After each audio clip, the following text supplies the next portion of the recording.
TV. Heavy Bag Boxing TV. That's my little bro. Heavy Bag Boxing TV. So shout out to my man Heavy Bag Boxing. My boy at Heavy Bag Boxing TV. Subscribe to Heavy Bag Boxing TV. Get at my boy Heavy Bag Boxing TV. Heavy Bag Boxing, all right? You heard it from me. You heard it here first. Heavy Bags Boxing. Straight out of Norfolk, baby. Let's go. What's up, y'all? Shout out to Heavy Bag Boxing TV. Strength 412 in the building. Shout out to my guy Tio, Heavy Bag Boxing TV. Get your bitch ass in here and hit this bag. Just go ahead and subscribe to Heavy Bag Boxing TV because he be lit on his channel, no cap. You are now watching Heavy Bag Boxing TV. Hit the bag. Shout out to Heavy Bag Boxing TV. Get in here and hit the bag, baby. You are tuned in to Heavy Bag Boxing. Get your and hit this bag, dude. You tuning in to Heavy Bag TV. Make sure you smash that like button and subscribe to the channel. Hey, yo, get your dumb ass in here and hit this bag. Shout out to Heavy Bag Boxing. It's the one and only Blazer Flair. Woo! Yo, what's up? It's your boy Zach, Super Judas, 6-time champion world. I'm giving a big shout out to my home team, Heavy Bag TV. You heard? Keep it live. This is Showtime Sean Porter. You are watching Heavy Bag Boxing. Thank you for watching my dad on Heavy Bag TV.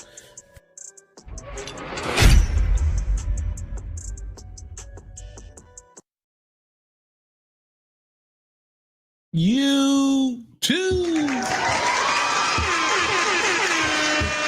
Who this nigga on that Ain't nobody but me, boss. What up, YouTube? PTO Heavy Bag TV, man. Get your goofy. Angela Davis mustache, George Jefferson haircut, having ass in here and hit the bag. All right, man. Yeah, Sirski. We finally here. Yeah. We finally here. November 22nd. I know I've been waiting like a month. I done went live on y'all niggas too, boy. Surprise, nigga. Surprise, he is I, and I am he. Let me give it to you one time. I want you niggas to really know who I am. Now playing the hardest stream to watch. You've seen him, you know how strong he is. You can't win! He's one of a kind, man. You do not understand what we're dealing with. Mama, there goes that man. You see, he's not a machine. He's a man. Half man, half amazing. You ain't the motherfucking man no more. I'm the one. You can't treat him like any of the other niggas around here because he ain't like any of the other niggas around here. You got it? I built this shit. Me. Brick by brick. This nigga here. That nigga there. Ladies and gentlemen, surprise, motherfucker. Surprise, niggas. All right, man. Hopefully we in for a night of good boxing. Shout out to everybody who's actually paying for this one. Listen, I ain't paid for a card. I ain't paid for a damn card in a minute. Oh, I got receipts on this one, though. Yeah. I had to prove to you niggas I paid for this. Yeah. That's where it came out of niggas' account right there. I don't think you're going to be able to see it. I should have put it in the junk. Oh, you can't really see it. But I paid for this one, bro. Let me see if you can see this. Look at that. Payment successful. Payment successful, nigga. We paid for this one. Nah, no fire sticks needed tonight. But if you did, I ain't mad at you. Shout out to a nigga that got that plug. I'm not mad. Big cards tonight. All title fights. Of course, you got Abdullah Mason, Sam Noakes squaring off for the lightweight WBO. Van Rodriguez. You got in Pullman. You got of course Anthony Yarde, David Benavidez Yarde, and the highlight of the night, because it was just such a great build up to the fight, which could very well have been the main event of the night. And I told y'all, for anybody who can hear my voice, why this fight was not the main event tonight. It's because you just don't know what you're going to get from Devin Haney. If Devin Haney was a stepper, if he came to Rumble, they would have been the main event. But they had to put David Benavidez last and wrap up the night with some excitement, because you know what he's going to do. He's going to be on the front foot giving you that action. Just in case Devin Haney stinks it up tonight, that's why he's the co-main event. You cannot end a card like this with such great potential fights with Devin Haney running around the goddamn ring, and that's the note that you leave the fight on. It just wasn't going to be possible. All right, so you had to put David Benavidez and Anthony Yarde last. Shout out to the chat, man. What up, what up, what up, what up? Yeah, our money in the building, Punch talking in the building. Keisha say, what time the Haney fight starts? That's what you worried about. Devin Haney, you want to see your boo? So it appears that the 6 o'clock BAM should be coming out. And I think it is 7:30 or 8 o'clock for Brian Norman Jr. and Devin Haney. Right? So you're going to have Bam's fight, then Abdullah Mason's fight, then, of course, Norman Jr. and Haney, and then the main event. She said, yes, I'm here for Devin, yeah. I'm here for Devin. I ain't mad at you. What up, Rob? Rob, oh shit, Rob in the building. I gotta give it to him one time. What up, Rob? Oh, let me redo that for you, bro. Yeah, King Casual in a motherfucking building. I see you, bro. My man, my man. Appreciate y'all joining your boy. Hopefully you rocking out. Please smash that like button. Damn, 76 of y'all in here already. Can you at least, if you don't do nothing else, if you're trying to see something, hit that like button for your boy. Punch talking the building. Mason versus Noakes is first. Oh, okay. So the BAM. Okay, yeah. Noakes and Mason first. That's what's up. That makes sense too. Melanicki Jr. and Momoa in there right now. To look like Melanicki been getting some good work off. Momoa been looking for that knockout, ain't been able to connect. They in round 6 right now. You should be able to. I don't know if this one's still on the free card. If you ain't paid for this fight, again, I'm not mad at you, right? For everybody who activated that damn fire stick activated. Yeah, I'm not mad at you. But if you were ever going to pay for a card, this is a dope card to pay for. You ain't got to be cheap.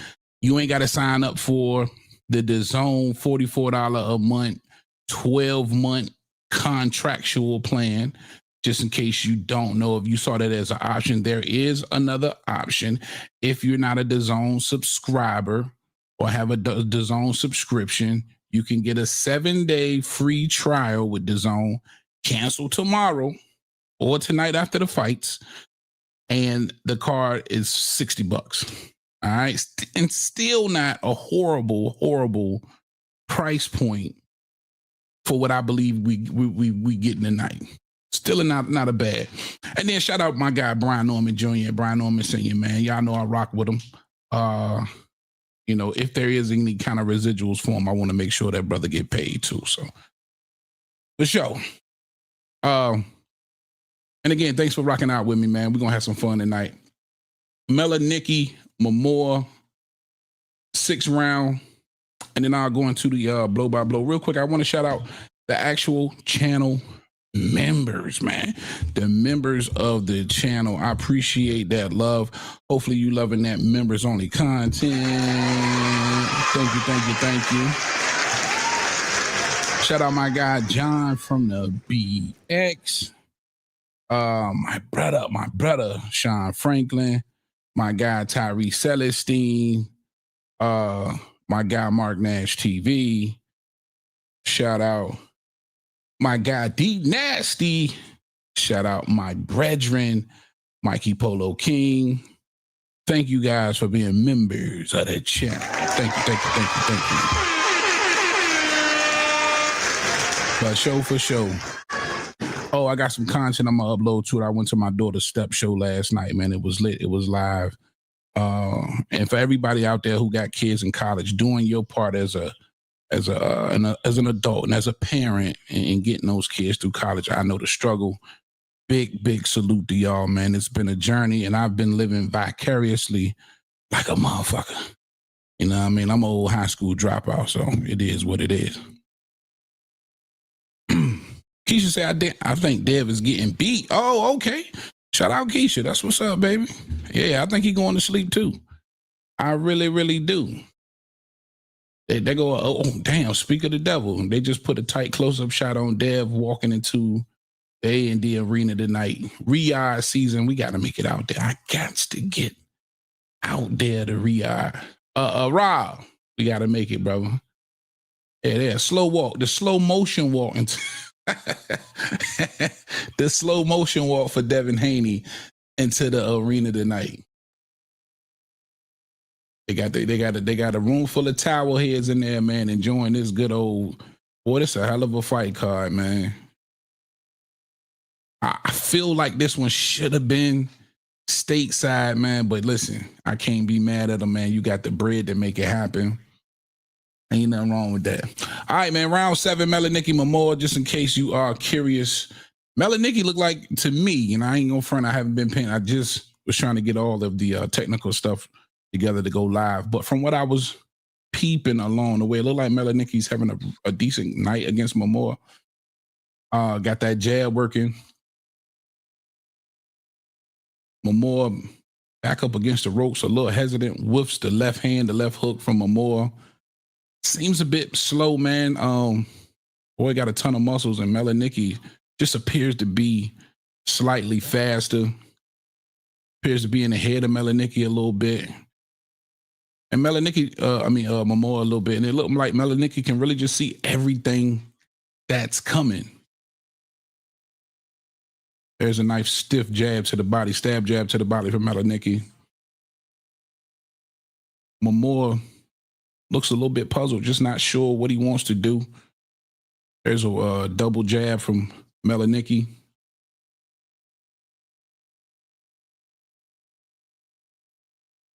High guard from Melanicki. There's another double jab upstairs and downstairs from Melanicki. And he just appears to be kind of having his way with Momoa here in round 7. Momoa trying to figure something out. But really good, tight defense. Defensively responsible right now, Melanicki. Back grazes the rope again from Momoa.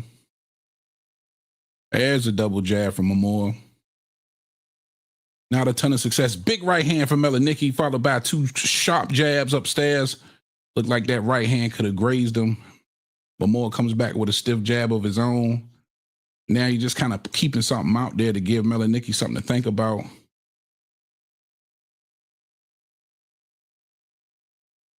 There's a left hook from Melanicki. Oh, followed by a sharp jab down the middle. Then downstairs from Melanicki. Just having a ton of success right now versus Momoa.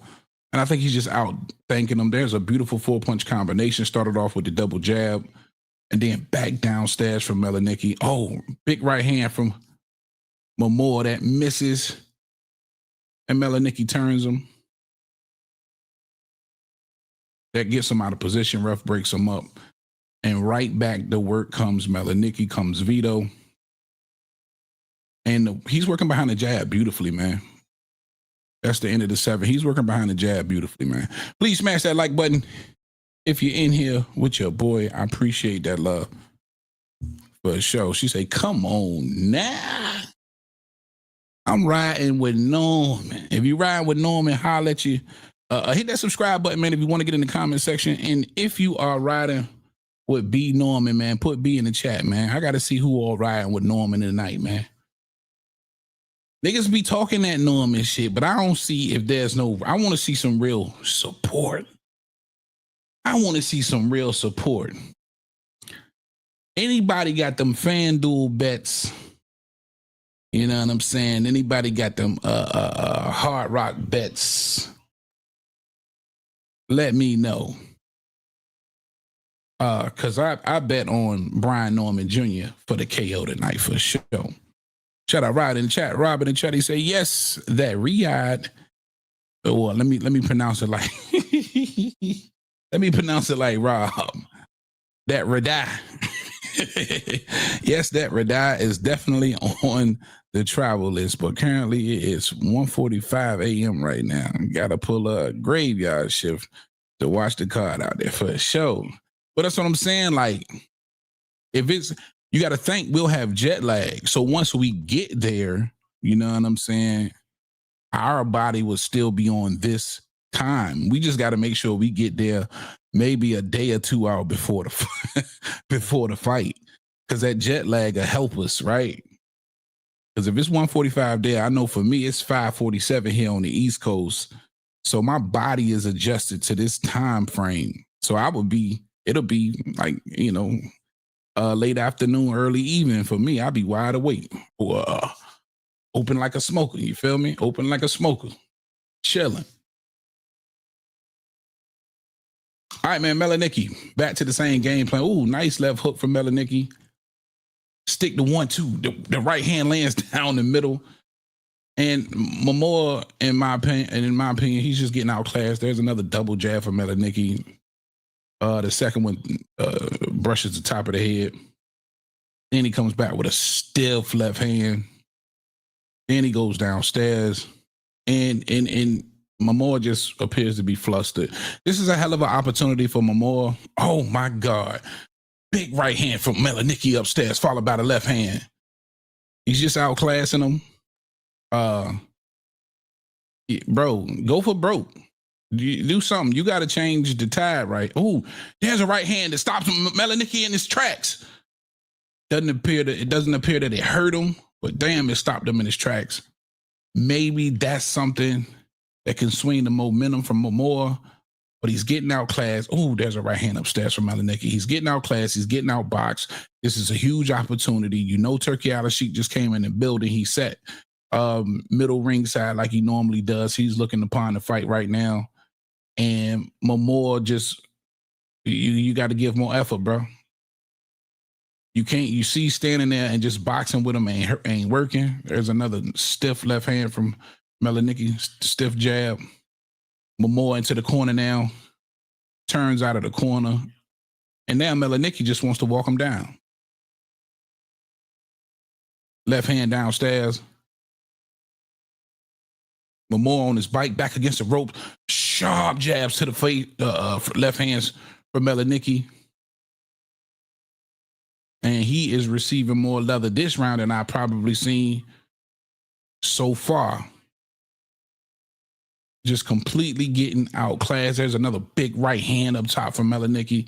And there's the bell. Damn, that could potentially be a 10-8 round, man. He whipped Momoa's ass from pillar to post in round 8. God damn. If you ain't here rocking with your boy, man, please smash that like button. I got you on the blow by blow tonight. Get in that chat, man. Make sure you subscribe to the channel. I got you. Leroy Smith in the chat. What up, Leroy? What up, cuz? What up, Leroy? My boy say Haney all day. What's his name again? Nasty work, right? You are a hater. You are a hater. Oh, I want to welcome y'all to the Player Haters Ball, because I will be doing some hating tonight. Welcome. Oh, man. Hate. Yeah. Hate. Yeah. We're going to do some hating tonight. Leroy started off that good hate, too. You're a hater, Leroy. You are a hater. That's for sure. That's for a damn show. Robin in chat, he say, shout to Melanicki, the first scheduled TKO champion of the world. That's what it is. Sup, Leroy. Appreciate you, my guy. Make sure you smash that like button, man. Hit that subscribe button. Get in the chat. I got you. Give me your thoughts. All right, here go round 9. Melanicki right back on the attack. Pretty much walking Momoa down. It wasn't like that early on in the fight. I think he wanted to feel what Momoa had, being that Momoa got all these big-ass muscles. Ooh. One of those leaning left hooks upstairs that grazed the chin of Momoa. and right back to work with that left hand upstairs. I mean, Melanicki looks incredible tonight, bro. He really does. And there's a warning from the ref. It appeared Melanicki grabbed him behind the head a little bit, tried to hold his head still. Oh, veteran move, you dig? And right back to the stick. Momoa with a stick of his own.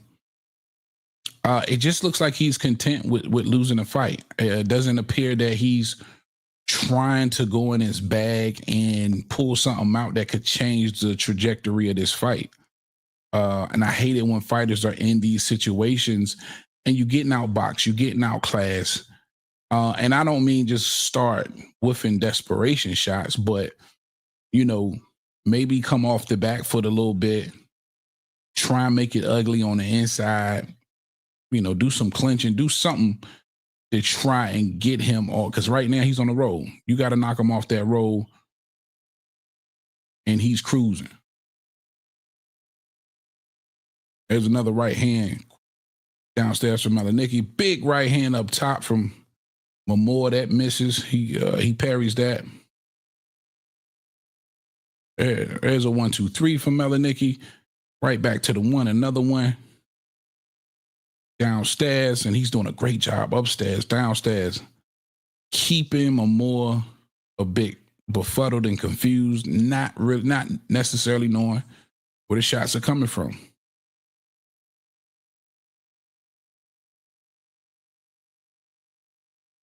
And Melanicki, again with the walk down, inching forward, on the back foot is Momoa. There's a stiff jab from Momoa, finally lands home.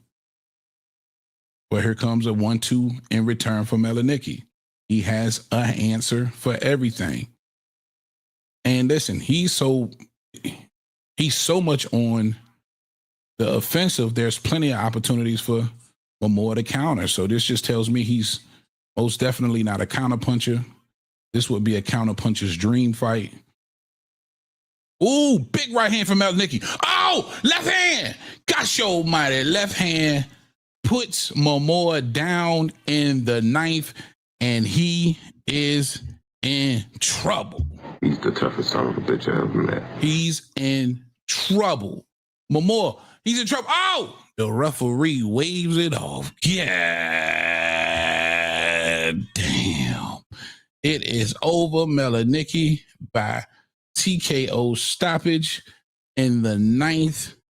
It's a done deal. Damn. Gosh almighty. You see, he's not a machine. He's a man. He's a damn man, y'all. Melanicki with the ninth round TKO stoppage, ring for Night of the Champions. Beautiful left hook. He came in leaning with that money, man, and landed perfectly on the chin, and he followed it up with the right hand. Beautiful, just beautiful work. Beautiful work, man. Beautiful damn work. Momoa's performance tonight was just pure trash. We're gonna have to get that boy packed all the way up. Pack him up.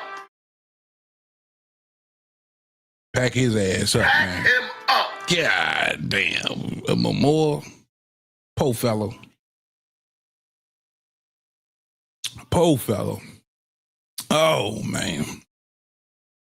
It's been all Melanicki. Oh, they got that left hand. Yeah, damn. And it clipped him. See, I think it was the right hand that actually finished him. The leaning left hook clipped the jaw. Bam. Take that last left hook home with you, big boy. God. Yeah, damn.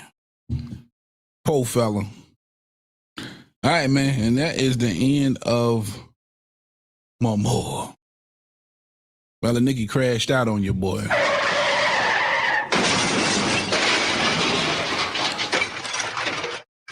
Referee seen enough.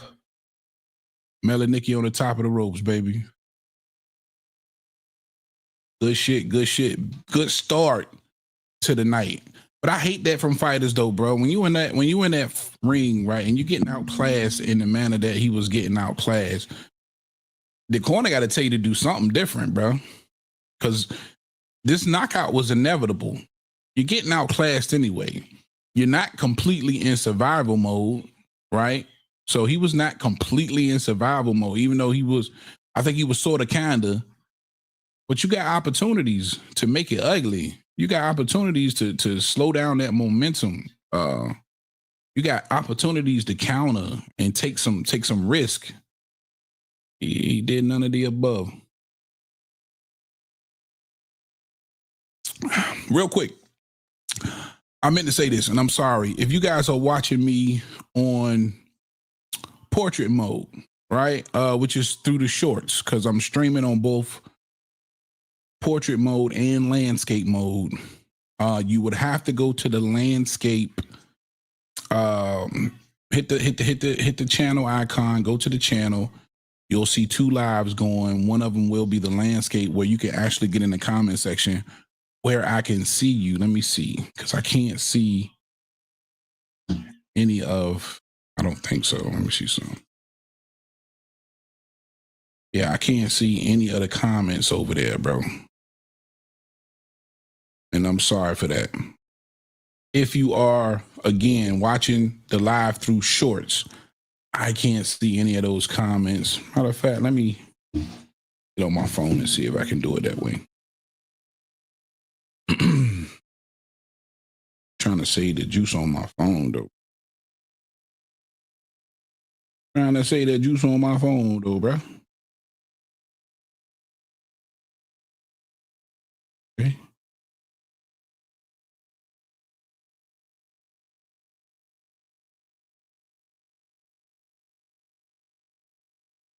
And it looked like most of y'all are watching.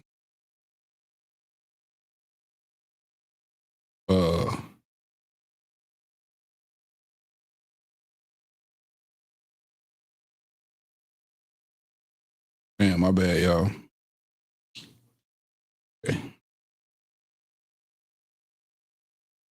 Look like most of y'all are watching portrait. My bad for any confusion.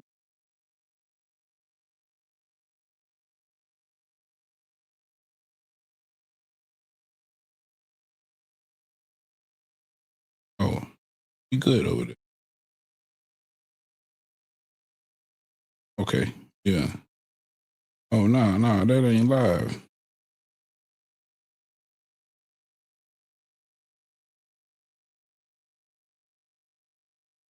There we go. Won't let me go to the fucking live, bro. What the fuck?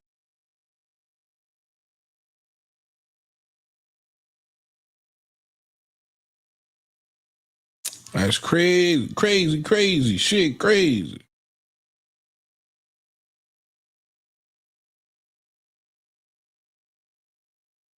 I don't even know how to do it on the phone, bro. I gotta get more savvy with this shit. But anyway, shout out anybody who's watching where the shit is the long way, the portrait mode. Again, if you want me to see, oh, you was on shorts. Oh, Coco was on shorts. Okay. Hey, cool. Hey, Coco. Shout out my girl Coco in the building. Yeah.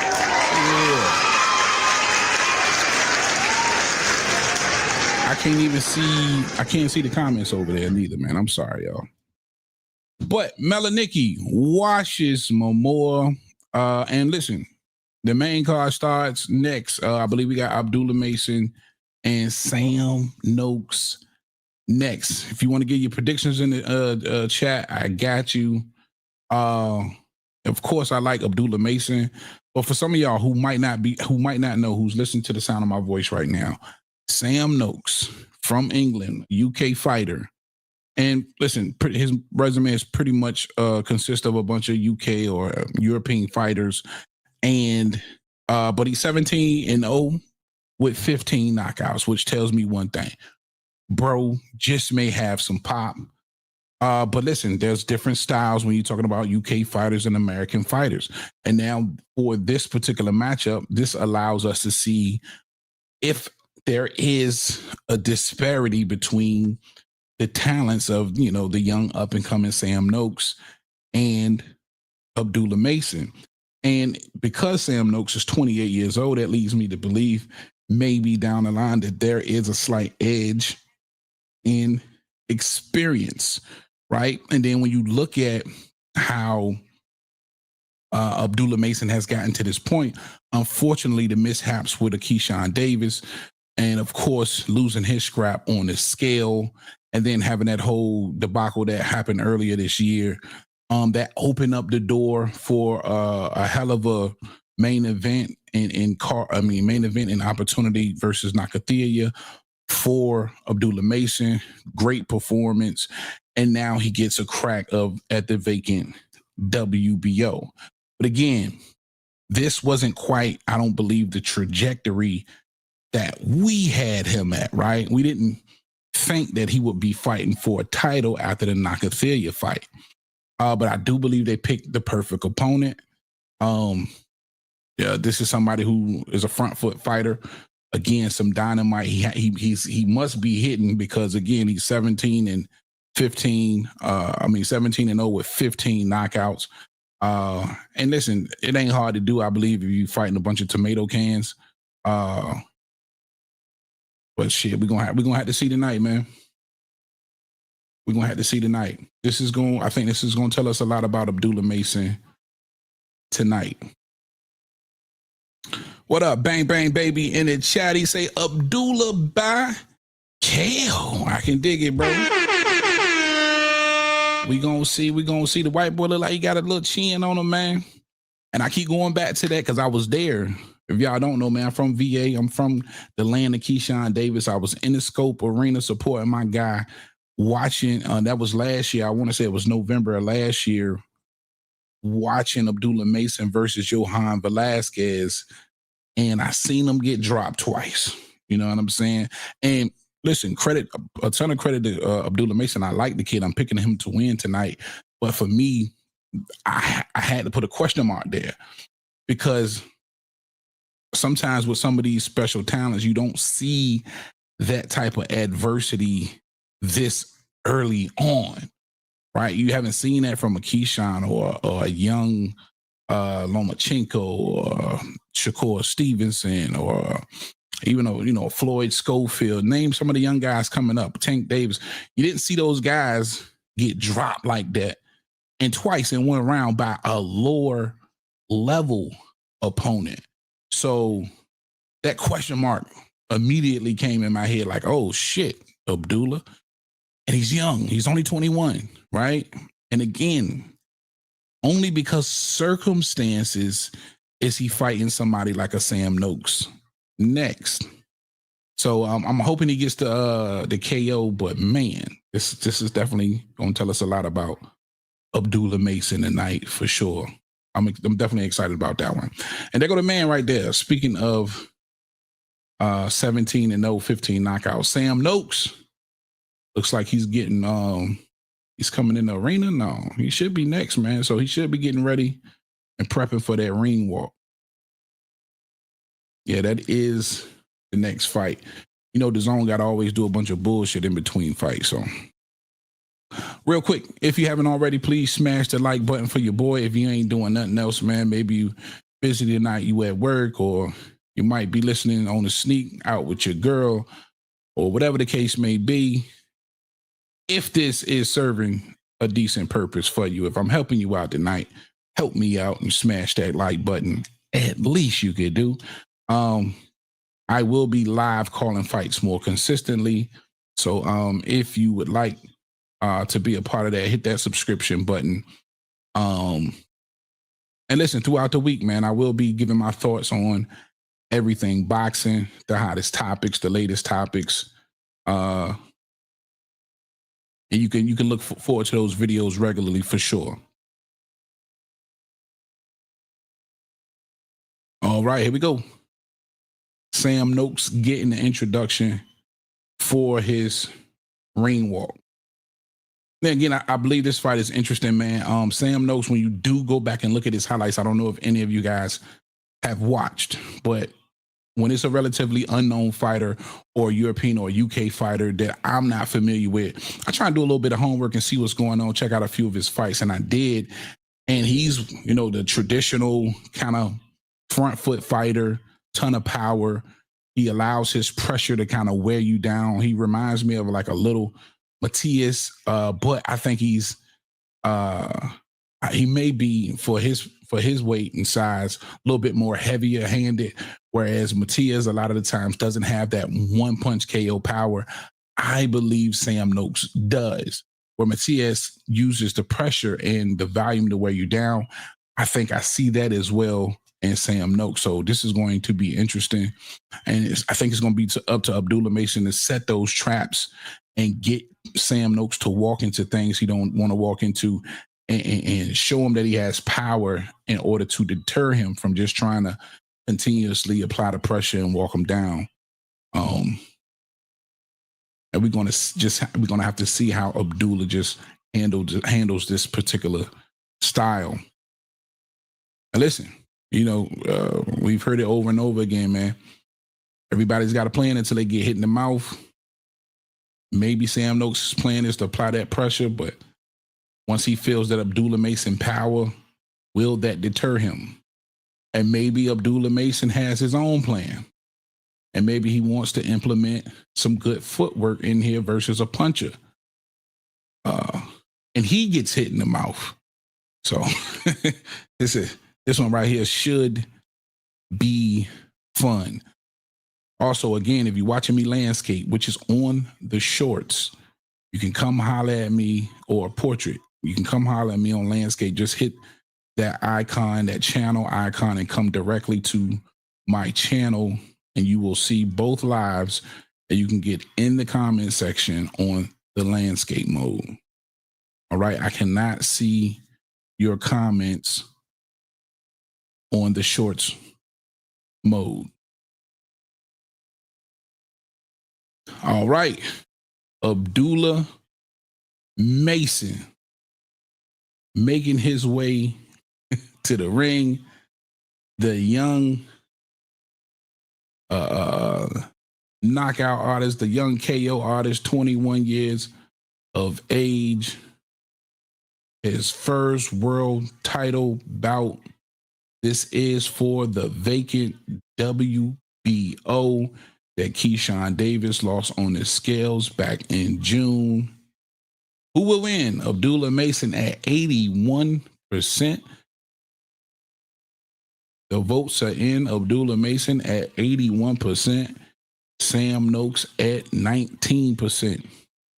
A guy Bang Bang says Abdullah Mason wins by knockout. And listen, this is by far the biggest fight of Abdullah Mason's young career. If he, in fact, is able to capture this world title at 21 years old, at 135 pounds, when I look around at that landscape, if Shakur decides to come back down after fighting Teofimo Lopez at 140, the division has quieted down a lot. When you look at some of the hot names we've seen at 135 over the recent years, a lot of those guys are gone. And the throne is for the taking for somebody like an Abdullah Mason. And what's really interesting is, if you guys don't know, Floyd Schofield Sr. and several others have came out and came forth and said that Floyd Schofield Jr. put hands and feet and paws and everything else you can think of on Abdullah Mason in sparring some time ago. And with the obliteration, with the catastrophe, the devastation that Floyd Schofield placed upon Tevin Farmer, that is looking more and more and more like a light heavyweight bout that may need to happen in the near future if Abdullah Mason is able to get through Sam Noakes. For sure. All right, man, ring announcer doing the introductions, and we should have some action in a couple minutes here, man. Real quick, If you love your mama, hit that like button for me. You know what I mean? If you got any kind of love for your own damn mama. I know I love your mama. Yeah, I definitely love your mama. And your mama loves me. Yeah, that's what she called me. That's for damn show. Gotta have that theme music. Every black superhero needs some. All right, Sam Noakes. Introduction, and here comes, of course, Abdullah Mason's introduction. Oh, shit. I hope y'all excited, baby. We here. We here.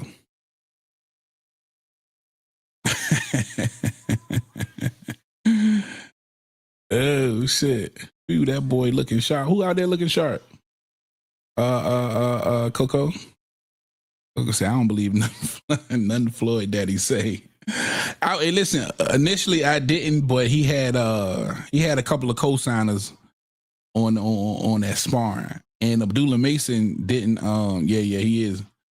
Abdullah Mason, they didn't deny it. So I was like, man, maybe it's true. Because I like Floyd Schofield. That's the only thing about these fighters, man. It be the daddies that have the fans turning on the fighter. But when you like listen to Floyd Schofield and you watch him, he's a likable kid to me. Same with Brian Norman Jr., right? A lot of people probably don't like Senior, even though that's my nigga. But, you know, it be the dads. Same with Bill Haney. You know what I mean? I know there's a lot of people don't like Bill Haney, but, you know, Devin's probably a cool little dude.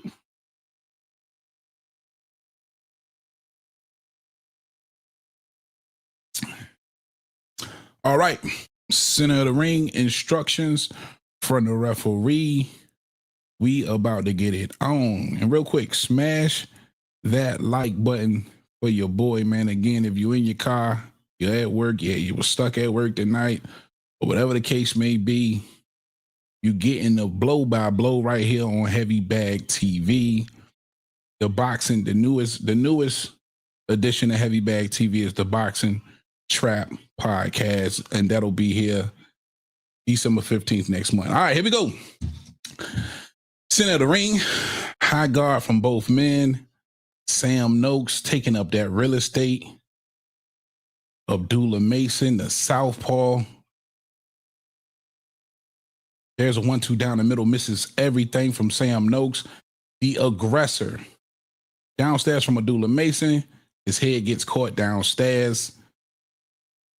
And Sam Noakes holds on. There's a lead right hook from the southpaw. Sam Noakes downstairs with a right hand. 1-2 down the middle from Abdullah. Both of them blocking everything. Nothing clean just yet. There's a nice left hand from Abdullah, but it catches the gloves. And Sam Noakes with this really tight defense. Downstairs. Oh, a big body shot from Sam Noakes. It looked like it could have bothered Abdullah Mason. But he turns him back to the center of the ring for Abdullah. Double jab upstairs from Abdullah, followed by the right hand. Sam Noakes high guard, looking for an opening. There's another jab from Abdullah. Sam Noakes rushes in. Abdullah clinches and throws a couple of right hands on his way out. Nothing too clean yet. Good body work from Abdullah and Sam Noakes. Center of the ring. There's a double jab from Abdullah. Sam Noakes waiting to make his move. High guard. Peekaboo defense. Eyes looking just above the gloves. There's a double right hand from Sam Noakes, followed by a left hand. Abdullah makes a face to say, hey, that's nothing. Right back to the stick from Abdullah Mason, center of the ring. And Sam Noakes trying to be calculated, keeping that guard high. There's a 1-2-3 from Abdullah Mason. Nothing detrimental. Sam Noakes pumps the jab. There's a right hand from Sam Noakes that catches the arms. There's a 1-2 from Abdullah Mason. There's another right from Abdullah, shooting that jab, trying to keep the distance. Abdullah Mason with a nice wide stance. Sam Noakes inside, 1-2. That catches him. That catches Abdullah Mason. No real damage. Oh, the speed of the Abdullah Mason, though, is apparent. There's a right hand, a left uppercut. A left uppercut laying straight down the middle, splitting the guard. There's another jab from Abdullah Mason. Abdullah Mason getting off some really good work right now. And now that jab is finding a home. There's a right hand from Sam Noakes. Sam Noakes is getting a little dirty. He's getting a little dirty. I don't mean that in a bad way, but he's trying to make the fight ugly. That's some good work from Sam Noakes. A 1-2 down the middle from Sam Noakes, followed by the right hand. That grazes the chin of Abdullah Mason. That's the first round. Gosh almighty. Uh-oh. We might got trouble. Gogo said I could listen to him and just see you talk all day facts. And look, ain't no cap in his rap neither, man. Shout out to Senior. No cap in his rap. He's a real one. Now old Bill, old Cokey Bill, coked out Bill, he be wilding. All right. Now I think that pace, damn, did Abdullah get a cut? No. Okay, that looked like just a little bit too much Vaseline. I think that pace might have been a little bit too fast in the first round for the Abdullah Mason's corner. Let me see.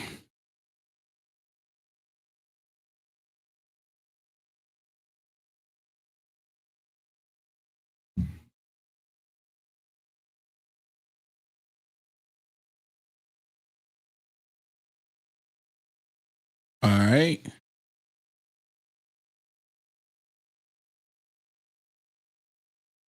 All right, round 2, center of the ring. Yeah, so it now looks like Abdullah is trying to relax a little bit more, take his time. He's flicking out that southpaw jab. There's a jab followed by the right hook. He goes 1-3.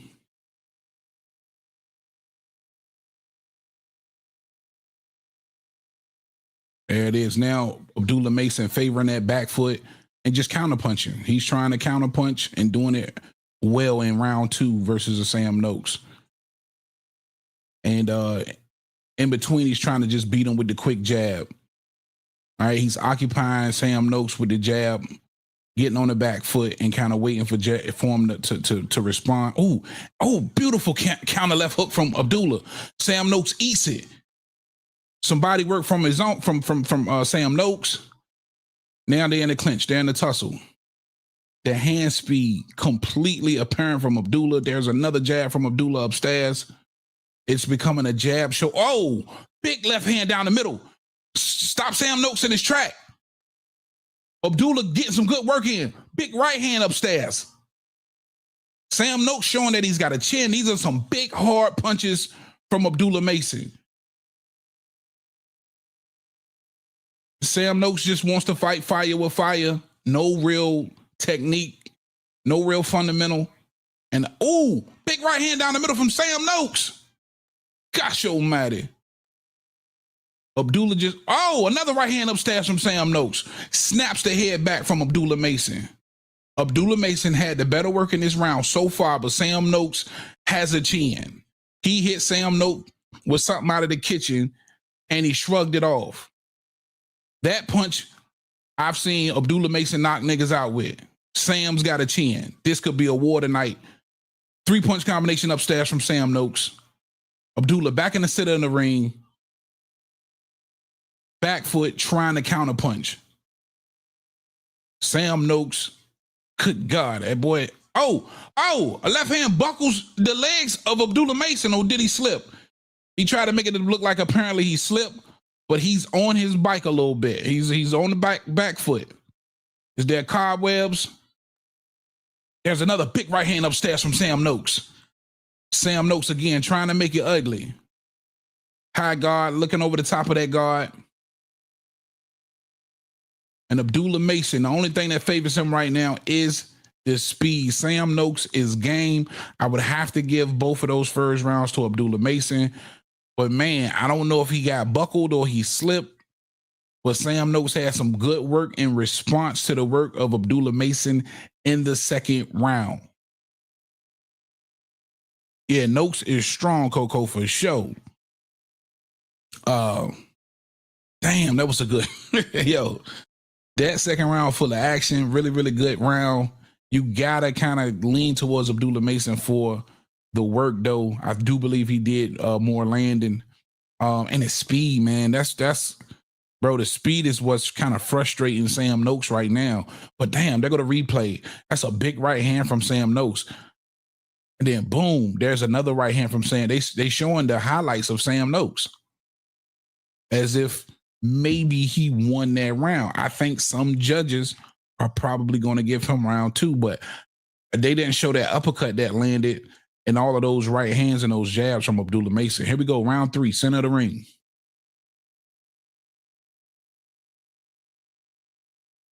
Southpaw. Oh my God, Sam Noakes. Left hand followed by a right hand down the middle. Sends Abdullah against the ropes. Abdullah is not hurt. He's not bothered by it. Clinches Sam in the middle. Beautiful 1-2 down the middle from Sam Noakes. So Sam Noakes working on his timing. What beats speed is really good timing. That's a dangerous weapon for Abdullah Mason, that right hook. He's trying to implement that.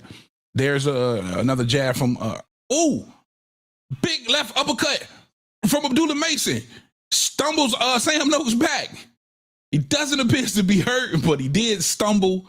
Not sure the legs buckled, but here comes Sam Noakes. There's a 1-2 up top. Here come Abdullah Mason. 4-punch combination followed by 2 uppercuts. There's a 1-2 down the middle from Abdullah. Sam Noakes covers up, returns fire. There's 3 left hooks in a row from Abdullah Mason. That appears to have stopped Sam Noakes in his tracks. Oh, big right hand upstairs from Sam Noakes. Is the left eye of Sam Noakes cut? I think we got a cut. I think Abdullah Mason cut Sam Noakes in the left eye. I could be wrong, or his shit is just really red. They got to stop. Now they looking at Sam Noakes' eye. Gosh almighty. I think that that had to come from an uppercut.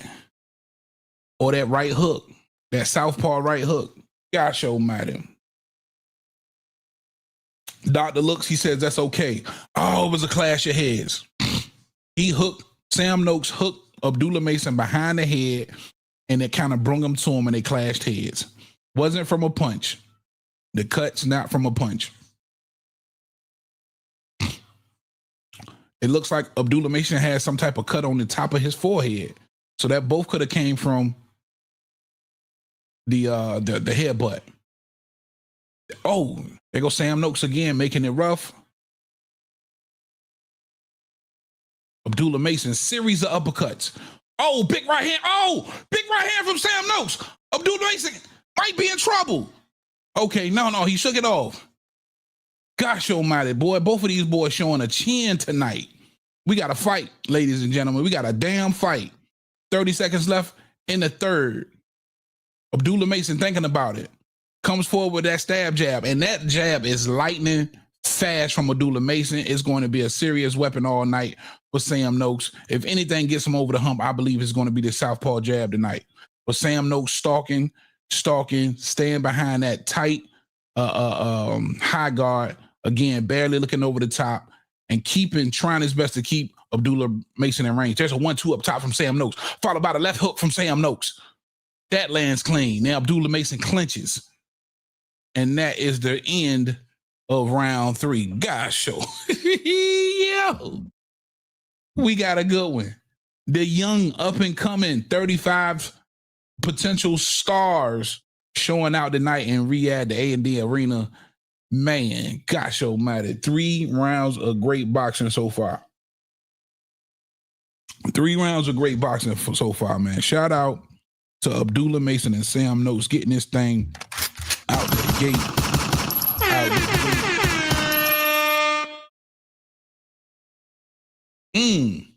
That was to the body. Now they showing some replays. Some good. Oh my, Abdullah Mason has hit Sam Noakes with about 3 or 4 punches that I've seen him knock guys out with so far. left uppercut coming straight down the middle as he was coming in, and he ran right into it. And that boy is still on his feet. Gosh almighty. Those were Abdullah Mason highlights, and that always leads me to believe that they could be leaning towards that person for that round. It could very well be 2-3 Abdullah Mason, but I got it 3-zip Abdullah Mason. And there it is, Sam Noakes again, kind of clinching and hitting at the same time, trying to make it ugly. And here comes the hand speed of Abdullah Mason as he just rips off a 5-6 punch combination.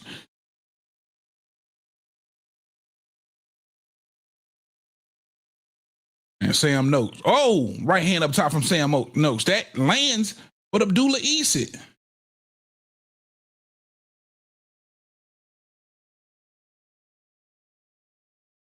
And just so he trying to turn Sam Noakes, and he's doing a good job of doing that, right? He's doing a great job of getting on the back foot when he needs to, creating space, and when he gets on the inside, letting his hands go and shooting those combinations. Now it's a bit of a tussle right now in the center of the ring, and here comes Sam Noakes, big right hand up top that catches the glove. Now Abdullah Mason bulling his way forward to fight on the inside. Now they're in the phone booth. Left uppercut to the midsection from Abdullah. Left hand upstairs from Sam Noakes. Abdullah with the left hand followed by the right hook, misses everything. Sam Noakes back on the jab, keeping that distance just perfect for Sam Noakes with Abdullah Mason. Now Abdullah Mason back on the back foot. There's a straight left hand, followed by another straight left hand from Abdullah Mason. That misses. Here comes Sam Noakes. Left hook upstairs. That grazes the chin of Abdullah Mason. Now Abdullah Mason gets on the back foot, measures out the ring, collects his thoughts. Sam Noakes don't want to think about shit. Here he comes. He's coming forward. There's that quick, swift jab from Abdullah. That misses. There's another one on the glove of, big right hand from Sam Noakes. Sam Noakes loading up that right hand on Abdullah Mason. There's a left hand from, left hook from Sam Noakes. That lands. Ooh, big body shot from Sam Noakes. There's the uppercut, double uppercut from Abdullah Mason. The second one gets home.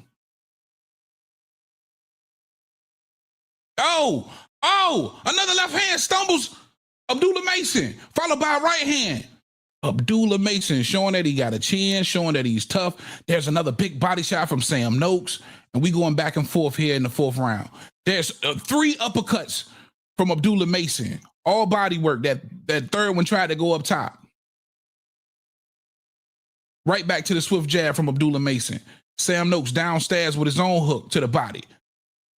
Now some body work left and the right from Abdullah Mason. That ends round 4. I gotta give round 4 to Sam Noakes. Got to give it to him. Got to give it to him. Here's my son calling me, man. Lord, y'all, hold on. Here's my son calling me. No. Bro, tripping. You tripping. You better not call me back, bro. They out there watching the Illumination. I love my boy to death, but boy, I don't care nothing about none of that shit y'all got going on right now. I got to get that fourth one to Sam, bro. Sam rocked this nigga. He stumbled him. Boom, that right hand. Boy, he was looking down and came up top with that right hand, and that shit was on a button right down. Hit the nose, the mouth, everything. And then they go the uppercut from Sam Noakes. Sam Noakes had a hell of a fourth round, man. I got it 3-1. Abdullah Mason.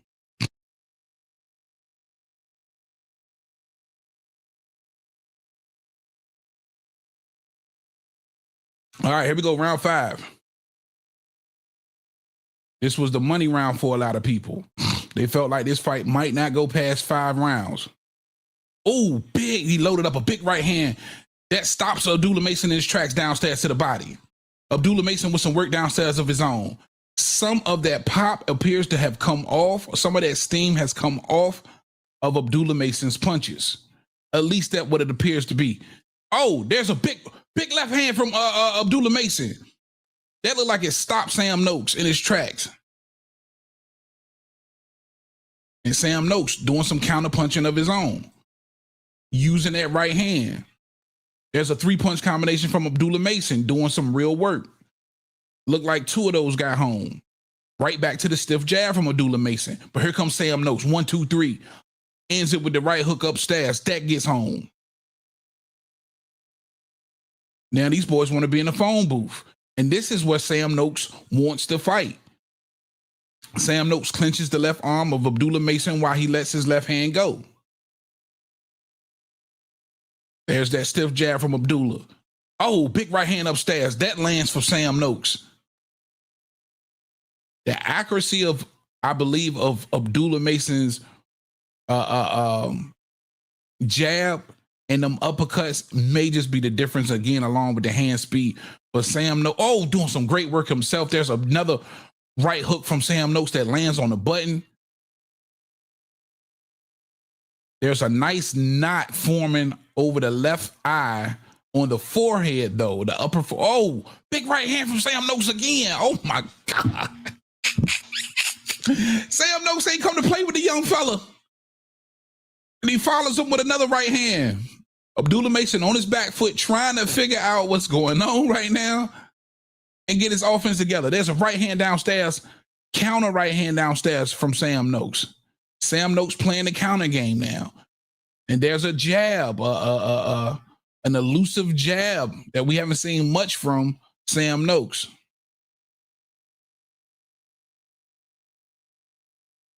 Yeah, Sam's been going for the knockout, bro. He's got to calm down and set something up. Oh, there's a left hand from Sam Noakes.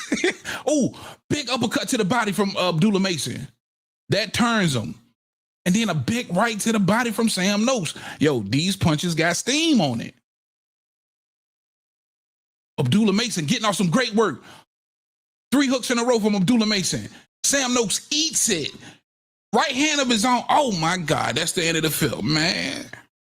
Gosh almighty, boy. Hey, now that right eye is getting some real damage. Well, that left eye from Sam Noakes is getting some real damage. Here comes the highlight. Who they want to highlight? They're highlighting that left upper hook cut, followed by the left hook from, of course, Abdullah Mason. And there's the big right hand upstairs that snaps Abdullah Mason's head all the way back again. So they show highlights from both fighters. That was a close round. If you like the power punching, you probably got to lean towards Sam Noakes. If you like the clean combination, the accurate punches and the accurate jab, you would have to go with Abdullah Mason.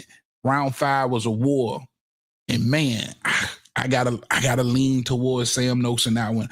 I'm gonna call it 3-2 Abdullah Mason. It's a good fight, y'all.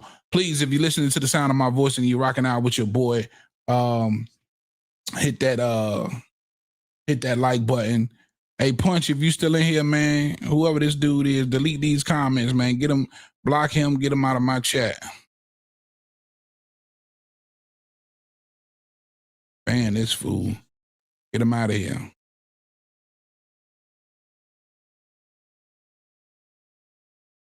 All right, round 6. And we done went past what most people thought this fight would go. And Sam Noakes, yeah, man. Abdullah Mason is respecting that power for sure. Oh, there's another right hand from Sam Noakes. Now he headlocks him, and Sam Noakes headlocks Abdullah Mason and throws the right hand into the headlock. This nigga dirty. He tried to old school him. Ooh, big left hand upstairs from Abdullah Mason.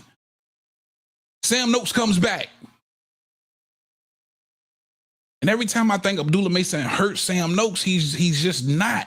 And he comes back with some firepower of his own. Sam Noakes' legs looked a little locked up. They're not loose. His legs ain't gonna be there for much longer. That's the only wear and tear I can see is that Sam Noakes' legs does not look great. They really, really don't. Now Abdullah right back to the stick. 1-2 up top from Sam Noakes. Abdullah Mason. Quick left hand followed by the right hook. That lands. Sam Noakes, left hook upstairs and into a clinch. And Sam Noakes looked like he's trying to get a break in. Damn, there's a stiff right hand upstairs from Abdullah Mason. There's another uppercut from Abdullah Mason. He looks like he's getting to Sam Noakes, and he may just be breaking him down. Sam Noakes' body language to me right now just doesn't look good. This is a war, ladies and gentlemen, and I think Sam Noakes' body is going to break. Looks like it's breaking down first. Abdullah Mason looks really sharp off the back foot. There's another double uppercut. He's taking his time. There's a big left hand upstairs from Abdullah Mason. Now, Sam Noakes just not as sharp. He's not as sharp, and he's kind of whiffing these shots. He's looping and whiffing some of these shots. There's a big left hand to the body, though, from Sam Noakes. There's another one downstairs from Sam Noakes, the right hand. The uppercut grazes Abdullah Mason. Good work from Sam Noakes, though, trying to come back in this round. Abdullah Mason turns him. Sam Noakes misses everything upstairs. Misses the left hook upstairs. Getting a little bit sloppy from Sam Noakes. Again, it looks like that sharpness is leaving. It looks like that stability in the legs is leaving and abandoning Sam Noakes. That is the end of the 6th.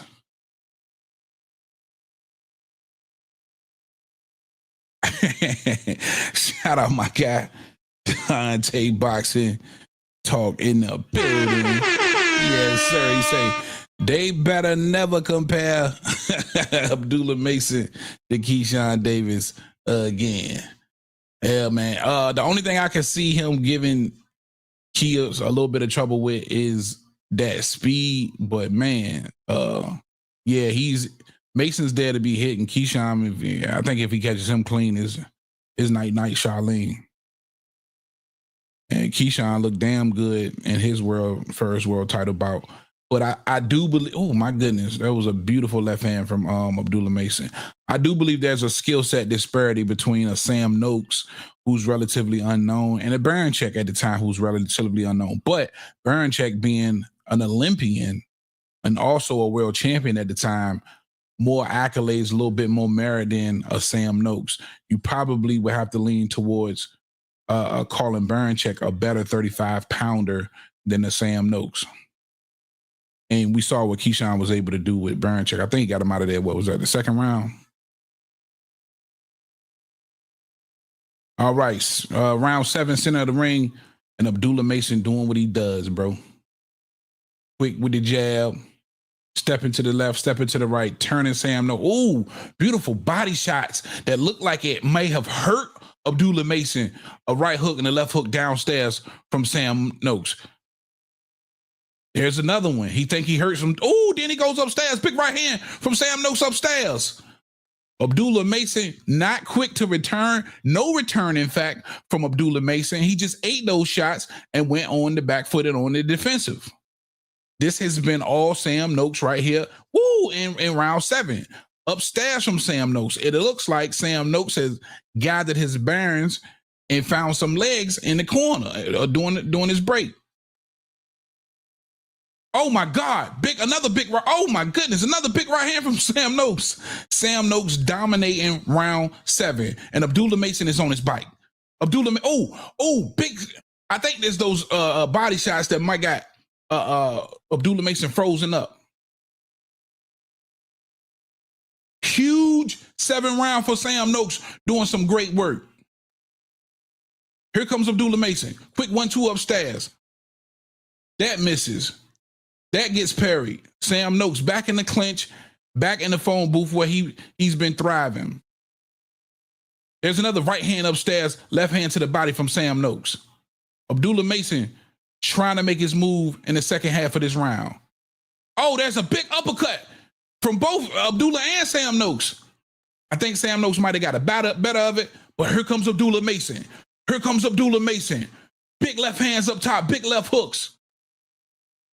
Here comes Abdullah. Great work from Abdullah. Sam Noakes ain't done yet, though. He comes upstairs. Abdullah Mason digging to the body. Sam Noakes digging to the body. Oh, my God. This is a war, y'all. It's a war. Both guys, 20 seconds left in the seventh. They dead tired. They tired. Abdullah Mason steps back, does a little bounce, tries to gather himself, and here comes Sam Noakes. Ooh, big right hand up top. He misses everything. If that would have connected, I don't know what that would have did. That was a big shot. Oh, my God. And a big right hand that in the seventh round for Sam Noakes. All Sam Noakes in the seventh round, bro. All Sam Noakes in the seventh round. 4-3, I got it for Abdullah Mason. But, man, that was all Sam Noakes, in my opinion, in round 7. Gosh almighty, boy. Shout out Sam Noakes. I told you guys, I did the video on it. You can go on my channel and check it out too. I said, listen, it's the unknown. If nothing else, the dude appears to have a chin and some power. And I think that chin and power is what's causing some issues for Abdullah Mason right now. Oh, look at that right hand followed by the left hand up top from Sam Noakes. And that what appears to be giving him some issues in this fight. This is why this fight is not a wash. This is why this is a close fight. And depending on how these judges are calling these rounds, I wouldn't be surprised if Sam Noakes is actually winning some of these rounds, more of these rounds, if you like the power shots. Round 8, Sam comes straight out with a left hand followed by a big right hand up top that misses, but he's right back on his power shit. Big right hand downstairs from Sam Noakes. He's trying to take over the first half of the fight. He doesn't want Abdullah Mason to think his way out of these big shots.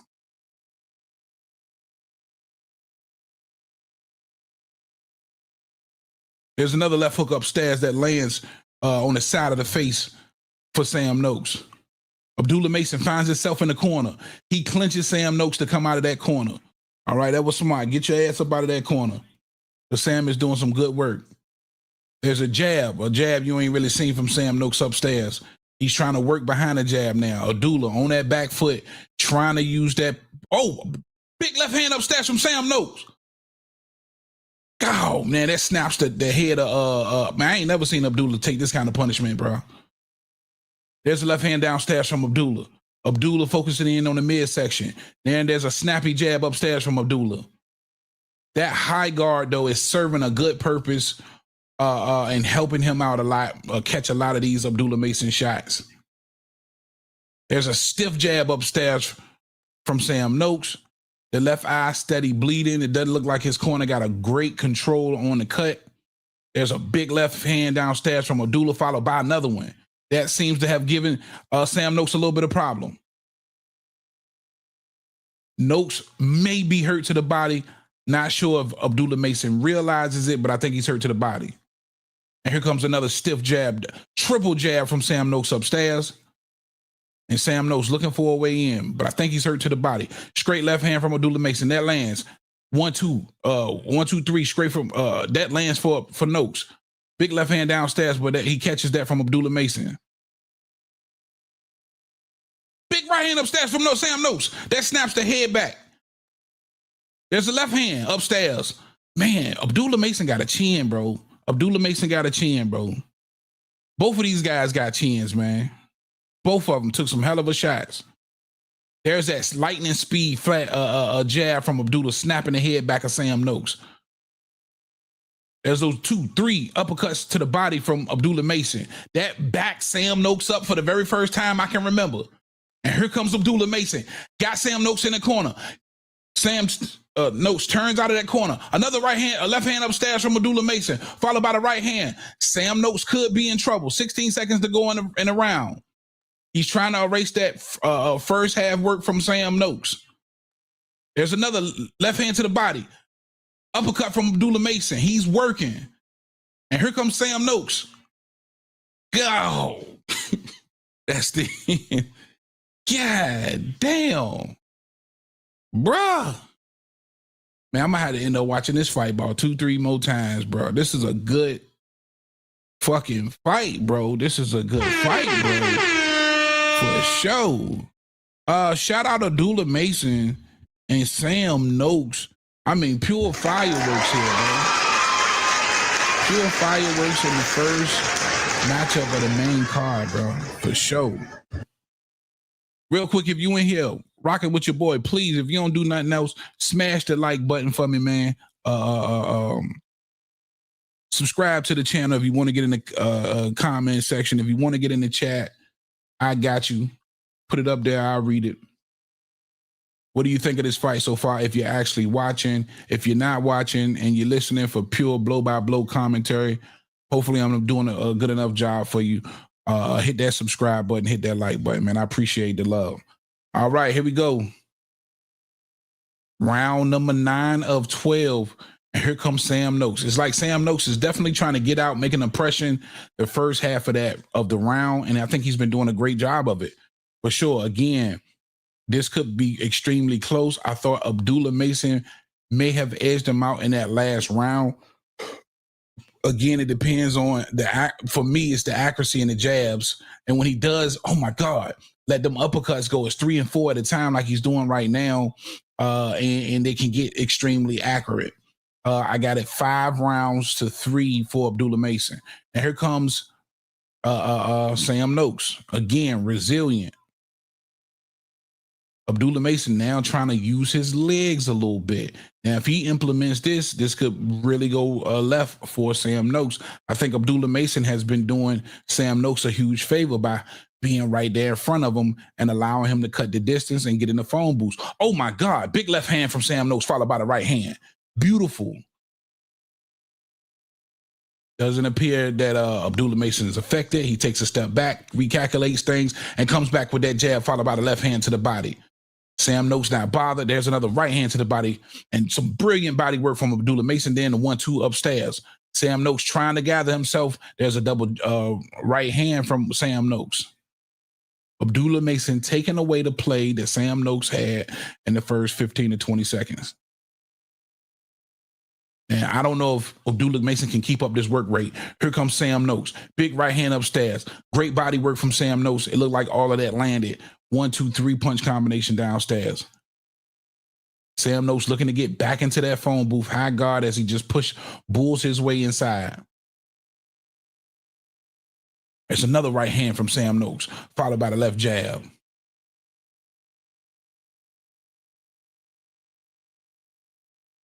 There's that. Oh, the left hand snaps the head back of Abdullah Mason. I've never seen Abdullah Mason head snap back so many times in a fight, bro.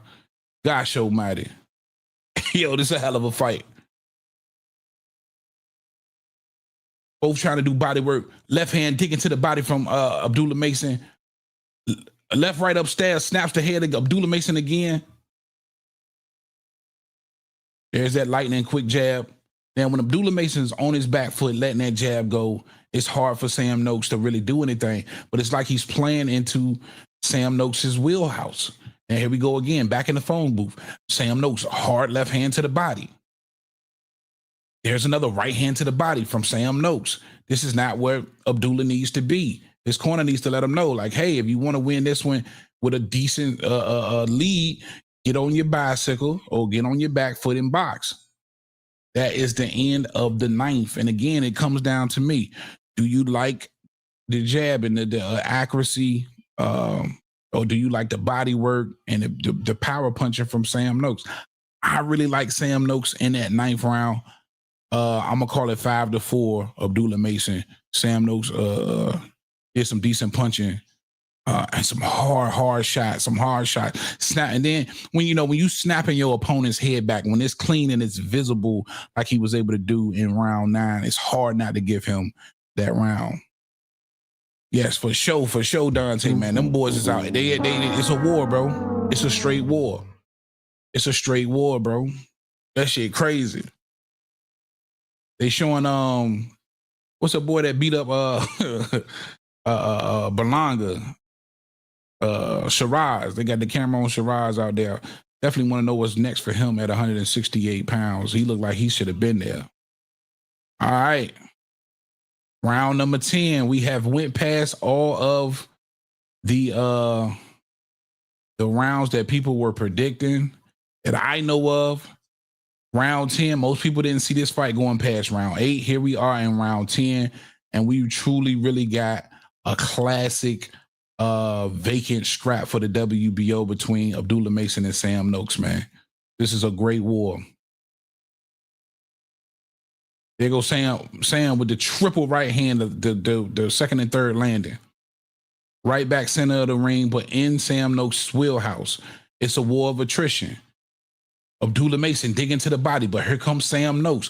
Big right hand from Sam Noakes. He's returning fire. Abdullah Mason throwing flames, and Sam Noakes is returning. Nothing too clean, nothing big. Oh, big right hand. That snaps the head of Abdullah Mason. Abdullah Mason pawing with the right hand, trying to get a fine round. Oh, big right hand upstairs again from Sam Noakes. And another right hand upstairs from Sam Noakes as Abdullah Mason is trying to clear the cobwebs and find his range. All the while, Sam Noakes is working. There's another right hand upstairs. Abdullah Mason, right uppercut. That's on. Another right uppercut to the body. They trade body shots. There's a left hand to the body from Abdullah. And another one, which appears, he might have hurt him. He might have hurt Sam. Sam backs up. Clash your heads. There's another left hand to the body.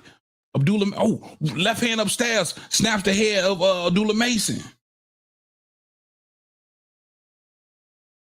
There's another body shot from Sam Noakes. Good work from both fighters, but Sam Noakes edging it out here in round 10 for me.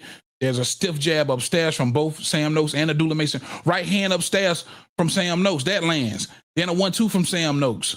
Abdullah Mason holding on. There, Sam Noakes trying to fight out of the clinch. There's another left hand to the body from Abdullah Mason.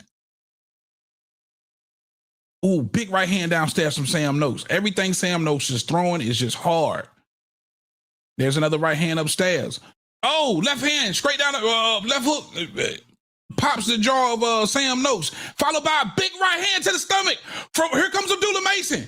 Abdullah Mason got him hurt. Sam Noakes in big trouble. Abdullah Mason, can he finish him off? Sam Noakes backing up. You can see it all over him. The legs are gone. Here comes Abdullah Mason. Big left hand upstairs. Sam Noakes don't know what to do besides fire back. Abdullah Mason, did he punch himself out? 13 seconds to go. Sam Noakes up against the ropes, hurt. Abdullah Mason cannot finish him off. There's a big right hand to the body from Sam Noakes. Appears he might have cleared the cobwebs when Abdullah Mason had him hurt. That is the end of the round. Oh, Lord, Abdullah Mason had an opportunity. Big finish from Abdullah Mason. He hurt Sam Noakes, it appears, to the body. And he went upstairs. Oh, to see that left hand hurt him to the body. And then he started kind of paying attention to upstairs. Damn, you should have stayed to the body.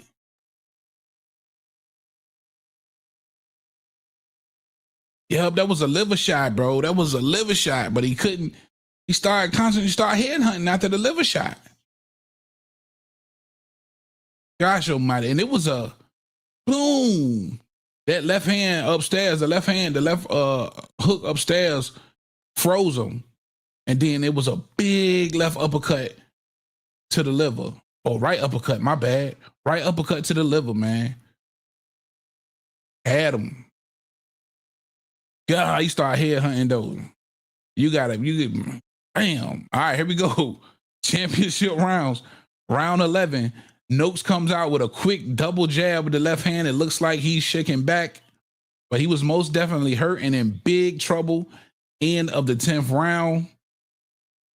And let's see what he's able to do. Now Abdullah Mason, it looks like he's targeting that liver.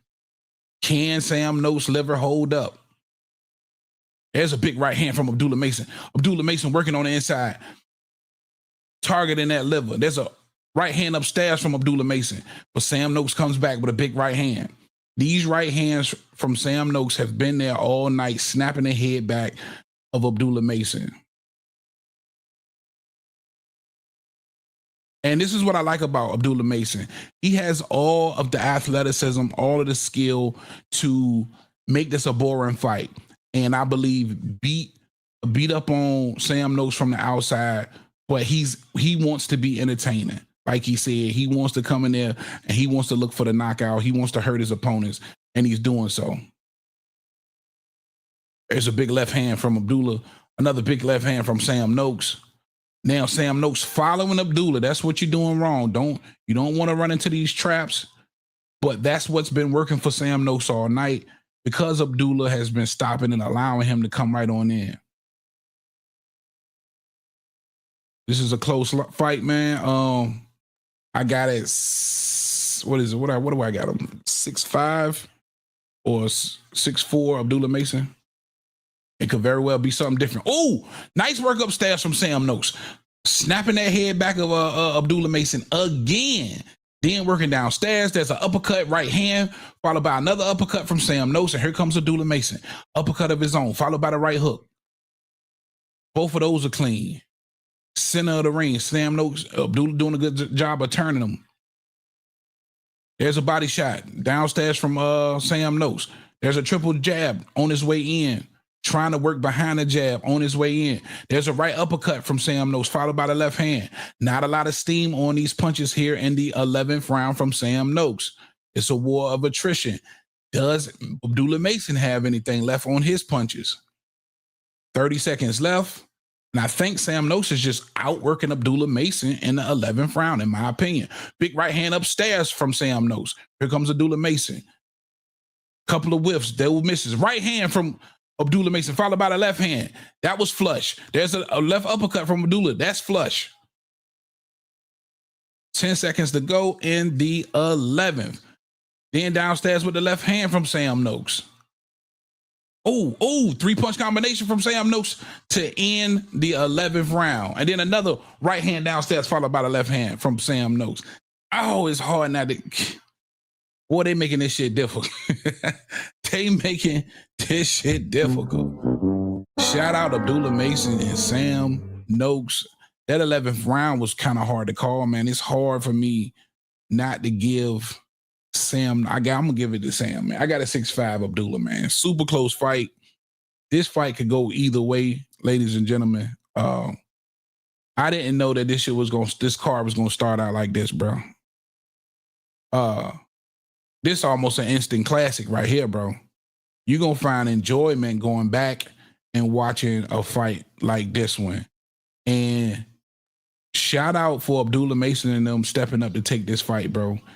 I think this is the kind of fight in 2 years, Abdullah Mason probably just completely dominates Sam Noakes. But because it's so early in his trajectory, because we didn't see Abdullah Mason probably fighting for a world title until maybe sometime late next year after a couple of more fights, to be thrusted into this against somebody like a Sam Noakes who's strong. All right, here we go in the 12th round. Sam Noakes coming out extremely aggressive. To be put in this spot by a young Abdullah Mason, man, with so much more to learn. Man, it's incredible. And here comes Abdullah Mason. Big 6-7 point punch combination upstairs. Abdullah Mason wants to make a statement in the 12th, but here comes Sam Noakes, double the left jab. That peekaboo with that peekaboo high guard defense, and here comes Abdullah.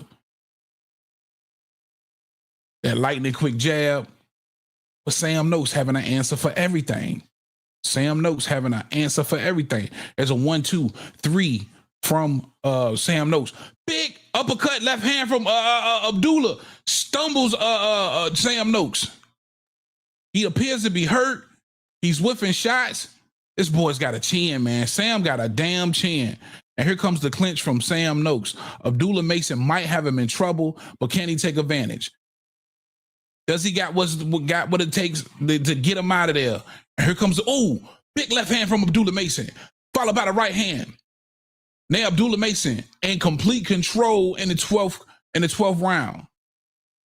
Trying to walk Sam Noakes down now. There's a big dig to the body, uppercut by Abdullah Mason. Abdullah Mason walking Sam Noakes down. He's walking him down. But Sam Noakes finding muster from somewhere. 3-punch combination from Abdullah Mason. Left hand after left hand from Abdullah Mason. There's a left uppercut from Sam Noakes. He's fighting back. He's giving him everything that he's got. but Abdullah Mason looks fresher. He looks sharper here in the 12th round. Can Abdullah Mason finish the job? 1 minute left. Big right hand from Sam Noakes. There's another right hand from Abdullah Mason. That's clean. Both land clean right hands. Here comes Sam Noakes. 3-punch combination up top. Abdullah hangs on. Sam Noakes got him locked. Digging to the body. Then upstairs with the uppercut is Abdullah Mason. Oh, there's that liver shot from Abdullah Mason, followed by the right hand upstairs. Sam Noakes appears to be in trouble, but his body will not let him quit. Or his mind, at least. Oh, my goodness. 13 seconds left in a war. Oh, big right hand by both fighters. Oh, my God. This is going to be the end of the bell. And they trade right hands one more time to end a war. 12 rounds of beautiful boxing and fighting between Abdullah Mason and Sam Noakes, the two contenders squaring off for the WBO lightweight world title. And man, listen, they just gave us a damn show, bro. They just gave us a show, bro. That was a dope fight. We got to give it up for these two warriors, man. The show. Hell of a fight for Abdullah Mason to get this kind of learning experience this early in his career, and to go in there with somebody who, again, relatively unknown, like a Sam Noakes, where people wrote Sam Noakes off.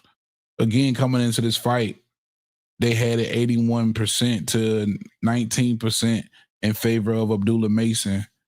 Sam Noakes showed us that, you know, he's here to be around.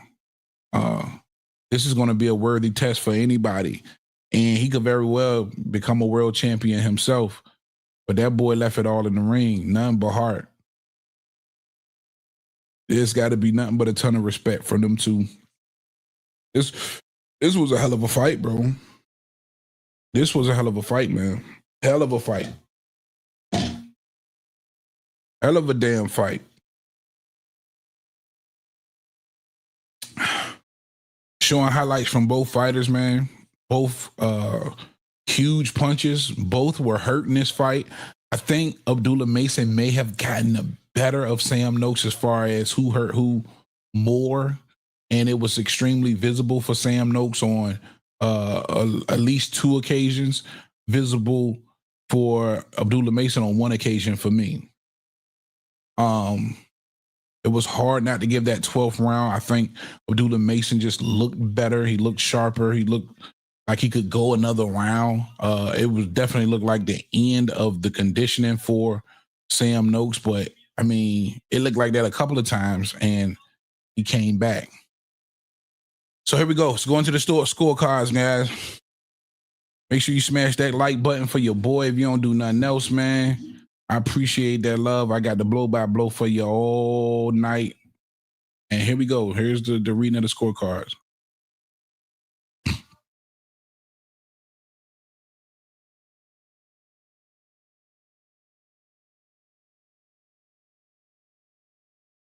$117, $111.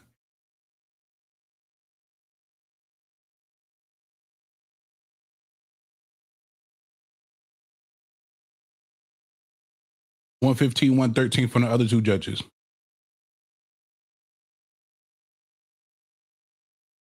Still undefeated. WBO lightweight champion. Abdullah Mason. Yeah, Abdullah Mason. Yeah, I had a 7-5, man.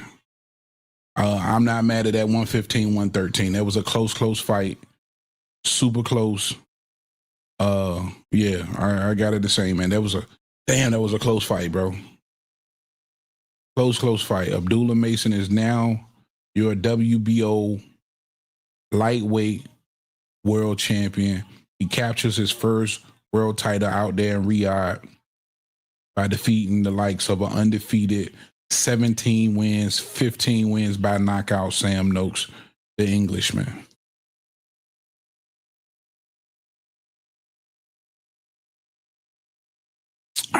Shout out to your boy, Abdullah Mason.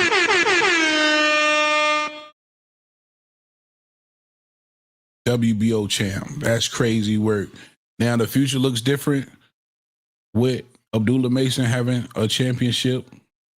And then again, coming this early, during his real learning curve, man, this boy might be around a very, very long time for sure. Shout out everybody who picked Abdullah Mason to win. I'm sure a lot of y'all picked him by knockout, but that just wasn't the case. Sam Noakes showed a chin, and he showed a liver. He showed everything, but more than anything, he showed that he's a really, really solid world class fighter at the end of the day. Hopefully we see a ton more from Sam Noakes, and it's a lot of people in the lightweight division that I think Sam Noakes might just run right through. It's going to be a hell of a test. For sure. All right, man. If you're watching me on X, shout out everybody on X. If you're watching me on YouTube, on Shorts, if you want to get in the comment section, you got to click on the channel icon, come to the channel, get on the Landscape Live. I am streaming on both the Shorts and the Landscape. You can get in the comments over here. If nothing else, at least make sure you hit the like button, hit the subscribe button if you want to get over here in the comment section. I truly appreciate that love for sure.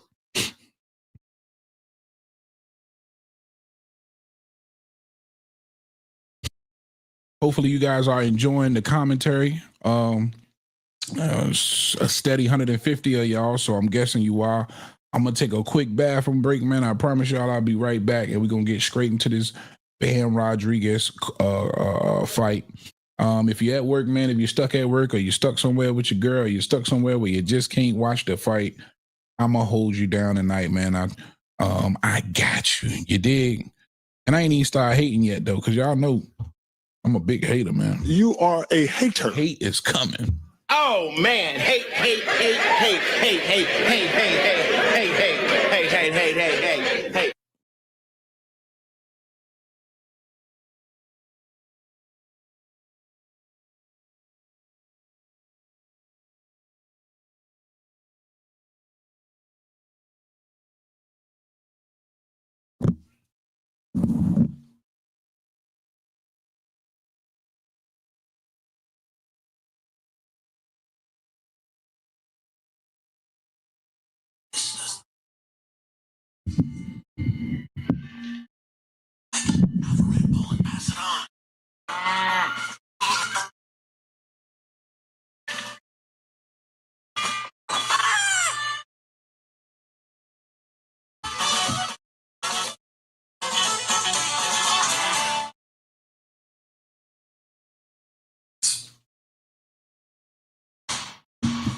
Well, here we are live from AMB Arena in the heart of Riyadh for Ring 4 Night of the Champions, the latest mega card here on DAZN, the home of boxing.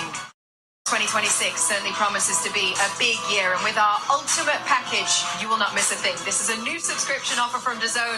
It includes over 180 fight nights and a minimum 12 pay-per-view events for one annual fee. And with so many mega cards set to be announced, this package really is incredible value for money, made for the ultimate boxing fan. Make sure you get it. Remember as well that you can check out the entire upcoming schedule on the platform right now, and you can set reminders as well for the unmissable events have got coming up from Queensbury, from Matchroom, MVP, Golden Boy, and BKFC, to name just a few. All the biggest fights are streaming live for you right here on DAZN. Well, right now in Riyadh, we are ready for a unification battle at 115 pounds. This is the best fight that you could make at super flyweight. The current ring champion, Bam Rodriguez, against the #1 ranked contender, Puma Martinez. This one promises to be a potential fight of the night contender. We just had one. Can we have another? Well, with the tail of the tape is Todd. Yeah, Kate, dare we expect another thriller? I was planning on cracking open an energy drink here at 3 a.m. local time. I don't need it anymore after what we just saw, but this one could be just as good.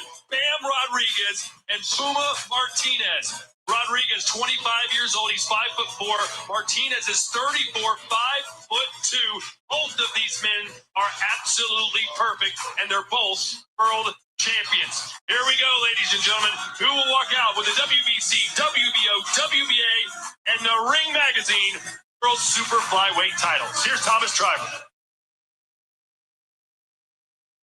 It's undefeated champion versus undefeated champion. Let's first welcome to the ring, Argentina, Fernando El Martinez.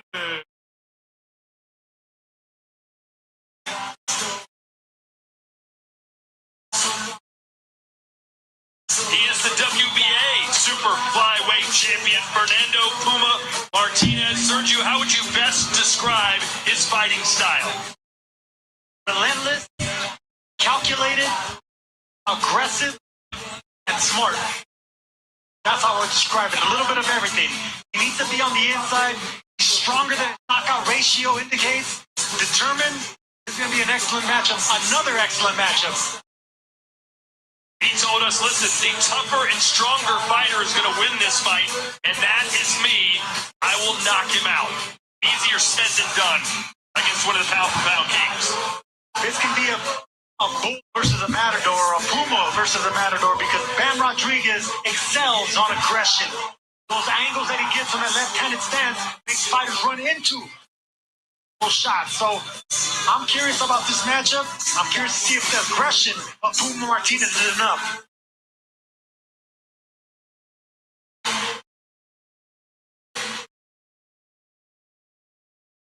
And now let's welcome to the ring from the United States, Jesse Bam. Hey.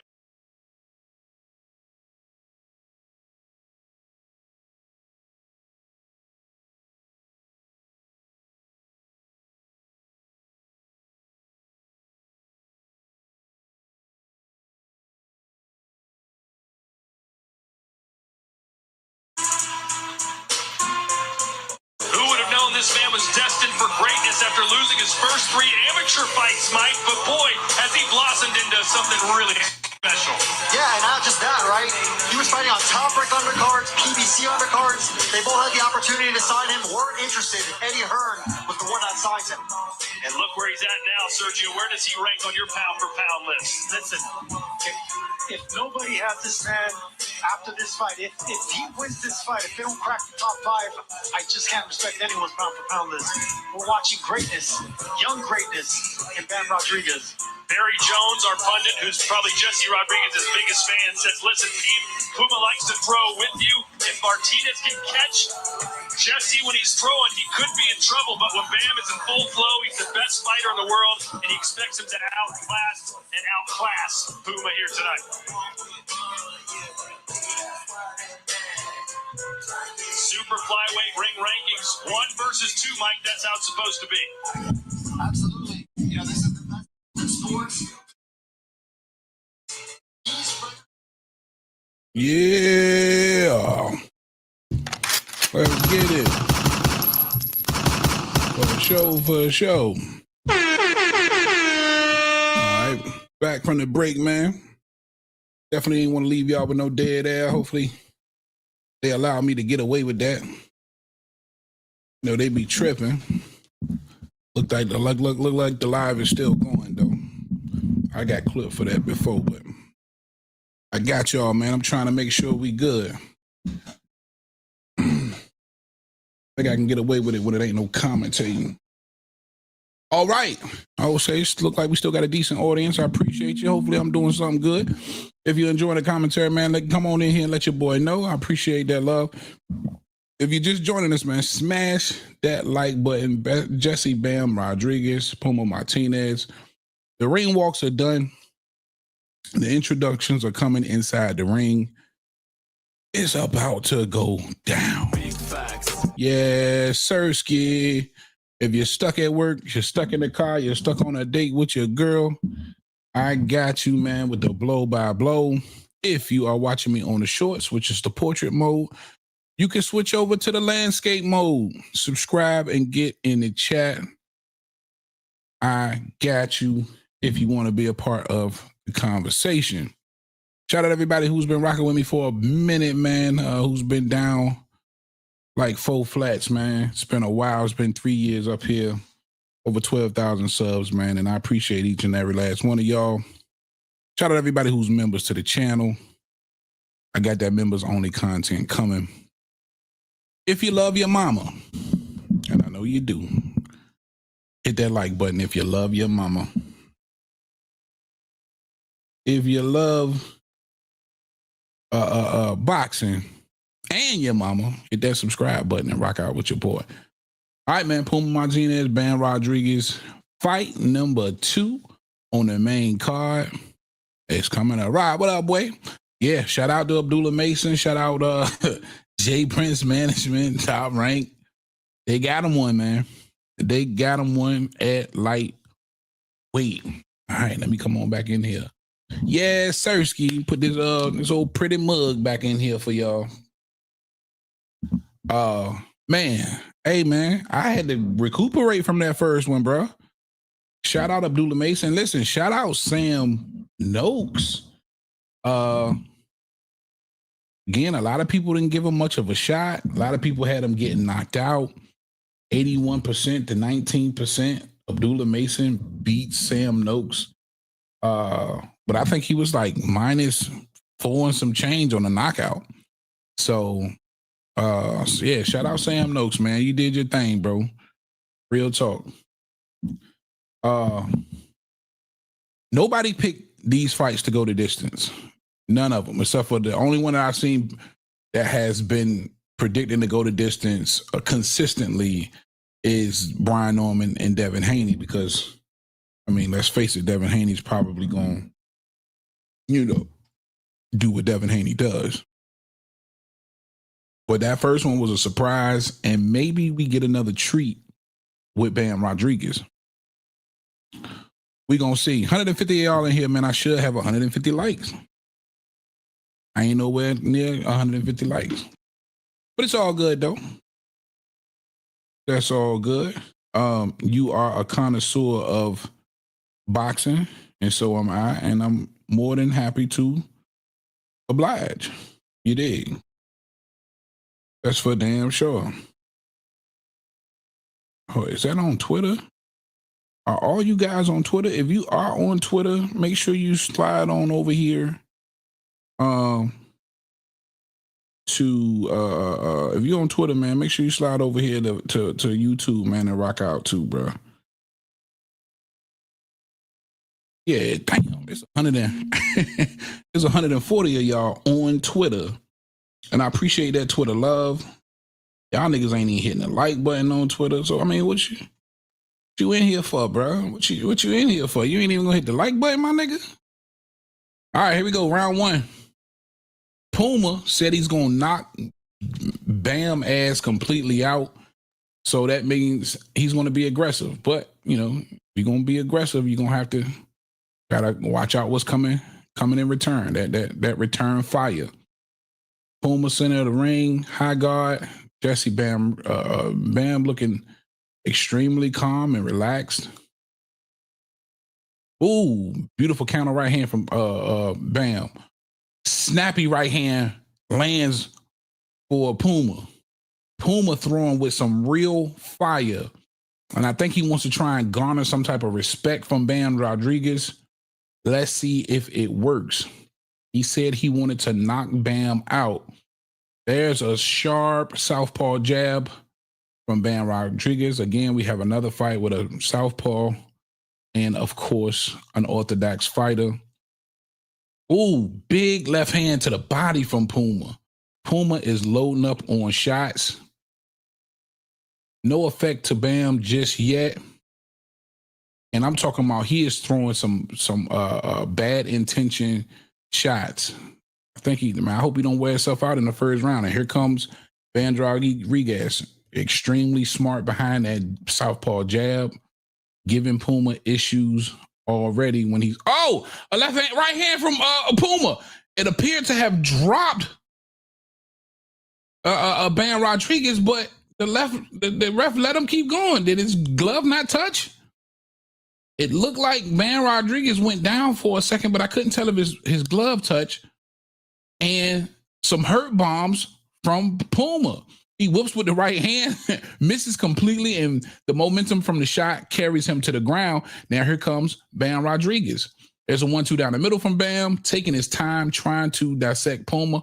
And Puma, everything he's throwing just has bad intentions. I feel like he just may punch himself out early in this fight and be susceptible to all of the, tools that, of course, Bam has. Now, Bam taking his time. There's another right hand up top from Bam, followed by the left hand and a wild right hook from Bam. Big right hand to the body from Bam, right hook. There's an uppercut from Puma. 2 right hands upstairs from Puma. Bam looking as comfortable could get. There's a nice stiff jab from Puma.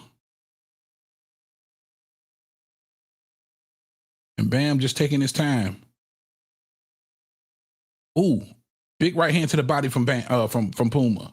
And that ends the first round. I need to see that replay though, man. That looked like he might have got, clipped. I don't know. Let's see. Shout out everybody in the chat. I appreciate that love. Rob, Coco, Dante, everybody, man. Appreciate you. Let me ban that. If y'all can do me a favor, man, and ban anybody coming in here. Oh shit.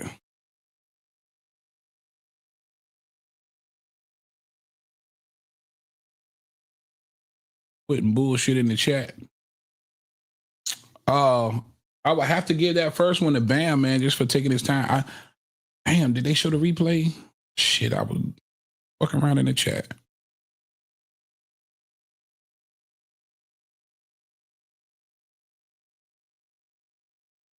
I'm behind in the stream.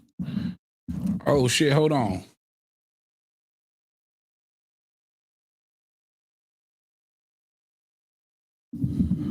All right. Shit, that should catch me all the way. I got 153 in the second. A lot of steam on them punches from your boy. Hold on. Oh, yo, YouTube. Okay. Yeah, I'm about to say. I paid for this shit here, man. I had to end up paying for this one. All right, minute 29, halfway through round 2. I'm sorry I missed that action for y'all, man. Technical difficulties. Damn, there go a right hand from Puma, though. It appears from what I was glimpsing and catching, Bam is still doing the same thing, doing a great job turning Puma at times, but Puma loading up on pretty much everything. It seems like he's managing to keep the right hand in the face of Bam, at least. There's a 3-punch combination from Bam. That was clean, followed by another sharp southpaw jab from Bam. And Bam taking his time, showing them different levels. I like how he's bending down and coming straight up, and you don't know which way that shot's going to come from. Now, Bam using that right hand and kind of just toying, it appears, with Puma now. There's a left hand downstairs from Bam, and Puma trying to get aggressive with that right hand. Bam, such great footwork, man. Able to use those feet and understand the distance to get out of harm's way. Puma looked like he's getting a little bit frustrated, and There's a shot downstairs from Bam. Back up top, double, triple right hook from Puma. Nothing clean. Bam just doing a great job, defensively responsible, catching a lot of these shots on the gloves. Puma just doesn't look he doesn't look really sturdy. Right now, the only thing I see from Puma is he got some real heat on those shots, but fundamentally shot. And Bam Rodriguez is just going to take advantage of that. He just looks like the cleaner, crisper, more in control fighter, bottom line. Puma is a little bit all over the place, not being extremely fundamental sound, not working behind the jab, and he's whiffing and throwing a lot of hard shots. And I think that'll, work on that conditioning for him. The way Puma looking, definitely don't see this fight going the distance. You got to be a little bit more fundamentally sound when you come in here with these world-class fighters. Bam Rodriguez is on most people's pound for pound list. It's a pound for pound fighter. Fundamentals cannot be neglected at all. And I'm just not seeing a ton of that from Puma right now, man, at all. He's going for the home run. He wants to knock him out, and you got to set him up, bro. You got to set him up. All right, here we go, round 3.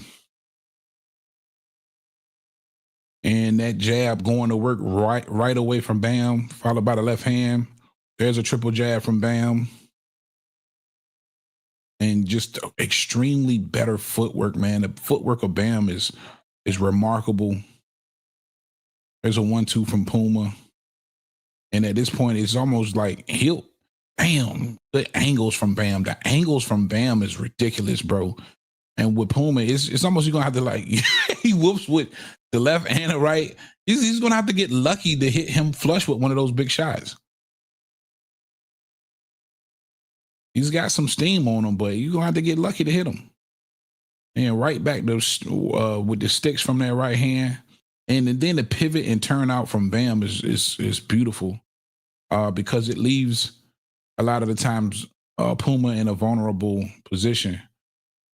And here goes Puma with the big wolves, man. He's finding a lot of air, bro. Those punches are finding a lot of air. There's a left hand from Puma. Bam gets off the 4-5 punch combination. There's the right hand stick. There's the stick. And the combinations just flow out of Bam, man. That shit's beautiful to watch. There's a straight left, lead left from Bam, and a 1-2 down the middle for Bam. Puma tried to implement a left uppercut in there, ran into a left hand. There's a left uppercut from Bam, using his legs to quickly get back and assess the situation. Then he lets 2 uppercuts go. Just a little clinch. Minute 10 left in the third. Oh, big right hand from Puma. He finally touched him. Trying to get in the wheelhouse of Bam Rodriguez.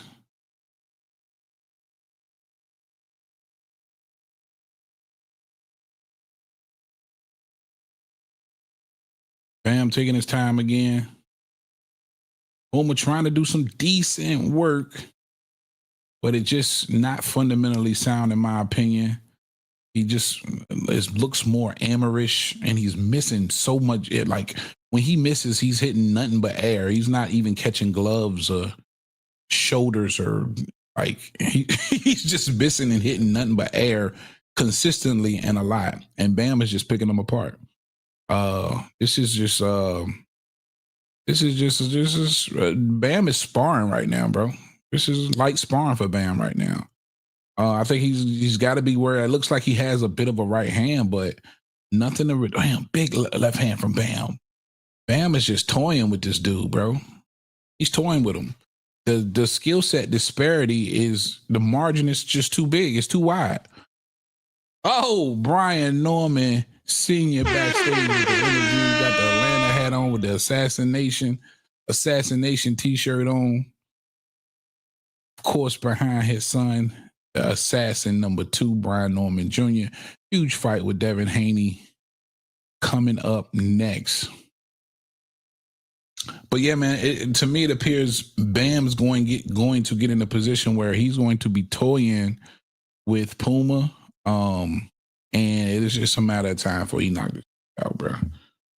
I don't think we about to get the fight that we got with Abdullah Mason and Sam Noakes. Skill set disparity is it's extremely obvious that Bam Rodriguez is on a different level. And now it appears he's loose. Here comes round 4, loose. And it's going to take, I think it's just going to take a lucky shot from Puma to get him in this fight. I got it 3-0 for Bam Rodriguez. And here comes Puma with these big shots with a lot of heat up there, but he just can't. He can't touch nothing. And here comes Bam with the fundamentals. Nice sticks down the middle. Puma reluctant to work behind a jab. There's a bam. He doubled up the right hook. Something got home for Puma there. Here comes Bam. Lead left hand from Bam. Backs Puma up. Great head movement, great waist and leg movement. And that's just frustrating and making it hard for, of course, Puma. Puma just wants him to stand still so he can unleash. There's a stiff jab from Puma. Where did he get that from?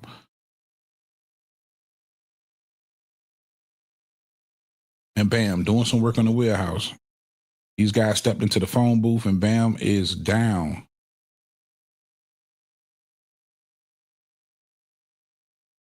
There's a big shot downstairs from Bam.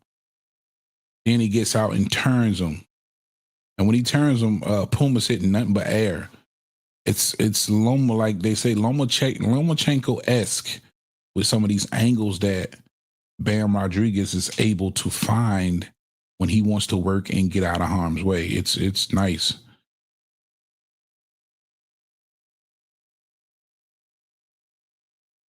All right, small clinch from Puma and Bam. Oh my God.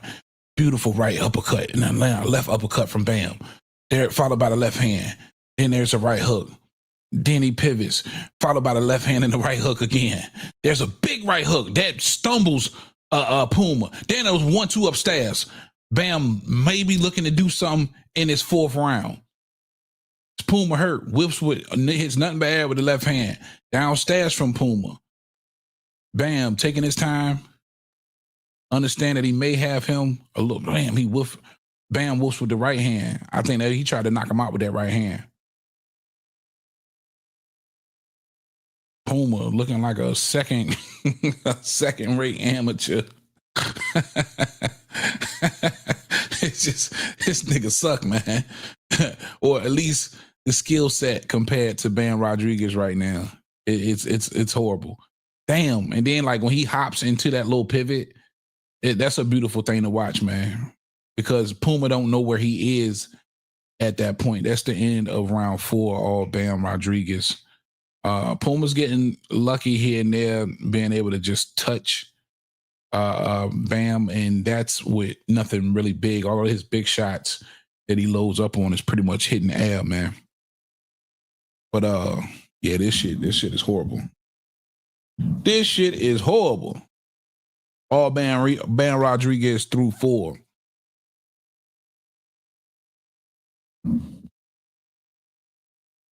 Bro. I can't believe there's 149 of y'all on Twitter and ain't nobody hit the like button, bro. That's crazy work, bro. Damn, that's crazy work.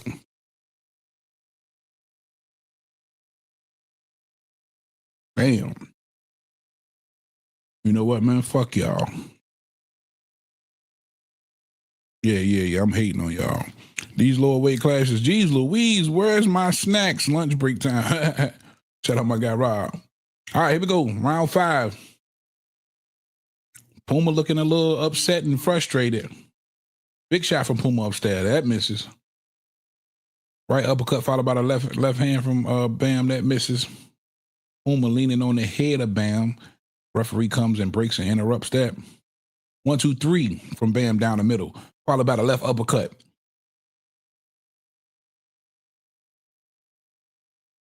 And Puma just can't find a target, missing with everything. Doesn't look really sturdy. And these punches that Bam is landing, it doesn't look like he's got a lot up there, but the reactions that we seeing from Puma, it just looks like it hurts, man. Like, even with his light. And so, you know, when he loads up, it's going to be night, Charlene. Crazy stab jab downstairs from Bam.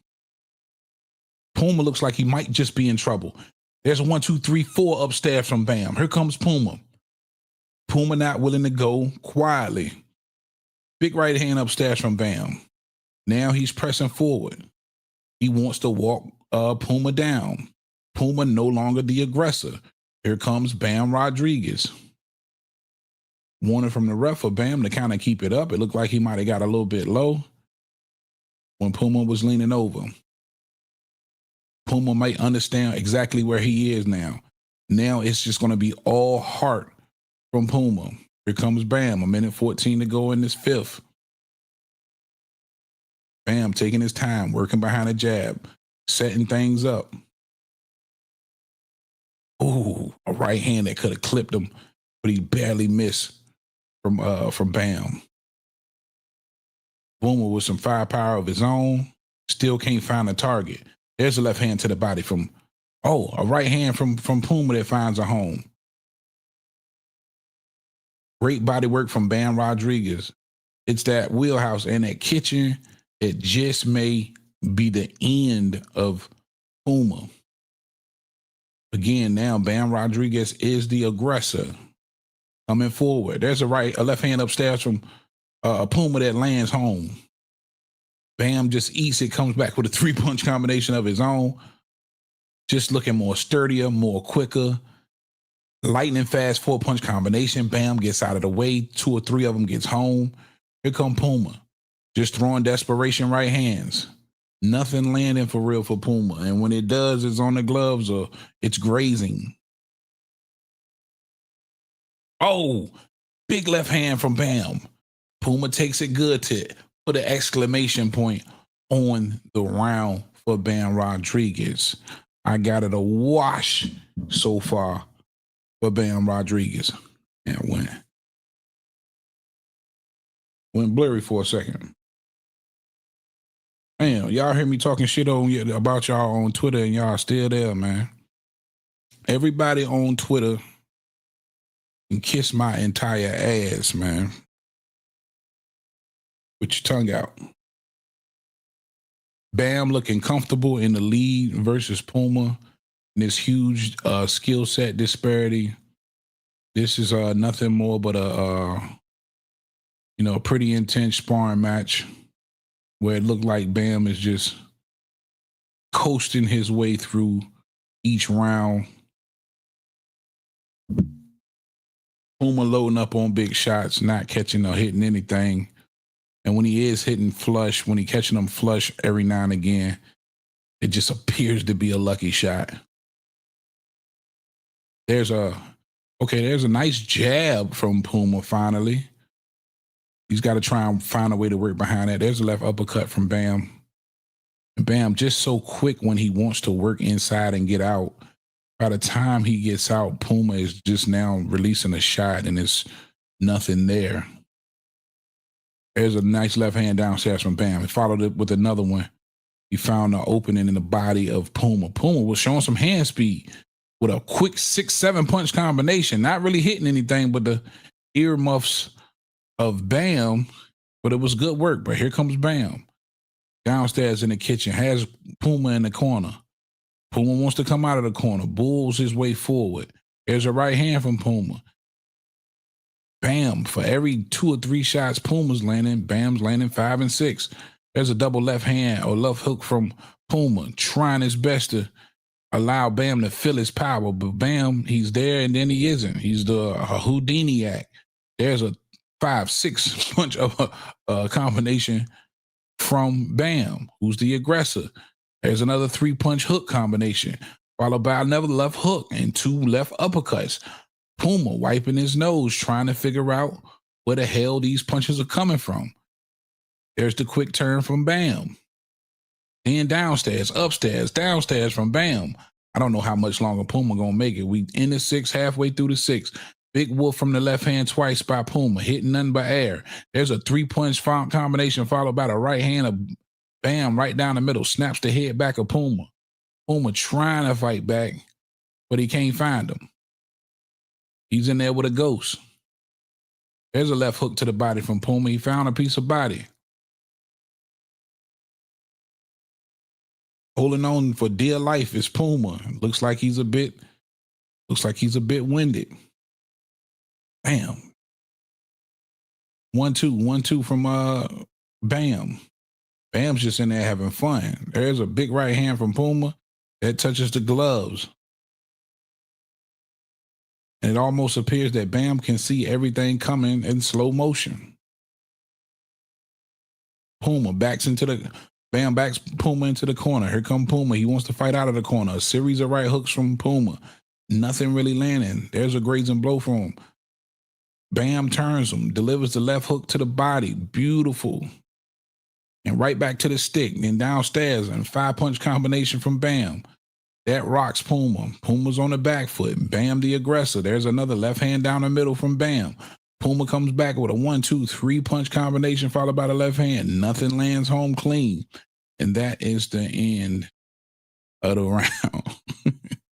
Bam Rodriguez toying with this nigga Puma Martinez who had all that mouth. Bam, Puma. You out here looking bad, my nigga. You out here looking bad. This shit is diabolical. Now that's diabolical. You out here looking bad, my nigga. And it's almost like Bam want to toy with him, like he want to carry him to the later round. I don't know. Oh, they're giving us a look at Brian Norman Jr. back there getting his hand wrapped. Oh, it's almost go time, baby. What's going to be important in that fight is cutting off the damn ring. I don't care what none of y'all say. Devin Haney is coming with them track shoes.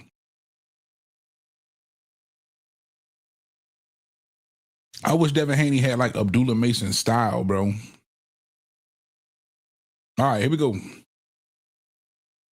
Round number 7. It's been a wash, 6 rounds of nothing for Bam. And Bam may be looking for the knockout in this one right here. Bam coming out extremely aggressive.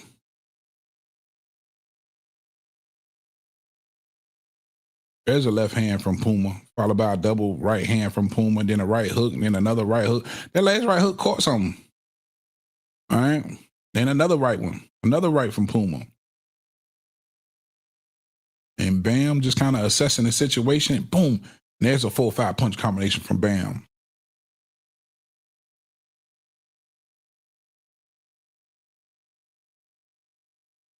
Excuse me, I had to sneeze. And there's that beautiful southpaw stick from Bam. Right back on the stick. And Boomer's on his back foot. There's the aggressive Bam Rodriguez. 1-2 down the middle, followed by the right hand. Puma trying to find something to touch, something to hit. And it's amazing how Bam Rodriguez can be right in the face of Puma, but yet still so elusive. And then when he let those 1-2-3 combinations go, the way he steps out of the way and turns them and finds a different angle is remarkable. Puma upstairs with the right hand. It's nothing there. Bam in the clinch, showing a little bit of muscling Puma a little bit. There's a big right hand from Bam. That might have hurt Puma. Does Bam smell blood? No, Puma with the left hand catches the earmuff. And Bam, 2-punch combination. Puma's in the corner. He wants to keep him there. Puma says, no, I got to come up out of this corner. If I don't do nothing else, get the hell out of this corner. There's a right hand to the body from Bam. Left hook upstairs from Bam. That might have hurt Puma. And Bam taking his time, trying to dismantle him. Downstairs from Bam, right hand downstairs, left hand downstairs. Puma, a little bit of desperation now. Trying to fight fire with fire on his bike. Puma on his bike. Here comes Bam. There's a left hand upstairs. 40 seconds to go in round 7. Right hand from Puma. That lands on the chin of Bam. He finally finds a home for it. And here comes Bam. Downstairs to the body. Left hook, right hook. Then upstairs. Puma finds a right hand. That gets home. Puma holding on.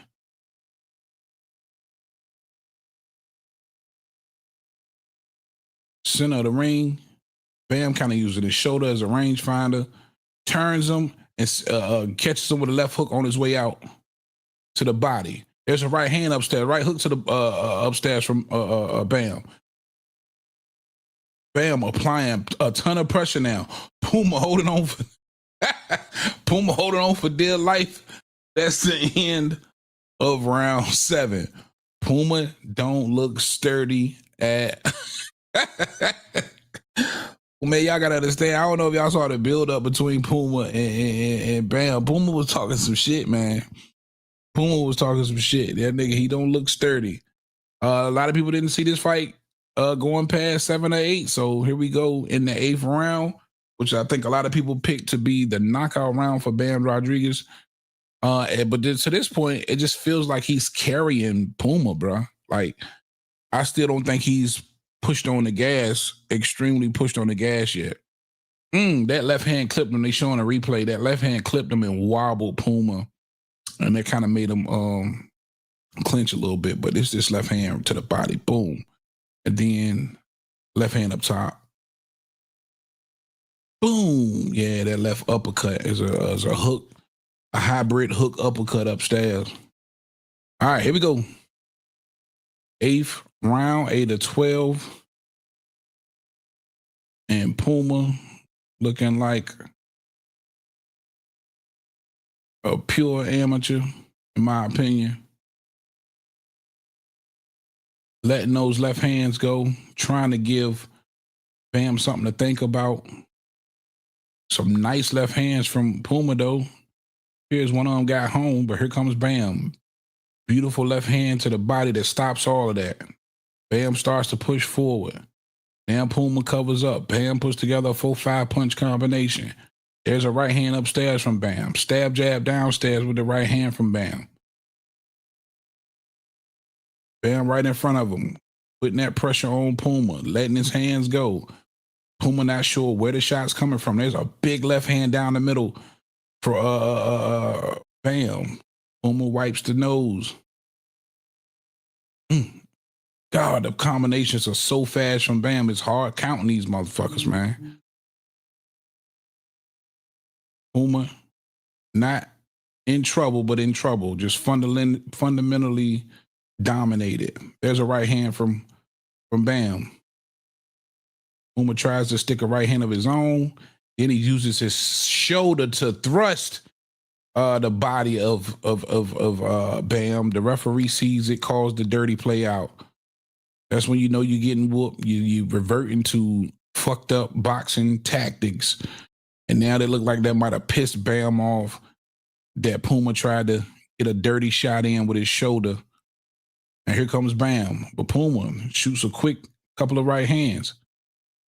Bam, downstairs to the body with that right hand. Doesn't look like Puma would have the kind of power that would be able to get Bam out of there now. But really, really sharp, hard shots from Bam are still there. There's a left hand that backs Puma up. Puma leans forward with a left uppercut followed by a right uppercut. Nothing gets home. There's a right hand that got home from Puma there, though. Puma having a better round in 8. I don't know if that shoulder may have done something. But here comes Bam, still being the aggressor. Oh, my God. 3-punch combination rocks Puma, but he's not hurt. Whips with the right hand. Bam, right back downstairs, scoring at will. And there's the double jab, followed by the left hook, right hook from Bam. Then that nasty left hook coming off the ropes from Bam. Puma's back and touches the ropes. He uses his legs to get out of the way. Bam wants to fight. He walks up on Puma, just walking to him now, casually walking to Puma now. That is the end of round 8. it almost feels like Puma is trying to go into survival mode to say, hey, I went all 12. It is a whitewash, I believe, on the scorecards. I don't see where you can make an argument that Puma has won any one of these damn rounds. Good golly, Miss Molly. Shout out to all my Facebook love, man. If you in here, smash that like button. Twitter, y'all niggas eat a dick, man. Eat a dick, Twitter. Yeah. Eat a dick, nigga. I'm gonna still rock with y'all though, but eat a dick, man. I'm gonna go out. Maybe y'all somebody smash the like button.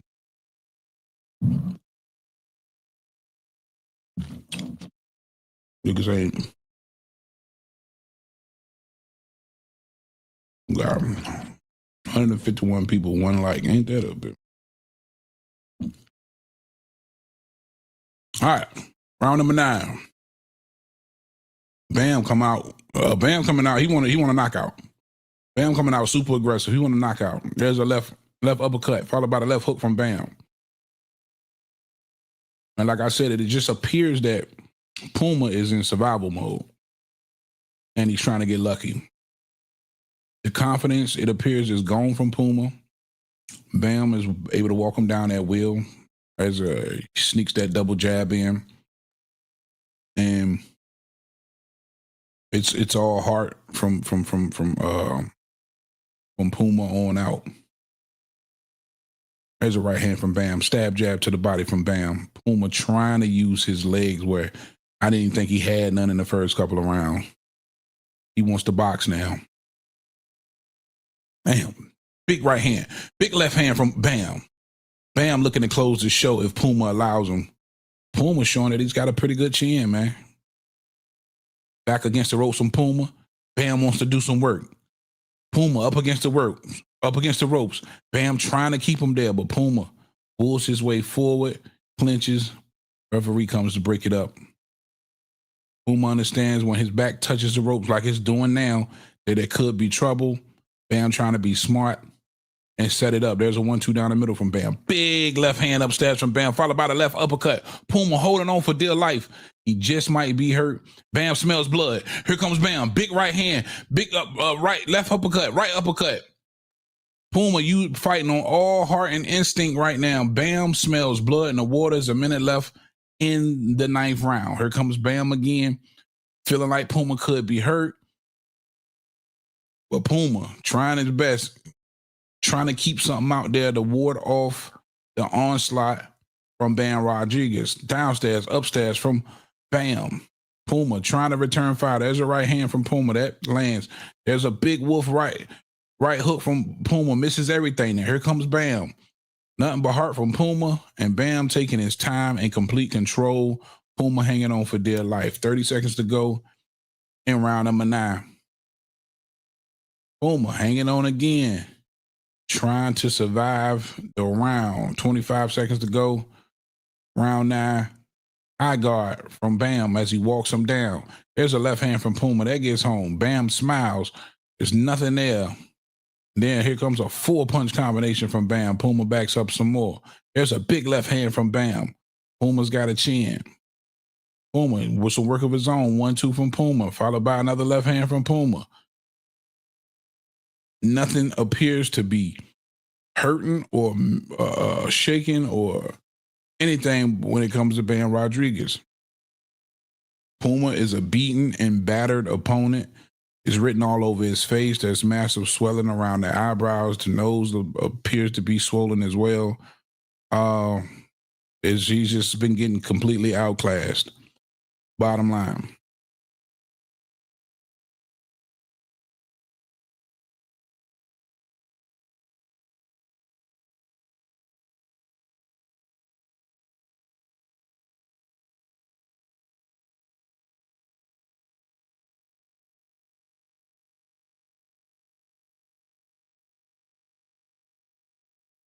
Oh, my cousin. It's Abdullah.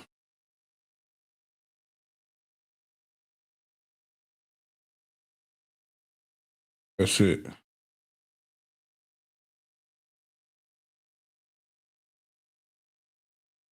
right, round number 10. Hold on, y'all.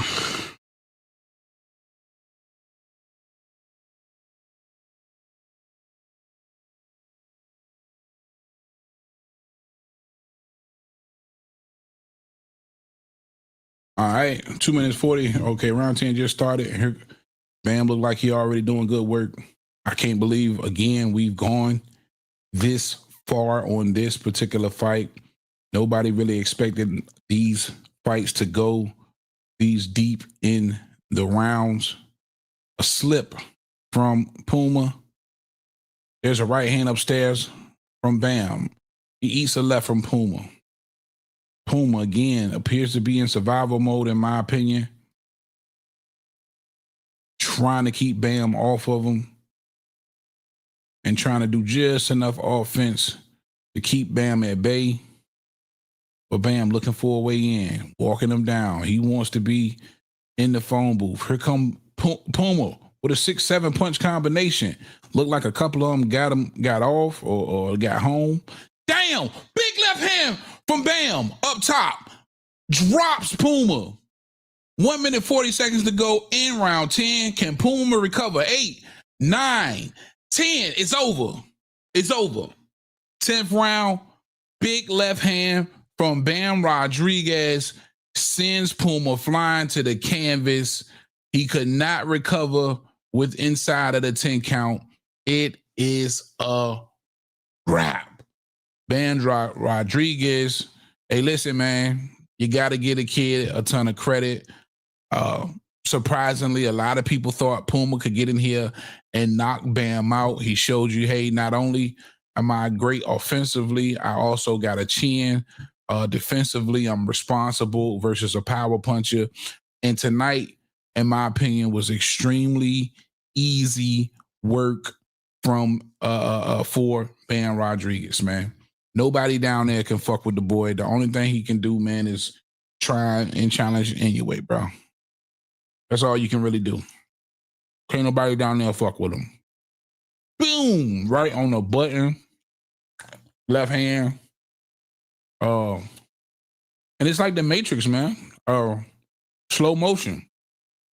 He's seeing those shots coming so clearly. Slight head movement moves him out of the way, and he comes with the overhand left and his night Charlene. And everything about Puma's body language and punch selection said he was done a long time ago, man. He just needed a little bit of help. And it comes in the 10th round via overhand left. Damn. Night, Charlene. Shout out your boy, Bam Rodriguez, taking care of business. Big KO, knockout over Puma Martinez, man. Again, a lot of people giving Puma a ton of credit and believing that he could come in here and knock Bam Rodriguez out. But that just was not the case. Skill set disparity was remarkable. Bam levels, and when I say levels, I mean levels above Puma Martinez, and it showed tonight. And for a lot of those rounds, I honestly felt like he was toying with him. And I didn't believe Puma Martinez was just fundamentally sound at all tonight in his effort versus Bam. And you could just tell he was relying on trying to get lucky with one solid power shot. And some of the ones that did land, you could tell, Bam he has a decent chin. And he was able to roll with a lot of those shots. If you look at Bam, it's not a mark on his face. Puma's beaten and battered, and Bam looked like he ready to go to the club, bro. Bam ready to go to the club. He got paid. Bam going to the club, get him a couple of them $1,000 hole. He drinking. He on that hen dog. He on that hypnotic, old school shit. You know what I'm saying? Might get a little shot of that Gentleman Jack or something. Might be on that Crown whiskey. And it's party time. Bam Rodriguez with the complete wash. I still want to see them scorecards because I ain't give your boy one round. And now the unified, you got the ring, you got the WBC, the WBA, the WBO. Ain't but one more out there, so bam that nigga, man.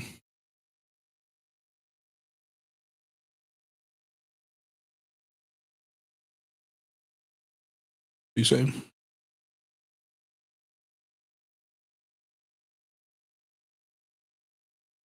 Sanchez was wrong. Oh no. All these fights, ain't nothing in there early tonight, bro. Nothing ending early tonight, baby.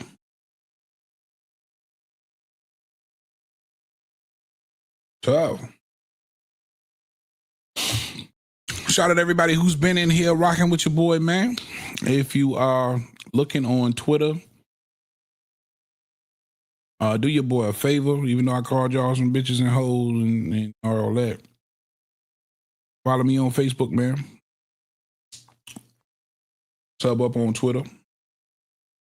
Rock out with your boy. I appreciate the love.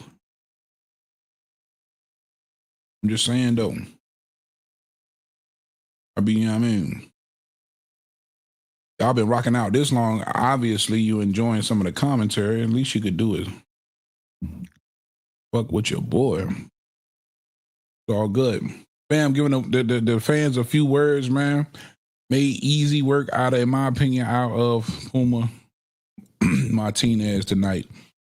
Even though Puma got a hell of a highlight reel, man. It's just Bam nice, bro. Listen, he's on them pound for pound list for a reason. A lot of people thought Bam was gonna get knocked out tonight, and I think you got to reevaluate that pound for pound list again. And he's got to be, he's got to be up there, man. He got to at least crack that top 5.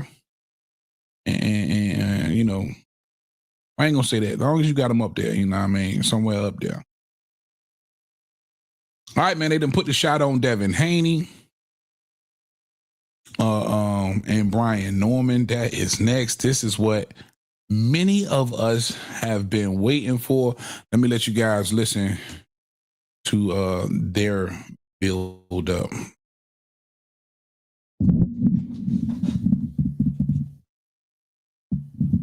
Take over. You will see the pain. And it's like speed, power, IQ, pressure, fighting on the inside, fighting on the outside, going in there and beating him every which way. Trapped in the ring with an animal. Now it's time to go and kill him.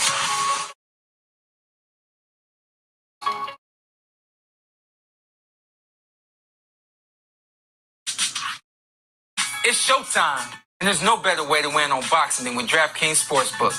This is the home of boxing bets. So step into the ring and go the distance with this unbeatable offer. Place all kinds of bets live or before the bout, like fight props, over-unders, money lines, and more.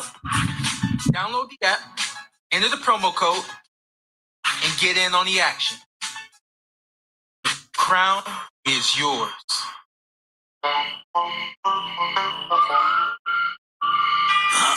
This does not look good. Here, quick, have a Red Bull and pass it on.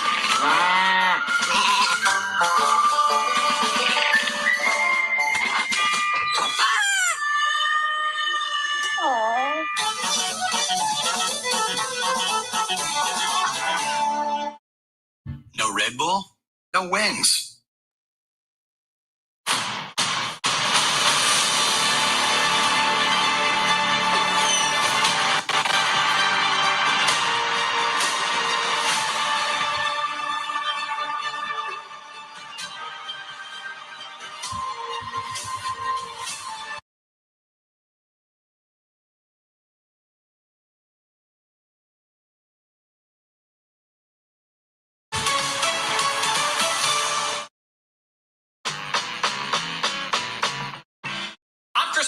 And I'm Sergio the Land Snake Mora. Join us every week for the fiercest debates in boxing between a former world champion and a guy that spent 2 decades covering them. I'm going to buy you a new shirt.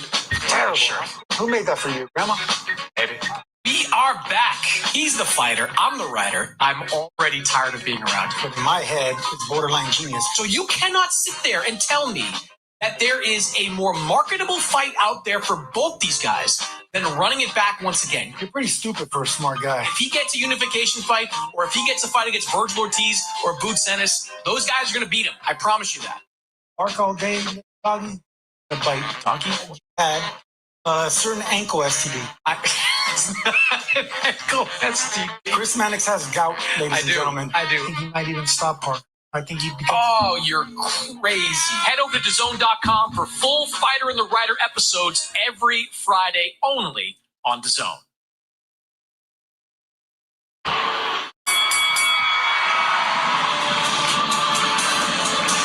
Everybody, welcome back. We are into the early hours of Sunday morning here in Riyadh, where Ring 4, Night of the Champions, is in full swing. But it's not just boxing that we've got for you here on DAZN. No, we've got plenty of soccer coming your way as well. Tomorrow is the Milan derby in Serie A, and for Spanish-speaking viewers in the US, the UEFA Champions League takes center stage next week. The standout games there see Manchester City take on Bayer Leverkusen, Bayern Munich traveling to Arsenal, and Atletico Madrid facing Inter. Sí, amigos, tenemos muchísimo fútbol en camino para ustedes, para nuestra audiencia hispanohablante en Estados Unidos. La UEFA Champions League toma protagonismo la próxima semana.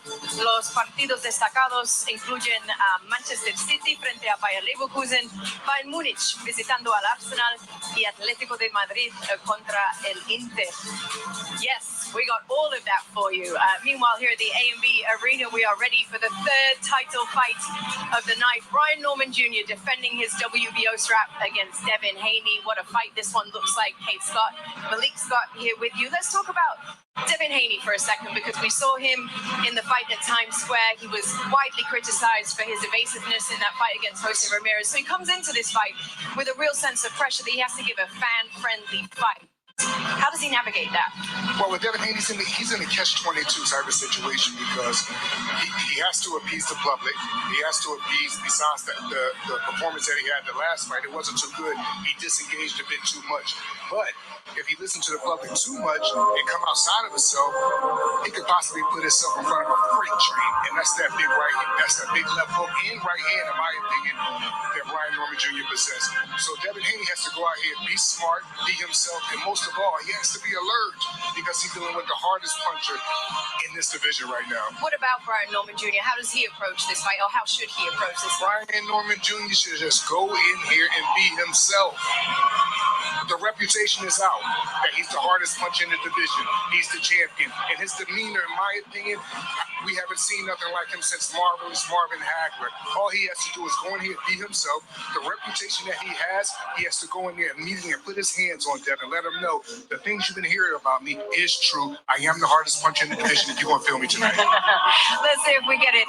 It's time to find out if Devin Haney can realize his dream of becoming a three-weight world champion, or will Brian Norman Jr. continue his reign? His talk with the tail of the tape. Here we go. This is the co-main event of the evening. Brian Norman Jr., the heavy hitter, the knockout guy, 22 KOs in his 28 wins, and he keeps getting stronger every fight, it seems, taking on Devin Haney.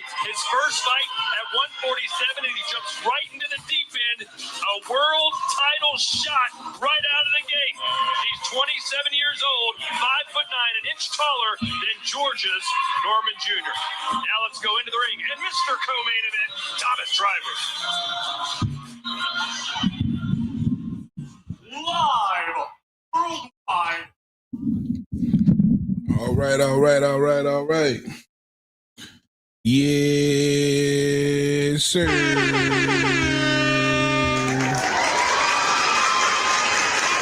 It's about that time, man.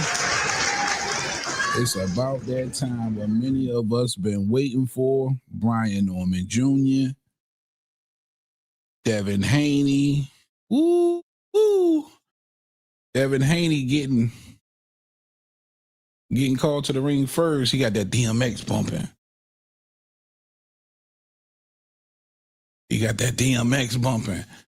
DMX represent the dog, man. Hey, I want to know, put that in the chat too for me. Is Devin Haney a dog? Is he a dog? I don't know, cause see, for me and for a lot of people, the definition dog means different things. And for me, a dog means when a firefight break out, you willing to sit in there and bang from time to time, you know what I mean? And for more than 2 seconds, right? When a nigga getting the better of you and it's time to really just dig deep and bite down, you know what I mean? And try and get the best of your opponent while he's getting the best of you. You know, that's that dog to me. You know what I mean? Yeah, man. Well, it's different definitions for different people, man. But for me, that's the definition of a dog. A nigga biting down, man. In that moment of, you know what I'm saying, where buddy getting the better of you. You want to make a statement and you ain't gonna back up. You ain't gonna pivot out of there until you get the best of him. And then you know what I mean? We're gonna see, all right. Oh, my nigga B. He on the big stage in Riyadh. Shout out Brian Norman, man. Yeah. Oh, man, because y'all got it. So there's a relationship with this channel and Brian Norman and Brian Norman Sr. Shout out my guy, Mark Nash TV, too. So to see how far he's come, man, from, you know, the Quentin Randos and Boca Chicas to be here. Most people don't know, man, the Santion fight, he wasn't supposed to win that fight, bro. Brian Norman don't supposed to be here. He was supposed to be getting fed to Giovanni Santion. And that became a highlight knockout reel where he knocks your boy clean out and kind of stoops down and poses, all right, what he was able to do against Cuevas, and the knockout of the century versus Sasaki, where he lost his memory to carve out a lane for himself to be here first time in Riyadh on this stage with a name like Devin Haney. It's remarkable. And for Devin Haney, listen, you can't take nothing away from the kid. Even though I be wanting to hate on him. You are a hater. I am. I can't take nothing from him. He's taking advantage of every opportunity that's come his way. He's beat the likes of 7 world champions and former world champion. Lomachenko opted not to fight him when he had the WBC.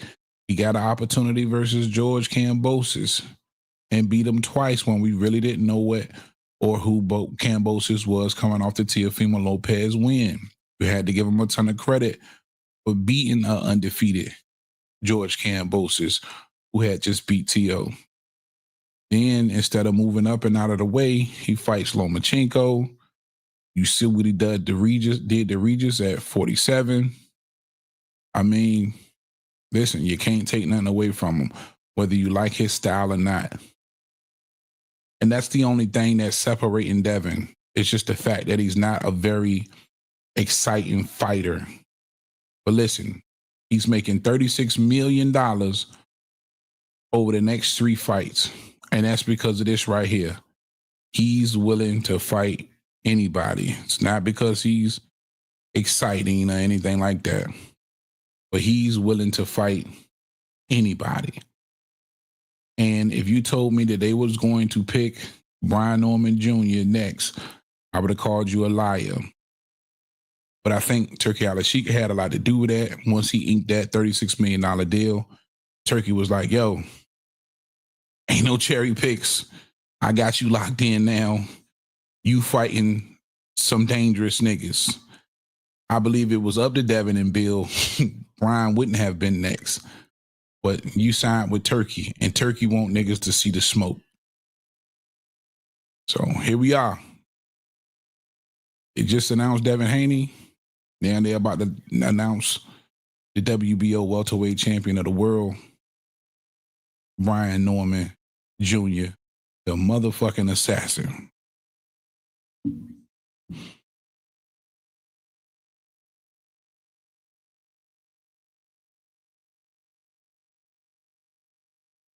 Decatur, Georgia, baby. 22-0 with 22 big wins by knockout. The nigga that was supposed to be here. My dog, I gotta feed my dog. Let me see if he come on camera for that bite. my little nigga Thurgood. I named him Thurgood. Brian, the assassin Norman Jr., assassin number 2, baby. Gosh almighty, here we go. Ah, it's here. It is here, ladies and gentlemen.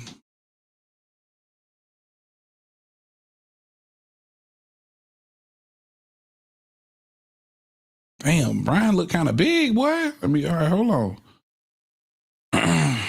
Let's see. I gotta get to see both of them in the frame at the same time. But that little in the center, Brian look big, man. It's a conspiracy how Devin keep moving up and bigger than everybody, though. All right, here we go. Here we go. Devin look big, bro. Devin looks bigger, in my opinion.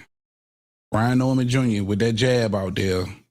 He says, hey, y'all don't believe I got footwork. Y'all don't believe I got a jab. We gonna see.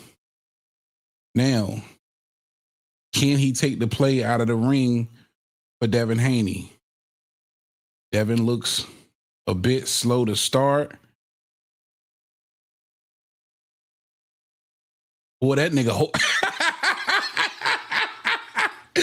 Devin holding on for dear life out the gate. So we might as well get ready for that. A bunch of clinching right back in the center of the ring. Brian Norman Jr. said, listen, I'm coming to knock Devin out. Devin, from the lips of Floyd Mayweather, say, if you violate, I got to demonstrate. Bunch of feints from Devin, reluctant to throw. Brian did come out with some jabbing. Devin looked like he wants to fill him out and maybe do some counter punching. Not much action here in the first round. And that's what I said you might get from Devin. That's why this fight isn't the main event. Because if Devin comes out and stinks it up, is reluctant to fight, and uses the entire ring, then it could be a boring fight. But it looks like Brian Norman, who is at least throwing a jab. Look at Devin. Isn't, going crazy too. He's being very calculated as well. I wouldn't allow Devin to get comfortable at all, though. I would have to see where your counterpunching ability is at. Still really nothing, man. Probably about 7-8 punches thrown so far, and they've come from Brian Norman. Devin's threw one shot this fight so far. And every time, and there's another clinch, I'm sorry, guys, there. Every time Brian comes forward and throws a shot, Devin stands there and clinches.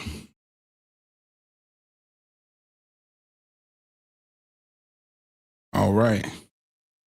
Brian Norman, just as calculated, trying to take his time. There's a double jab from Brian Norman. And it appears you got to give Brian Norman so far this round just from actually throwing some jabs out there. And oh, nice left hand from Brian Norman. Oh, Devin went straight to the clinch. Nice lead left hook from Brian Norman. Gosh almighty. Snapped the head of Devin back. And Devin just, come on, man, let him go, Devin. God damn, man. We about to have a whole night of this. This is why a lot of niggas don't fuck with Devin, bro. Instead of letting your hands go, he gonna be trying to clinch the nigga all night. All right, that's the end of round one. Brian Norman Sr. with an earful for Brian Norman Jr. But he let him know it appears he let him know it's a beautiful performance so far. It was a great first round for Brian Norman, in my opinion. I got it 1-0. The PTSD of Devin Haney is apparent. He doesn't quite have happy feet. He looks a little settled in that area. But every time Brian Norman is trying to get off some offense and gets a little too close, it's a clinch and a hug and a hold and a slow dance from Devin Haney. And it might He might be slow dancing with this nigga all night.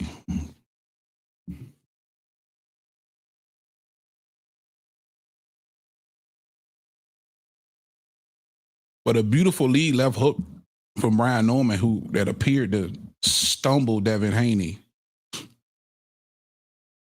All right, here we go. Round number 2, center of the ring for Norman. Devin, a lot of movement on the outside. A lot of people think he may be damaged goods from the Ryan Garcia fight, given how his performance versus Ramirez. But Devin believes he's levels above Brian Norman. And here come Brian Norman tripling up the jab. He's the only one showing any kind of offense. I don't know how Devin's supposed to win this way when he won't even let the jab go. There's a left hand from Devin that appeared to land. There's another jab from Devin that looked like it landed as well. But Brian Norman doing a good job of cutting off the ring and standing right in front of Devin Haney.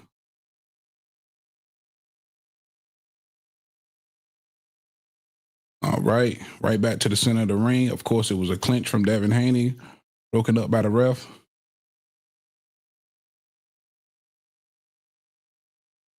Another clinch by Devin Haney. We're going to have to count these clinches. That's probably like clinch number 6. There's another clinch from Devin Haney. Every time Norman gets close enough to try and let his hands go, Devin Haney's clinching. There's another clinch from Devin Haney. And I told you guys in my video, my preview and prediction, that this is probably what you was going to get. Oh! Devin Haney, Lord have mercy. Devin Haney didn't drop Brian Norman Jr. Oh, man. Oh, Lord. Go! All right, you got to be smart. You got to be smart, Brian. You got to be smart, Brian. Hold on. You got to be smart. You got to be smart. Hold on. You got to be smart, boy. You got to be smart. 50 seconds to go. You got to be smart, boy. And Devin, you got to be careful.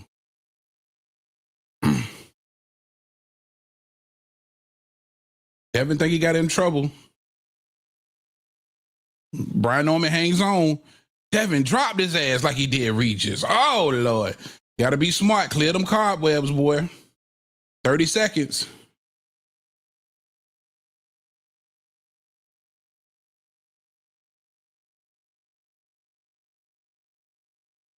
Damn. Devin doing some damage with that jab.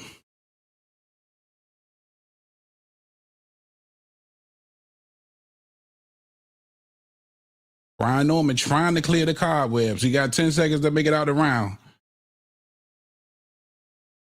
Gosh almighty. That's the end of the bell. He survived. Oh, my goodness. Devin Haney, it appears it was the right hand. And Brian Norman is bleeding from the nose profusively. He looking busted up.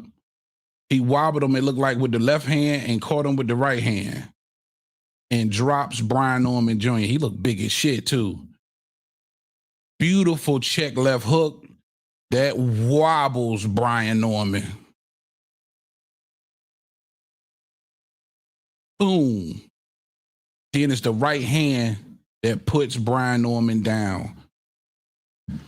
He's been through this adversity before. Connor Ben, mouth wide open. Eddie Hearn smiles as he looks up at the fight. Gosh almighty. He's got 1 minute to recover in that corner and clean out the cobwebs.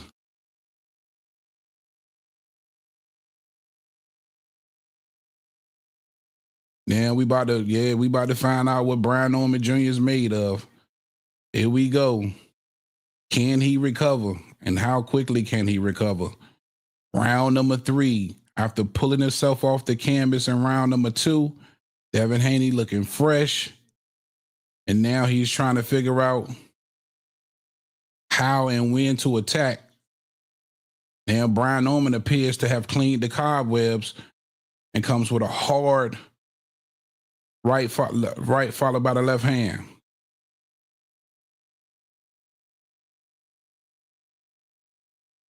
Now, Brian Norman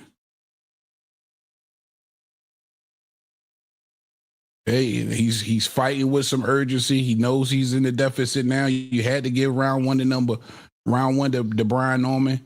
2 is definitely a 10-8 round for Devin Haney, and we got ourselves a fight. Brian Norman's got to be a little bit more calculated. There's a blinding jab from Devin Haney. There's a big left hook from Brian Norman. Big left hook from Brian Norman. Doesn't appear to have bothered Devin Haney, but it appeared it landed.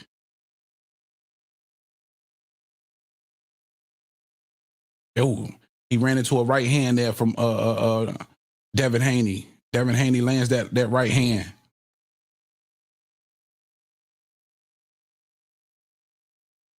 He's got to be careful when he decides to come in because that right hand of Devin Haney is landing, and he's got to watch out for that check left hook. There's a nice jab from Devin Haney.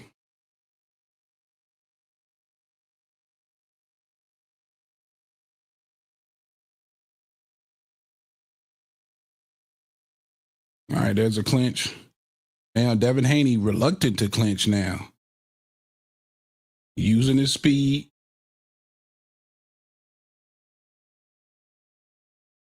Yeah.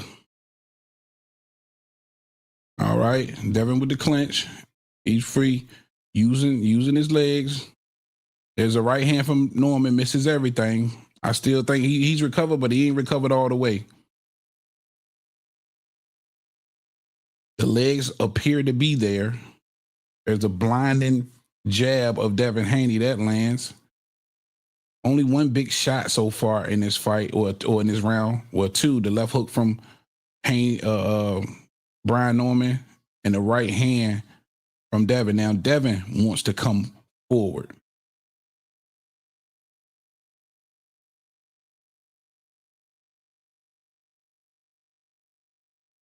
All right, Norman on the back foot for a second there. And Devin Haney being extremely elusive when he wants to pull out. All right, that's the end of round 3. That's a tough one to call right there.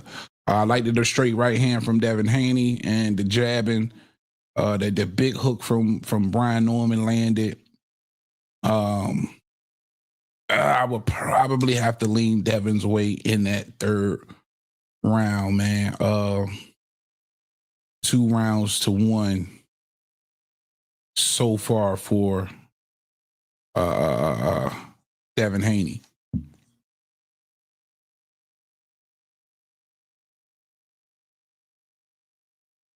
So he's definitely up on the scorecards, man. Got the 10-8 round and winning this round. 1 round for Norman the first round. Norman's going to have to get his head together and get his head together quick and make some type of adjustment. Now, here's where, championship, world-class level fighters can make certain adjustments to change the trajectory of the fight.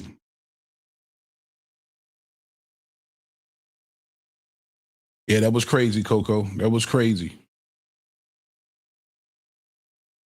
And here we go, round 4. Devin Haney, though, he looks poised. He looks cool, calm, collected. No happy feet. It looks like he's initiating the clinches less, and he's looking for his openings for his speed. There's a nice jab from Devin Haney.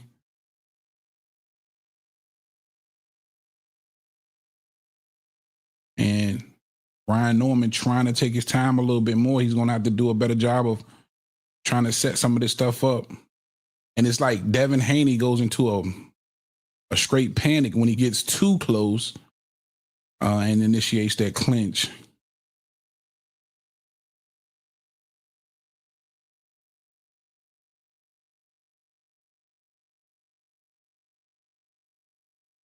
All right.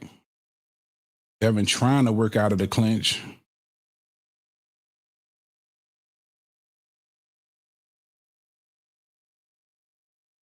Minute 35 to go in the 4th.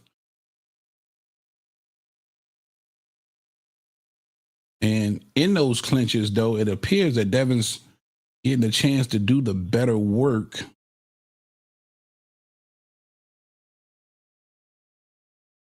And he's got to be careful the way he lunges because Devin is being extremely patient and trying to. There's a beautiful jab from Devin. Like when his jab is on, it's on. There's another one from Devin, and it's just sticking. It's sticking. He's going to have to keep that hand out there to kind of try and parry those jabs. And the hand speed looks apparent from Devin Haney for sure. And that little quick twitch, it appears that this fight could turn into that Regis fight, man, where he's just a little bit quicker than Brian Norman, bro. He's quicker than Brian Norman. Yeah, you're right, Coco. He might be in savage mode tonight. Yeah. Brian Norman lunging with that left hand.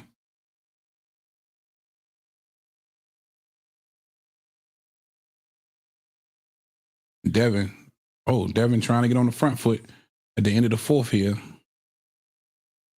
Taking his time. I ain't gonna lie, this is looking a lot like the Regis fight, bro. This is looking a lot like the Regis fight, man, where Brian Norman, it's hard for him to gauge that distance, and Devin Haney's speed is really bothering him, man. And he can't get a beat on that jab. When Devin does decide to throw the jab, it's so fast and so accurate. It's there before Brian really knows it. And he busting them up a little bit, man.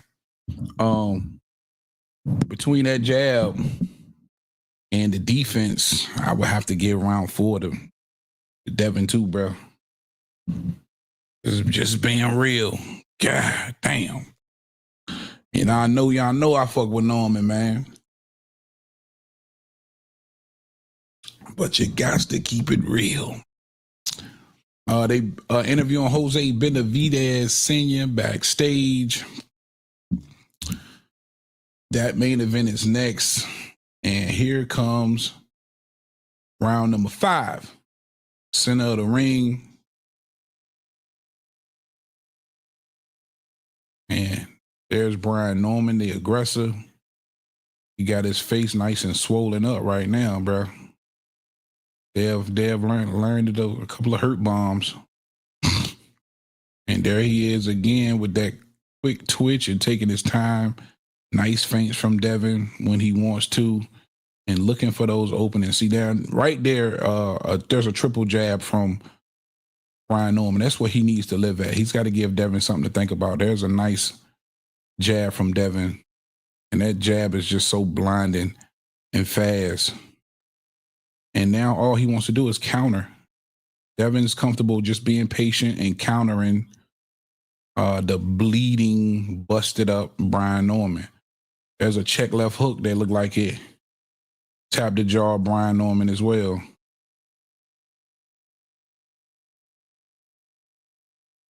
But let's remember, Brian Norman has seen this type of adversity before, and all it takes is one. All it takes is one. And Devin's got to keep it up. There's another beautiful left hand followed by the right hand from Devin Haney.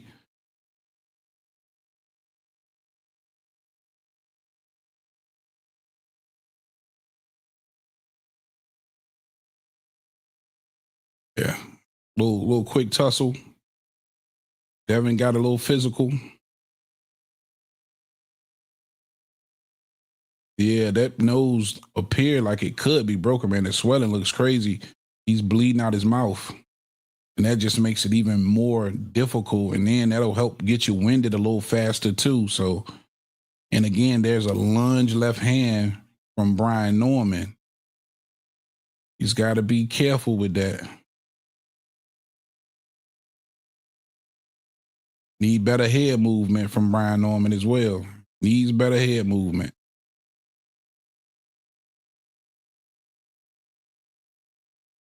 Coco say Haney is in the lab. That's what it appears to be. Right back to the center of the ring. 30 seconds to go in round number 5. Haney coasting, in my opinion, to this at this point. Just the more accurate puncher, more accurate punches, and appears to be extremely comfortable. It appears to be extremely, extremely comfortable, man.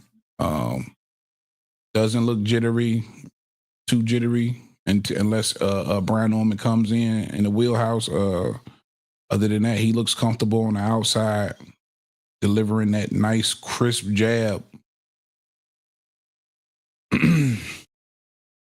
Listen, man. Hey, this is why, Devin Haney's a name, is the reason why he beat these world champions. The dude ain't no slouch. You know what I mean? It was just more what performance was you going to get from Devin Haney tonight? And damn, boy, look at that 1-2 right down the middle. Sends that blood gushing out of the nose of Brian Norman.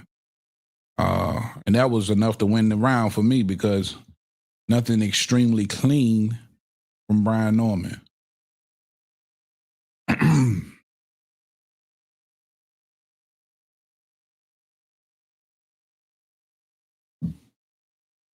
All right, some Brian Norman senior advice in the corner.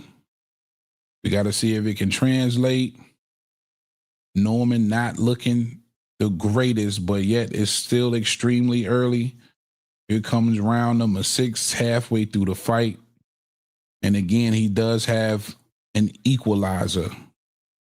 But Devin Haney, fluent with his movement, making him miss with the jab, and looks in complete control.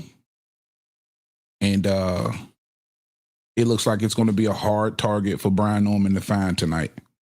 He's going to have to keep that jab out there. But with keeping the jab out there, that leaves him open for counters. And then as soon as he gets too close, here comes the clinch from Devin Haney. And again, Devin Haney just being patient as all outdoors, waiting for the perfect time to flick that lightning quick jab and counter with that left hook or that right hand right down the middle. He's only really used 3 punches in this fight so far.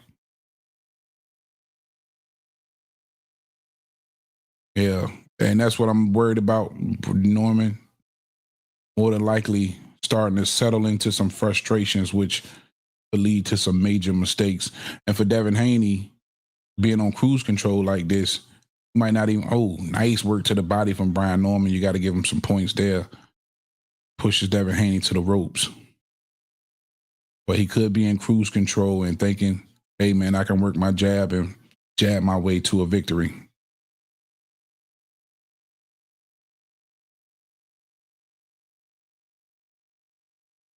There's another nice jab from Brian Norman. Devin understanding that, hey, I'm maybe losing this round now, more willing to stand his ground. There's a wolf left hand from Brian Norman. That hits nothing but air. And Devin Haney, again, willing to stand a little closer to Brian. There's a jab flick from Devin right into a clinch.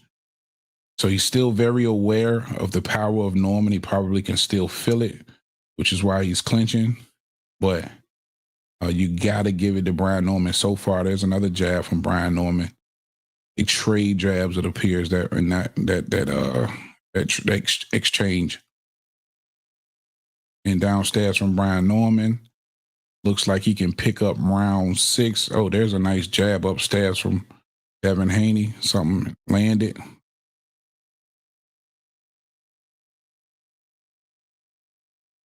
And you just got to be so careful when he goes downstairs with the stab jab from Brian Norman, because Devin Haney's countering so quickly.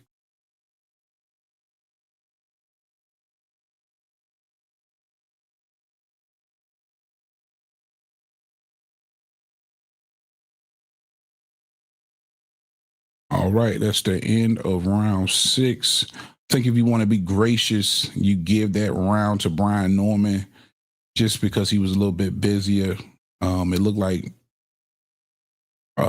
Dev had the cleaner jab upstairs, but the body work from Norman, along with a couple of jabs that were clean of his own, you know, I would probably give that 6th round to Brian Norman.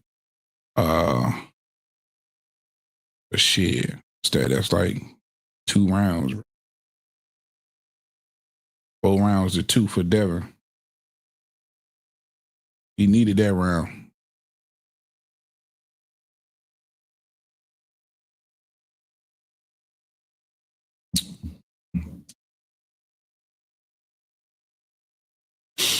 Yeah, they interviewing Anthony Yarde, trainer, in the back. Oh, that's gonna be a good fight too. This was just a dope card tonight. It's only 841. Damn, let me check my ticket. Brian Norman in the 7th. Let's see if he can get a second win and see he can work something different, Brian. You're gonna have to make some adjustments. But Devin, it's hard to make adjustments. Damn, Devin Haney with a leaning left hook himself, lead left hook himself. It's hard to make adjustments in when somebody who's so, oh my goodness, beautiful right hand from Devin Haney. And now he's kind of sitting down on some of these shots, which you don't really get to see from Devin Haney.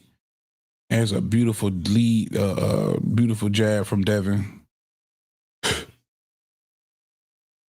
There's another one. Brian Norman eats it. There's another one. And the countering is just magnificent. It's on a different level from Devin Haney tonight. The countering. There's a left hook try from Brian Norman.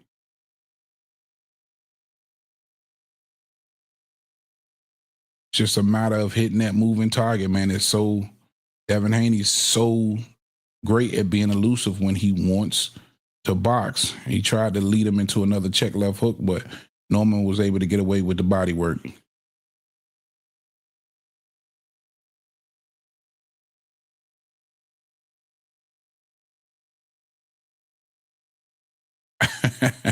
Shout out Merkin in chat. He said he juiced up. Who juiced up? Devin Haney? Oh, there's a left hook from Brian Norman. There's a left hook. Then down to the body. You got to work now. You got to work. That's some good work from Brian Norman real quick. Merk say, oh, Devin juiced up. There's another left hand upstairs from Brian. All right, he's getting home with that left hand a little bit here in the 7th. It looked like you maybe could give him back-to-back rounds if you're being gracious. You got 50 seconds left. Let's see what happens. And Brian Norman trying to find some openings. But again, Devin Haney just so elusive. You have to set him up and get him to run in this shit. And I think what Brian Norman is fucking up at is he's got to add some feints to that arsenal. He's committing on every shot. Devin Haney's the only one doing the feinting for real. So you got to give him something to look at, try and get him to get in position where you need him to be to get off your offense. It's just, you can see in this fight how, you know, you say you want to dig in the bag, in your tool bag and pull out different tools. Well, we're seeing that, I think, with Devin Haney a little bit more than Brian Norman.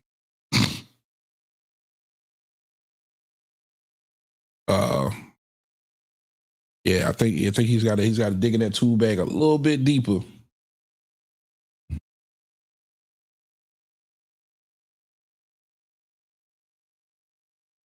Hey, that's that snack shit, man. That's that snack shit. That is that snack shit.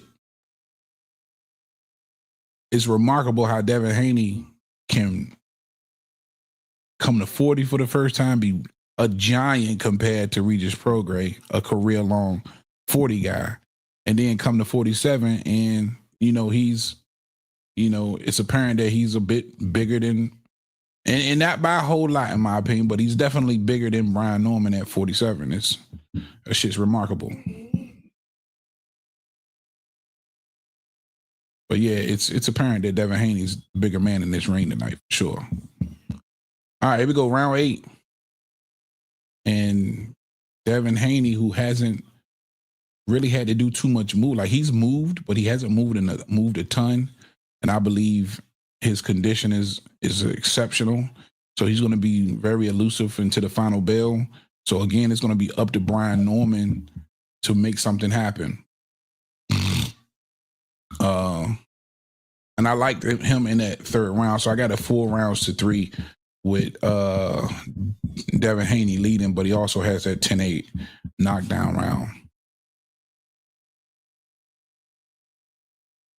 But this is Riyadh too, so it might be 7 rounds to nothing, Devin Haney.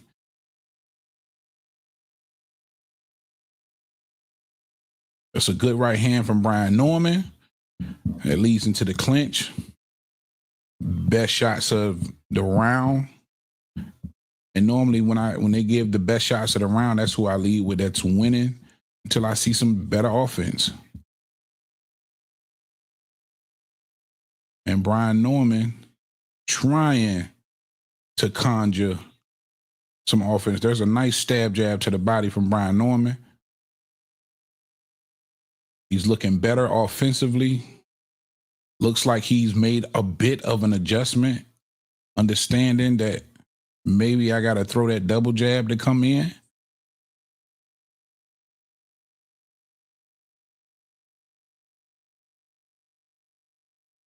All right. It's another clinch, of course. It's probably been about 20, 25 clinches. There's another clinch initiated by Devin Haney.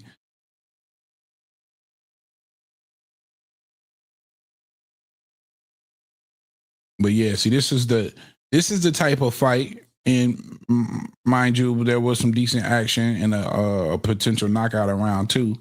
But outside of that, this is why they didn't make this the main event.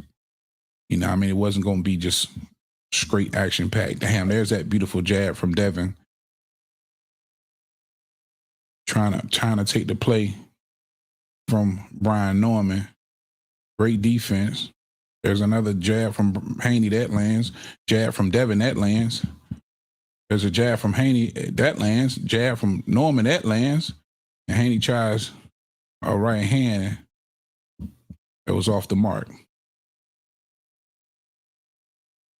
And Norman, the time is running out to try your best to get Devin Haney out of there. All right.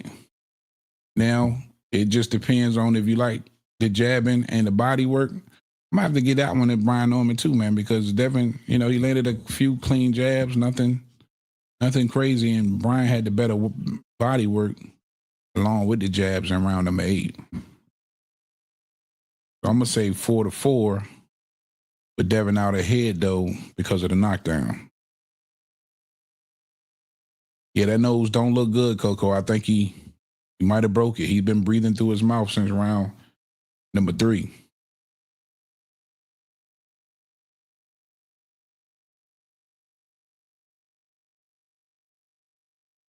Oh, Mark Wynn in the chat. What up, boy? My God, Mark Wynn is in the building. I gotta ask him.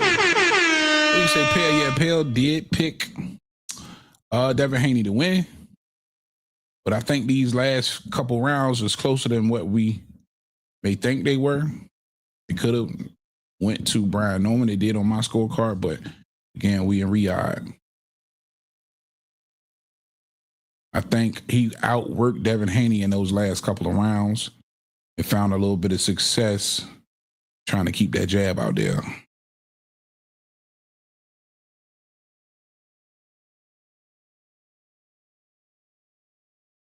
If he could get that knockdown back, this would be an extremely close fight. But right now, that knockdown potentially is the difference. Ooh, nice hard right hand from Brian Norman. Landed on the shoulder of Devin Haney, though. He's got to find a home for it.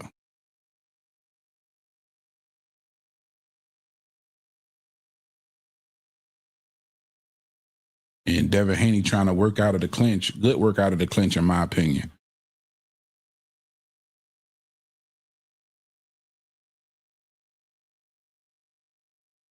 Damn, how many people came with Devin? I heard people chanting, let's go Devin. Damn.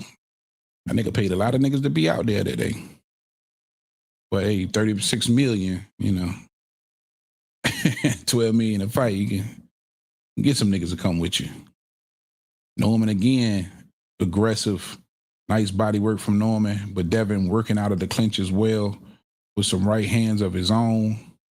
And the ref trying to let them work out of the clinch. Minute 20 to go in the ninth. And there appears to be some sense of urgency from Brian Norman. But Devin still extremely patient, not throwing a ton of shots.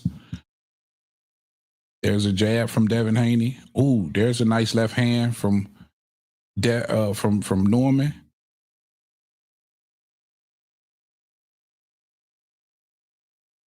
Okay. Norman doing some good work.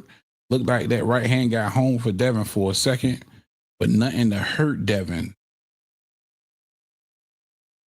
Norman trying to close the gap.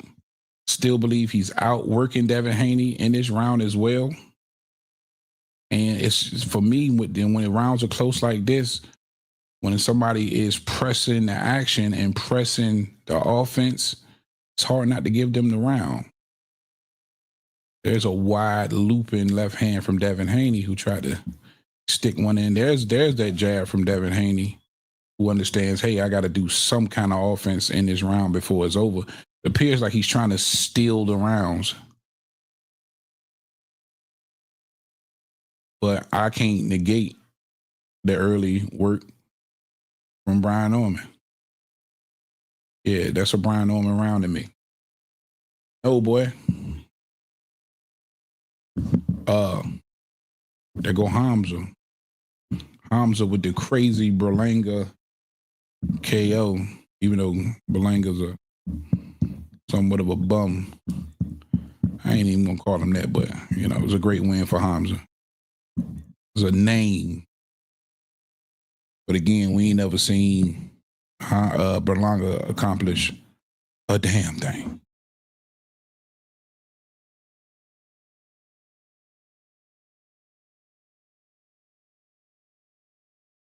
Yeah, that was saying you call him a bunch of groupies.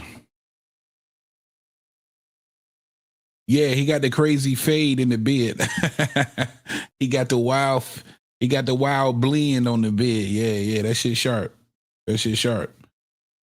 Here comes round 10, man.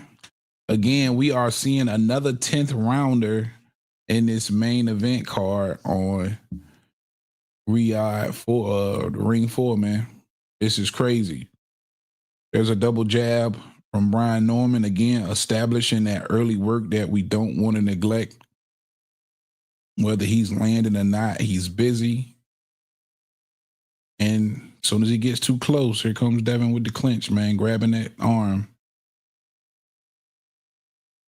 And I like it when Brian's got that high guard up. There's Devin again, clinching the head of Brian Norman. We've had about 30, 35 clinches this fight. Feels like anyway. But decent work. Yeah, see, he gave him the last 2 rounds. I gave Brian Norman the last 4 rounds.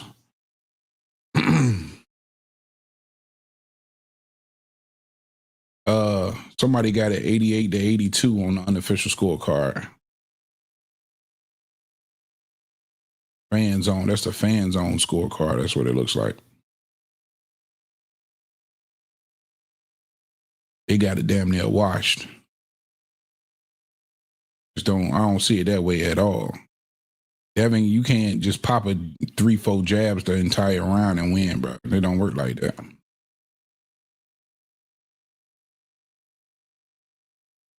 Devin, though, definitely standing his ground here completely in round 10.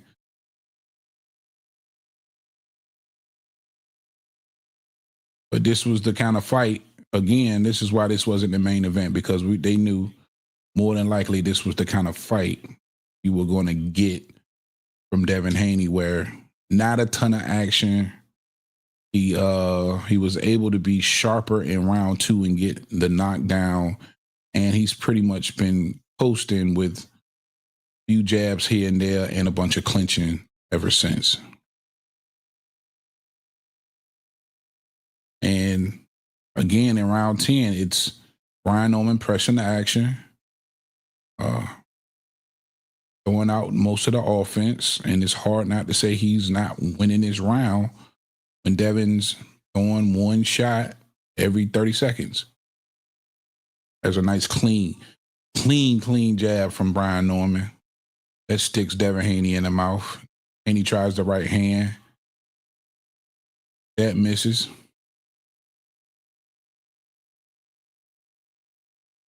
Brian Norman almost lifts him up. And you got 10 seconds to go. Ooh, Devin runs right into a left hand of Brian Norman and hangs on for dear life. And Devin probably going to try and steal the round with a shot. Nope. And again, it's just hard not to give, and that's the end of round 10. It's hard not to give Brian Norman these rounds, bro. He's doing more work. He's more offensive. He's pressing the action. Devin Haney's throwing one shot every 30 seconds. Brian Norman laying, cleaner shots in that round. And even the ones where Devin Haney's jab was clean, wasn't enough of them, in my opinion. It's just keeping it all the way a bean. I'm going to give that one to Brian Norman, too. So that's 6, 7, 8, 9, and 10. That's 5 in a row on my card.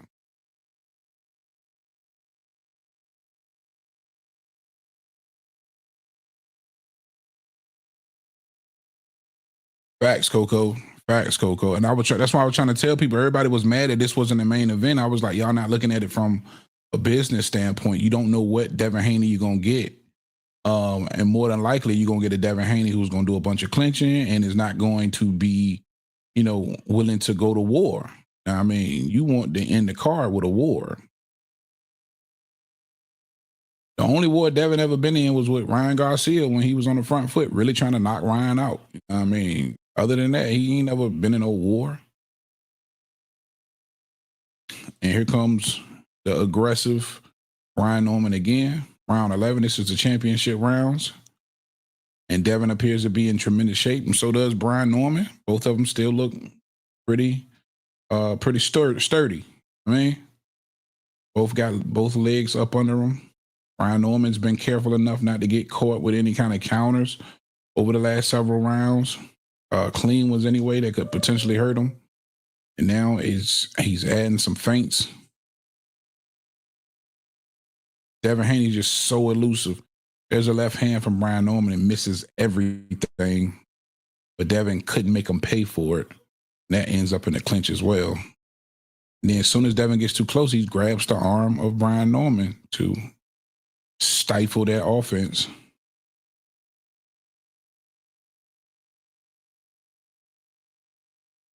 Like Devin say, man, he just trying to do anything. He does anything to win, man. And I believe that shit. I mean, just hugging and holding.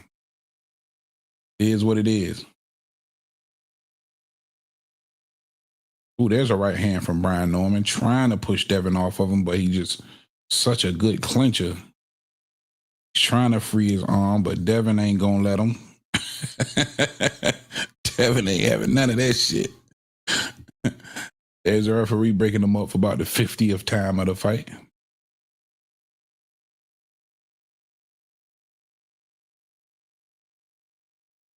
Brian Norman still appears to be, still have some power left.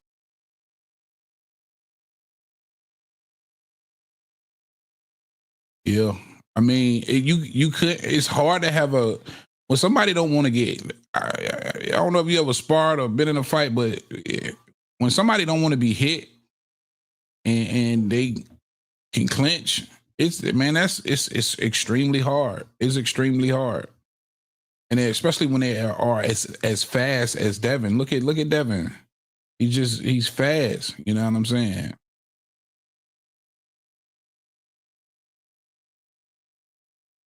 That's 10 seconds to go on 11th, where it's just it's like it's so hard to give him these rounds, man, when you ain't doing shit but clinching and holding and shooting a jab out every now and again, bro.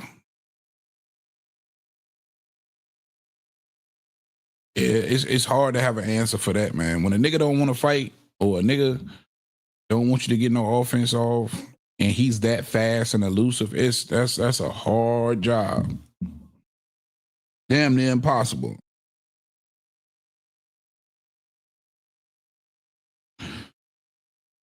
But this ended up being an extremely boring ass fight, as most of us predicted. Outside of the second round, where Devin Haney had some success, being super sharp, and he's been basically coasting ever since. But that's why I've been giving the rounds to to Brian Norman, even at 11th round. It's again, if you're on the back foot and you're just clinching and not a ton of clean shots, it's hard for me as a fan to say that you won that round. In my opinion, Brian Norman then came all the way back on the scorecards, man, and potentially winning this fight. Just keeping it a beam. Here we go. 12th round. Devin Haney center of the ring. Again, just reluctant to really throw anything. Being patient, waiting on Brian Norman. Norman's always the first one to come and throw some shots. There's a right hand by Norman, followed by the left. There's a clinch by Devin Haney, holding on while he's punching on Brian Norman in the clinch. I don't know how the hell somebody just gave him the 11th round. That's crazy. They're right into a clinch, bro. Right into a clinch. He's literally held this man all night.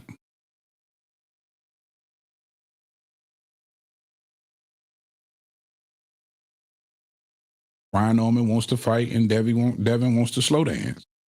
And he's hitting him while he's holding him. Gotta go for broke.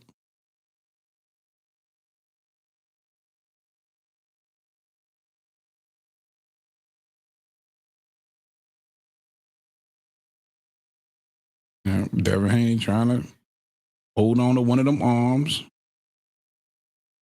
Comes the ref, got to break it up for the 56th time.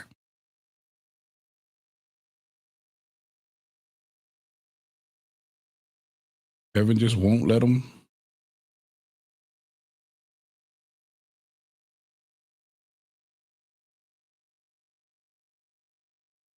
Devin just coasting. I guess he just feels like he's done enough, man. I don't know, man. They probably gonna give it to him on the scorecards, but I just don't see how. That, like this right here, is enough to agitate you because he's literally not doing shit.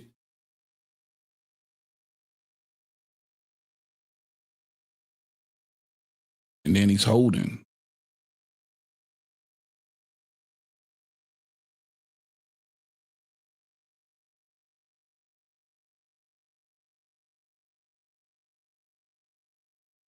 It ain't that he resigned. The nigga holding his arm the whole time.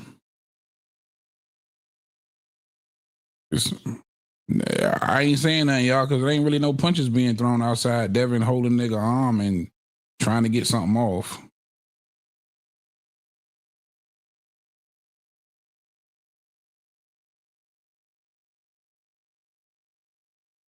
Damn, nice puffiness around the right eye of Brian Norman. It looks like he's definitely been in a fight.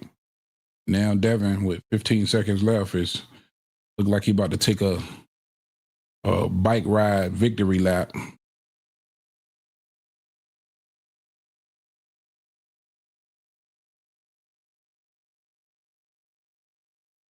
Man, that nigga hit. Look at that shit, bro. That nigga just held just held that nigga the entire round, the entire fight, bro. The entire fight, bro. Weak ass fight, man. Great round 2 from Devin Haney for sure, but overall, weak ass fight, man. Weak ass stinking up the joint fight. And that's why I used the co-main.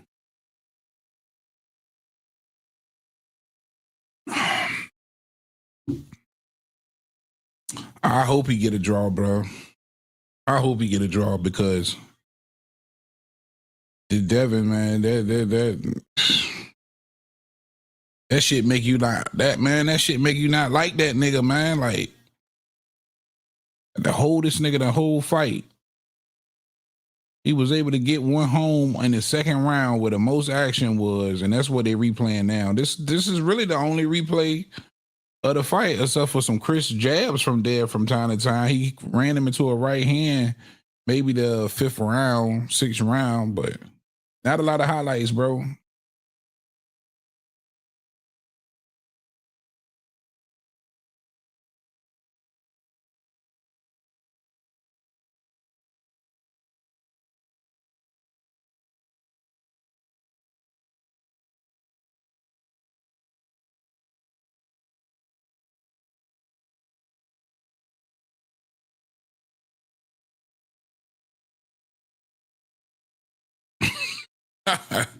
They about to celebrate this bullshit ass fight. That's crazy. All right, here we go.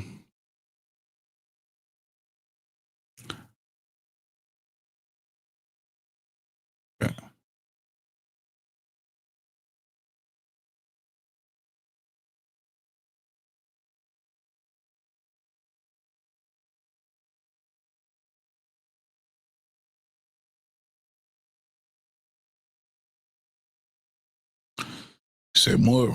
Sergio Morris said the power is just not going to be enough at the elite level tonight. I think there's some bias here.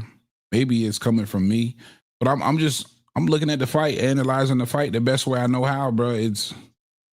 I didn't see where Devin Haney did anything special in this fight, and it was just excessive holding. No warning from the referee. No, I don't get it. 114, 113.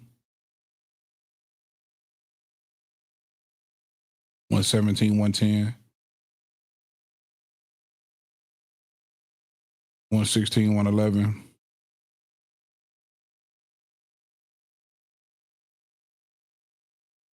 And new. Devin Haney. That's crazy. I like the 114, 115, 113. That was.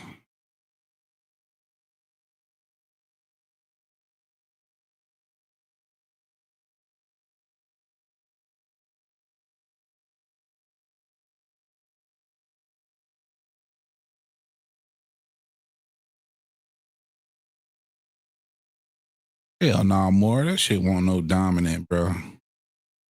That's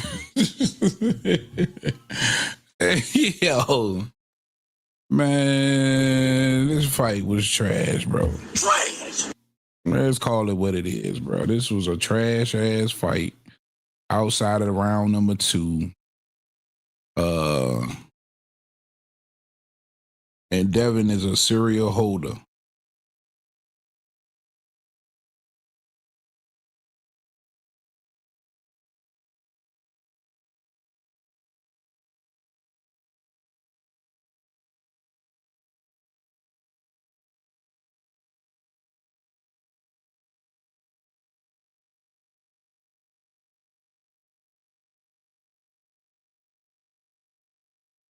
That's crazy work, bro.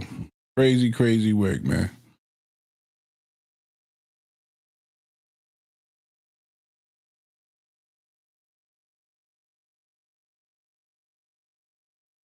Appreciate everybody who's been hanging in here with your boy on Twitter and YouTube. All 168 of y'all.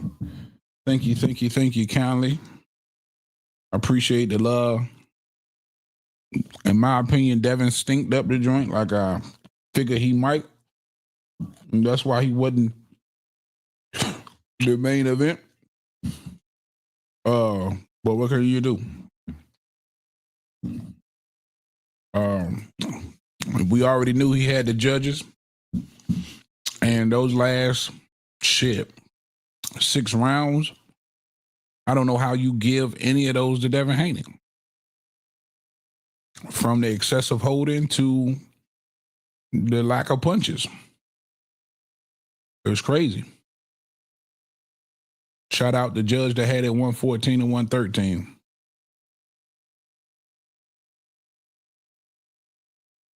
Or 114. Was it 114, 114?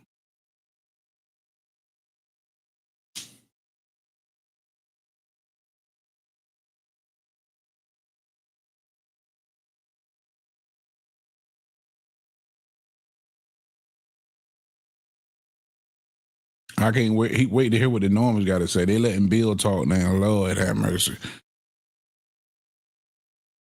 You know, he coked up, chilling. But congratulations to Dev, man. You did just enough holding to get through, and you was extremely sharp in round number 2. So sometimes that's all it takes. Extremely easy night for Devin Haney tonight, bro. Extremely easy night for Devin Haney. To be elusive and clinch and have one sharp-ass round.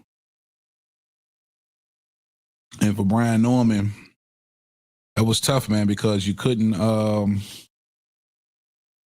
I think he did a good job actually cutting off the ring. It's just... In some of those spots, he was kind of smothering himself, and you had to anticipate. At some point, you got to make an adjustment and anticipate the clinching from Devin. So giving yourself enough room to work, which again is extremely hard to do when somebody wants to clinch you and you know, ain't gonna let you, get off. And he dropped him. Damn, now that I think about it, this fight looked damn near identical to the Regis fight. But he really beat up on Regis though. He had some really, really great moments in that Regis fight. This right here, he had one good round where I think he did some great work on Brian Norman. But none of those other rounds, the rest of the rounds, he didn't, punish him or dominate him. Right? It wasn't that at all. And I think that's why I'm a hate about like the Devin Haney dick suckers. They are going to make it seem like Devin Haney completely dominated this fight. And that's just not what we just witnessed here. He got off some great work in round 2. By round 6, he understood that Brian Norman wasn't going anywhere. And he was just as spooked as round 1 and refused to let Brian Norman anywhere near him with clear hands. So he clinched and held.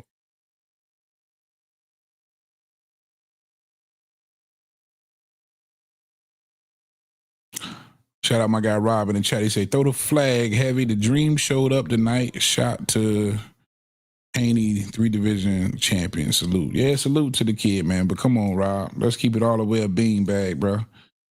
That was outside of round 2. Yeah, that nigga was a slow dance master.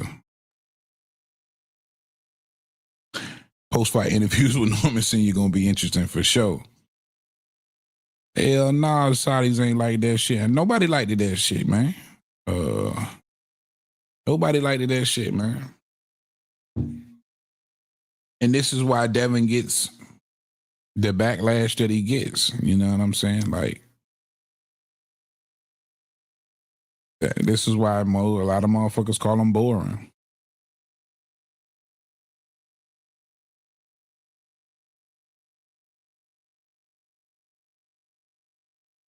But you know what they gonna tell me? I'm just an old hater. You are a hater. You know what I mean? I'm just an old hater. Yeah. Shout out Sutter Kane. Yeah. It's definitely why he makes the money, but he's willing to get in there, but he ain't willing to go to war. The only war we ever seen Devin in again was against Ryan Garcia. And he lost that war. Unfortunately, Ryan had to use Ostarine, but the only war we ever seen you in, you lost.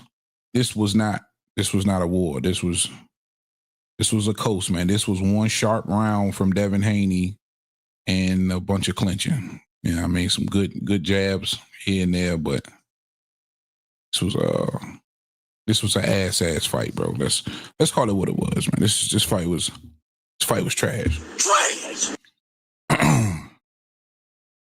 Coco in the chat, she said, Ben said Devin is scared of his own shadow. Facts. Trash. But, I mean, he's got reason to be in. I get it. Like, if I'm Devin Haney, I on some real shit, I understand. You know what I mean? I definitely understand. And then in the same breath, too, man, shit, nigga, whatever works. You know what I mean? As long as you get the W at the end, nigga, whatever works. As for the fans, you know what I mean? I just think majority of us, we don't want to, we don't be wanting to see that shit, man. Sutter King say, and now I want to see how many fans Norman is going to have now. Hey, if he returned to form, it just depends. If you, it's hard to say too, man, because again, if you look at this fight and you look at the performance, I feel for I feel for Brian Norman, because when you in there with somebody who's that quick, who's that elusive, and they're not coming for war, they're not coming to really, they're not coming to really entertain, and as patient as Devin was tonight, that's a hard Devin to beat. That's a hard Devin to have a really good fight with. So I ain't gonna slight him too much. That's a tough mission, my nigga. That's a tough mission.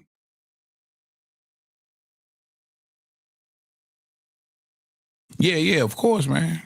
And see, you speaking from the fighter's perspective, and that's what I be trying not to. That's why I always throw in as a fan, and as a fan, let's keep it a bean, Sutter Kane, that you in here as a fan. Was that very entertaining to you? Did you really like that fight? Is that a fight that you're gonna watch 3 or 4 times? You know what I'm saying? Like, be honest. Nah, like that Abdullah Mason and fucking Sam Noakes, I can guarantee you I'm gonna watch that at least 3-4 times. That Abdullah Mason shit, man. Gosh. Yeah, I'm with that. Even the Bam fight, you know what I'm saying? Bro, you had like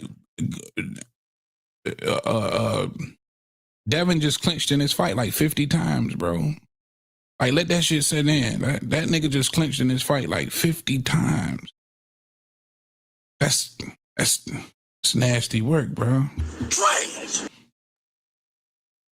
Yeah, Norman does need some more training. You got to understand, like, again, when you at the elite level and you in there with somebody who's, again, not coming for war, very quick, very elusive, got a nice sharp jab, can counter, and he's in his bag as far as being patient. That's a hard mission. And then on top of that, he taking away your inside game, because as soon as you get too close, he clinching. It's a hard mission, bro. Hard mission.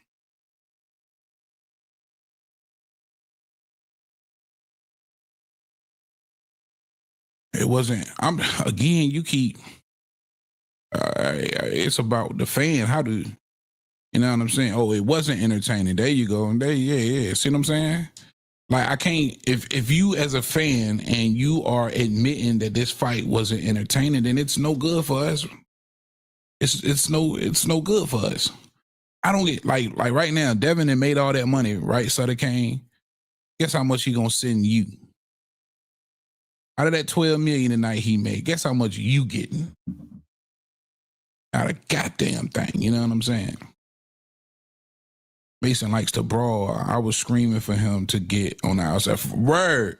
But that's what we like as fans. You know what I'm saying? That's what we like. That's what we came like. Them niggas stole the show, bro. You know what I mean?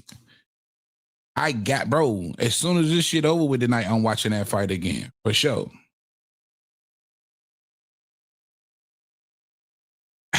Right. Forget about their money. I'm more concerned about the money I paid for his fight. Facts. Yeah, like the fans be killing me. Like, they be happy niggas is making money. What? Like, so Out of all that, you just got the fact that he made some money. This nigga don't give a fuck about you. Why would you care that he made a bunch of money? That shit don't make sense. We fans, we the consumer. We want to be entertained, nigga. And 50 clinches ain't gonna do it. Hell no.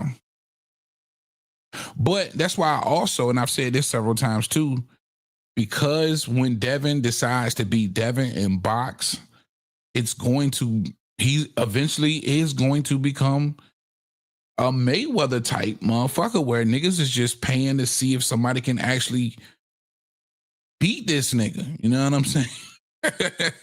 You know what I mean? If you could crack that, like they used to say, crack that Mayweather code, can you crack that old twitchy ass, running, elusive, smother, clenching ass Devin Haney code? You know what I mean? And like Mayweather, this nigga's willing to fight anybody. So that's why I say you still got to give Devin Haney a ton of credit, man. Got to give him a ton of credit. You might not like how it's executing. God knows I don't. And maybe that makes me a hater. You are a hater. But shit, nigga. I'm the president of the Player Haters Ball. Oh man, hey.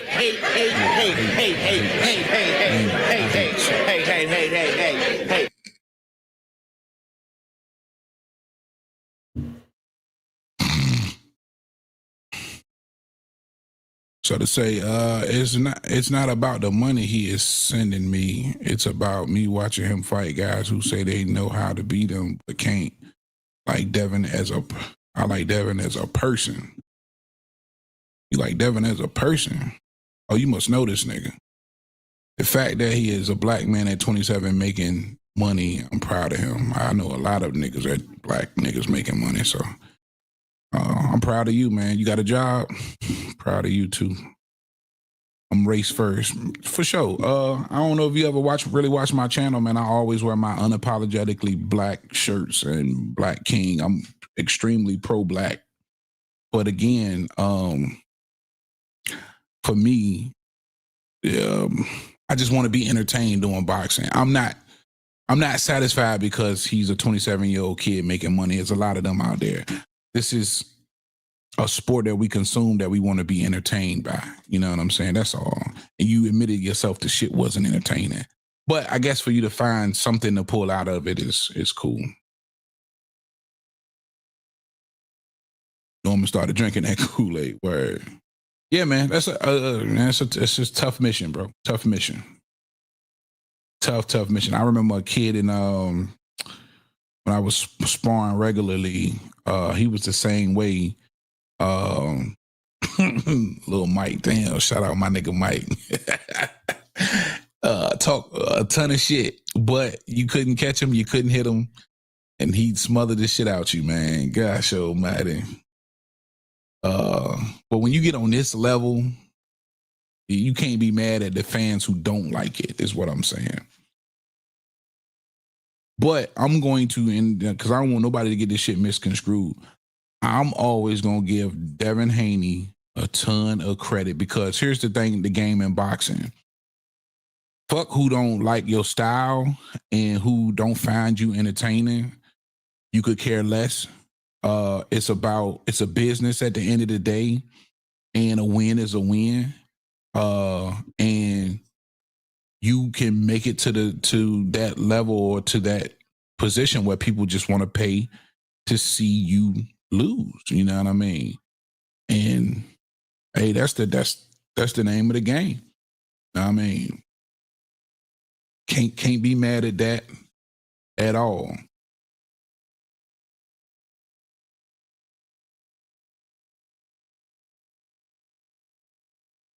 And he didn't even make it so kind of Tom and Jerry. Instead of really just running like he did with Ramirez, he just clinched 50 times.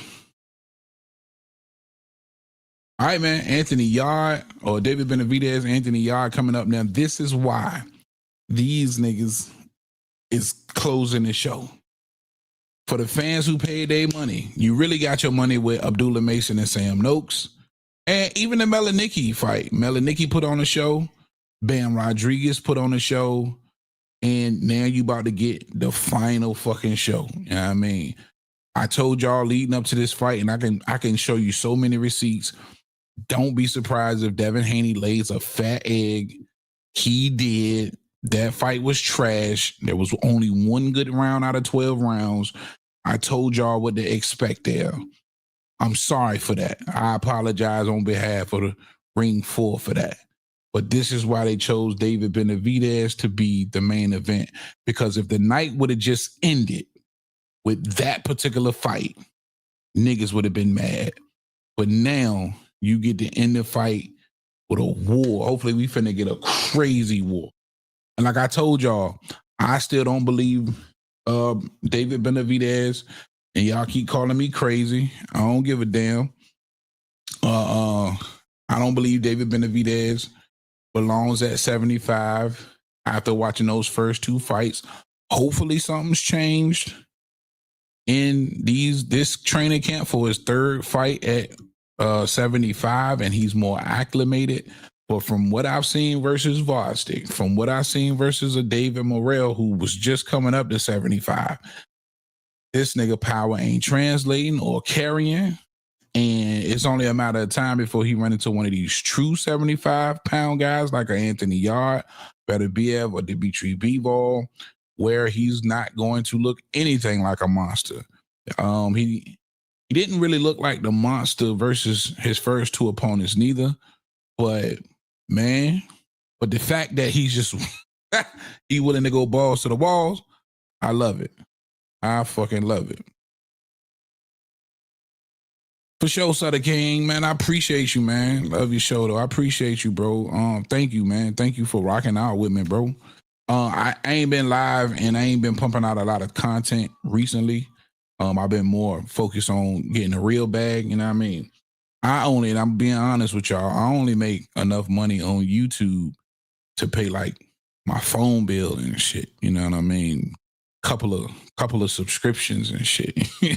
So it don't really be worth the time to really do it, but I love the sport, so I keep coming back. But I'll be back a ton more here recently, man.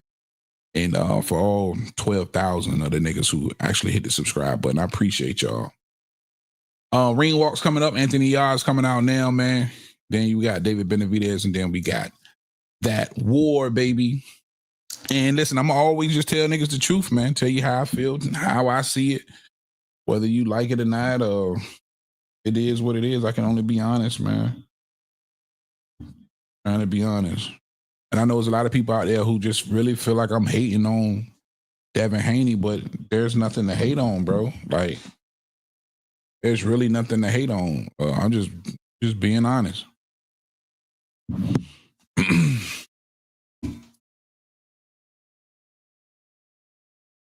Like when you mention some of the greats, you've seen a lot of the greats have way better performances than what we just witnessed. And my thing is, how don't you even get one warning for clinching? How you don't get one warning for clinching? That's crazy.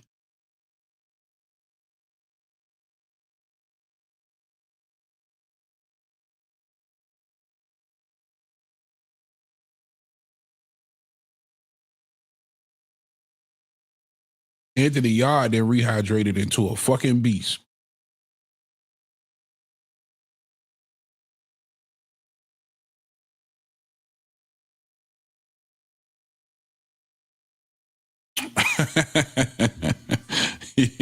See, Coco, you're a hater too. You are a hater. For sure, though, we do. And it didn't even got to be an upset. I wouldn't be mad at an upset. But, you know, I fought with David Benavidez, and I continuously say this is, now, for me, personally, this the funnest nigga to watch in boxing. David Benavidez is by far the funnest nigga to watch in the sport of boxing. This nigga just don't give a fuck. He coming. You know what I'm saying? He wants a war. But as long as we get a great fight and a war, I'm cool with that, man. I'm cool with it. I just want to feel like I got my money's worth. You know what I'm saying? But so far, I have, outside of the Devin fight, I have, man, like, being honest.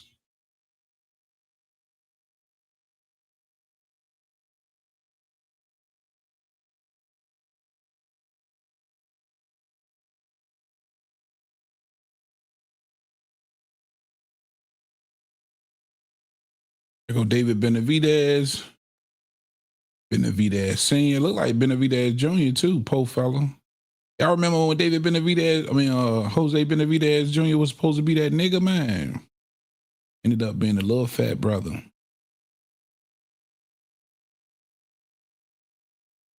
They playing the Saudi. That's a Saudi national anthem. Saudi national anthem. Pure trash. Trash. No, I'm sorry, man. Shout out my nigga Turkey, man. I fuck with Turkey, man. Even though niggas be hating on Turkey, man. Niggas really be hating on You are a hater. But I fuck with the Turk, man, for sure.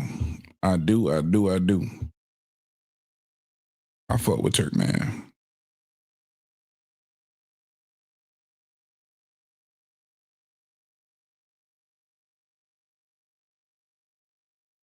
Main event of the evening, man. 12 rounds of boxing.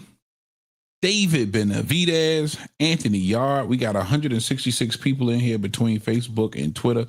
Man, it's been this way the entire night. I appreciate everybody for hanging out with me.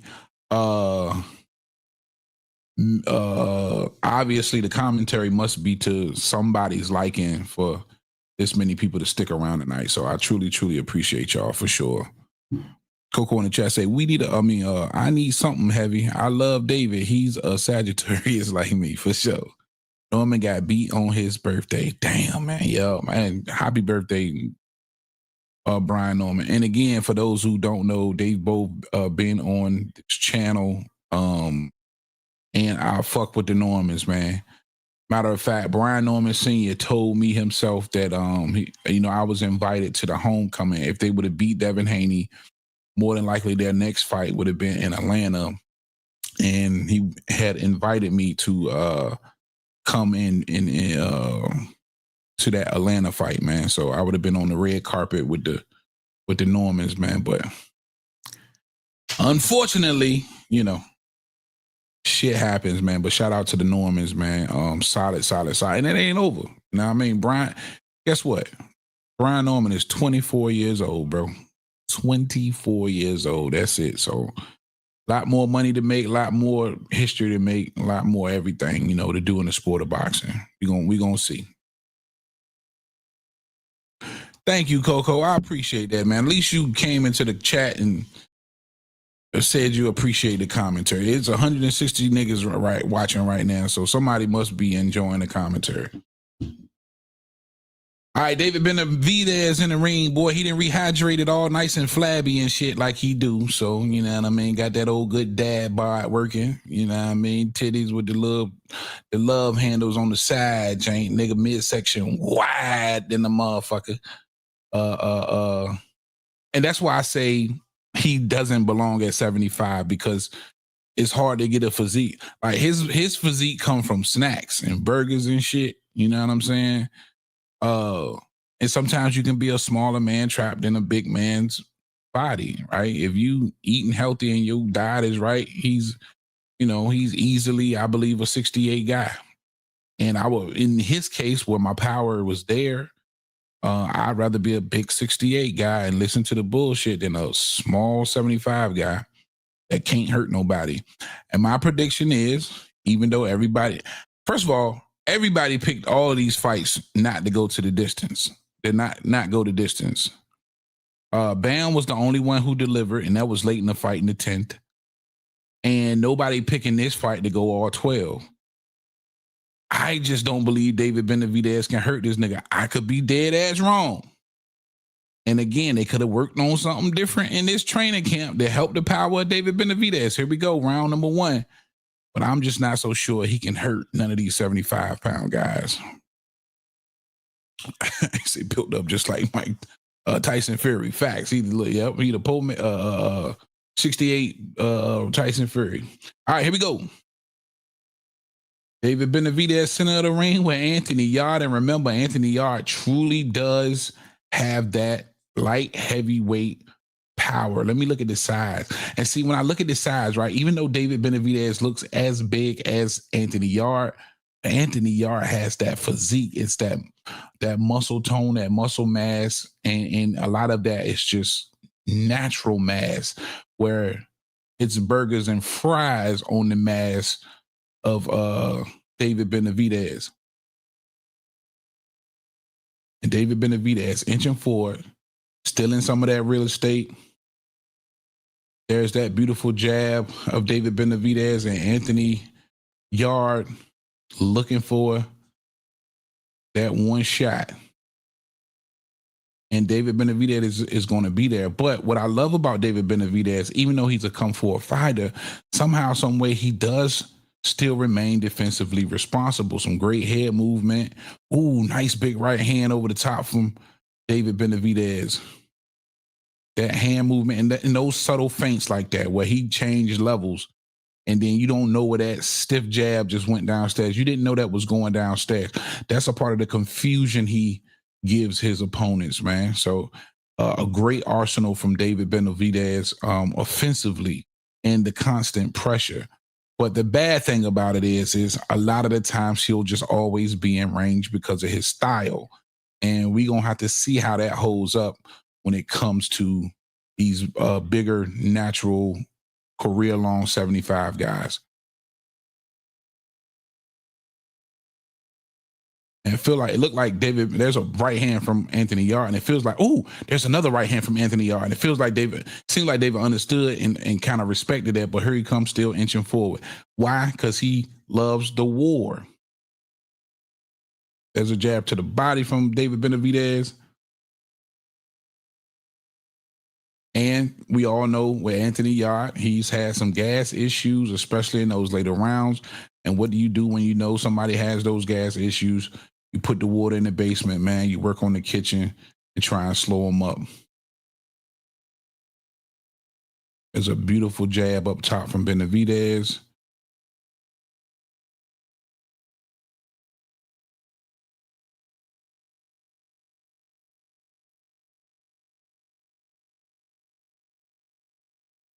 Ooh, there's a big right hand from David Benavidez. And it looks like he got some good, like that power, trying to be there. Sitting down on that motherfucker too. And see, I was thinking about, that's the end of the first round. I was thinking about that Vostok fight where he hit Vostok with everything in the kitchen. I believe he did the same thing with David Morrell, and none of those guys ever really appeared to be like truly, truly hurt. They took some beatings, they took some bumps and bruises for sure, but he never hurt them. Like, you know what I'm saying? Like, they're in trouble. It was never one clean shot that landed where you say, okay, David Morrell is in trouble. Can David get him out of there? That's the type of hurt that I'm talking about, being able to put on these bigger guys. But that right hand he just threw at Yarde, man, that shit had some mustard up there.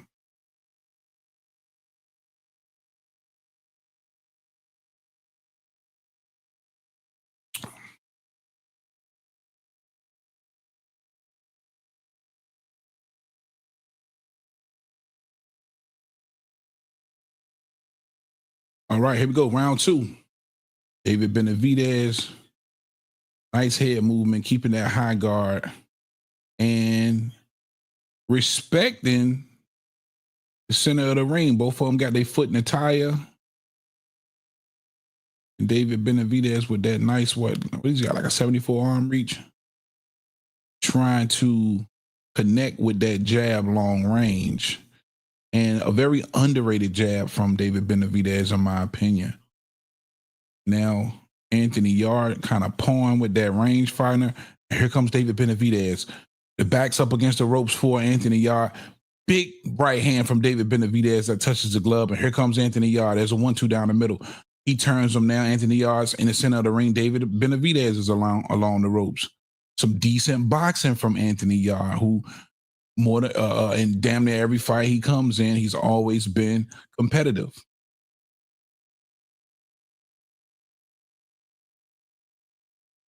Anthony Yarde trying to be patient. There's that stiff jab from David Benavidez.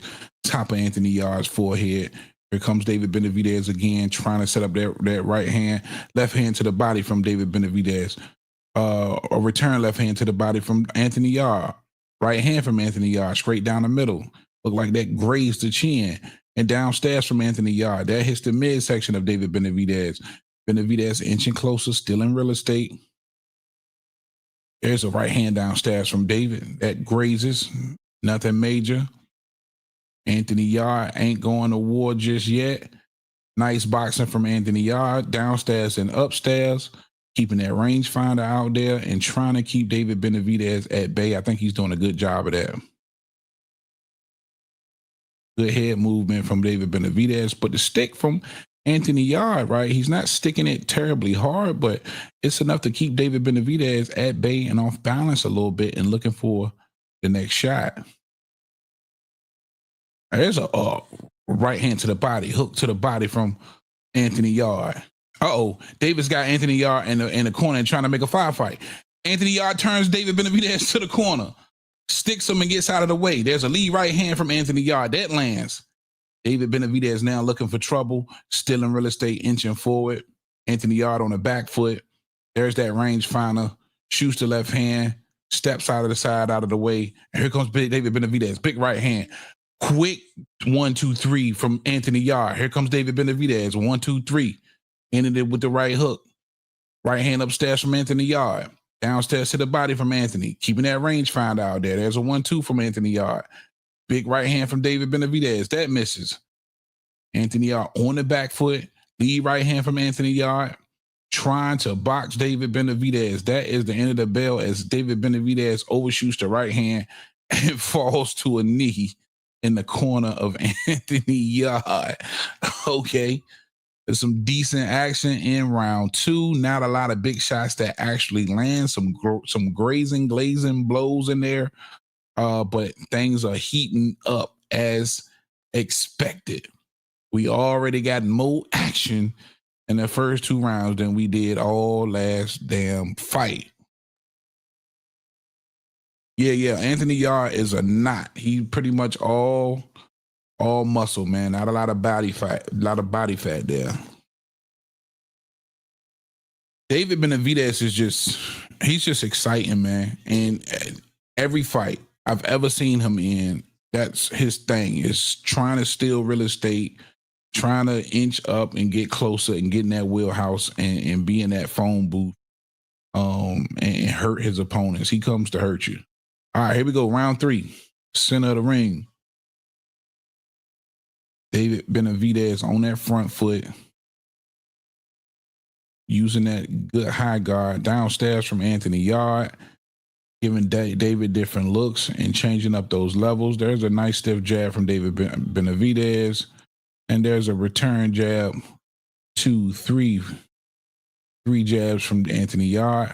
David Benavidez, big right hand over the top. That's glazing. There's a right hand from Anthony Yarde. That lands. David Benavidez wants war. Anthony Yarde wants to be a little bit more calculated on the back foot. He's up against the ropes now. Here comes David Benavidez. And there's a small clinch from Anthony Yarde. Ref steps in, breaks him up. And David Benavidez, they're downstairs from Anthony Yarde with the right hand. There's another right hand from Anthony Yarde, keeping David at bay, just putting something out there. Benavidez stalking. Left hand from Benavidez. Right uppercut from Benavidez. There's a left hand upstairs. Then downstairs to the body from David Benavidez. Anthony Yarde fighting back. Left hand. That snaps the head of Anthony Yarde from David Benavidez. Downstairs from Anthony Yarde, who's paying attention to the body of David Benavidez, making him try and protect both. Stab jab downstairs from Anthony Yarde. Keeping that rangefinder out there, left hand from David Benavidez. And Anthony Yarde is doing a good job of trying to keep this fight at a distance, but yet not allowing David Benavidez to steal too much real estate and get off his offense. David Benavidez got Anthony right where he wants up against the ropes. Anthony feels that. He try and pivots out of there, but still right up against the ropes. Ooh, big left hand from David Benavidez. He felt that one. And there's a jab followed by a left hook from Anthony Yarde. Then downstairs from Anthony Yarde. David Benavidez inching closer. There's a right hand from David Benavidez. He wants to get in range so he can show you that hand speed. There's a right hook to the body from David Benavidez. Uppercut, left uppercut. Then a 3-4 punch combination from David Benavidez. Got Anthony Yarde head bouncing all over the place. David Benavidez cutting off the ring. Anthony Yarde finds himself up against the ropes again. Pivots to the center of the ring. Back to the center of the ring.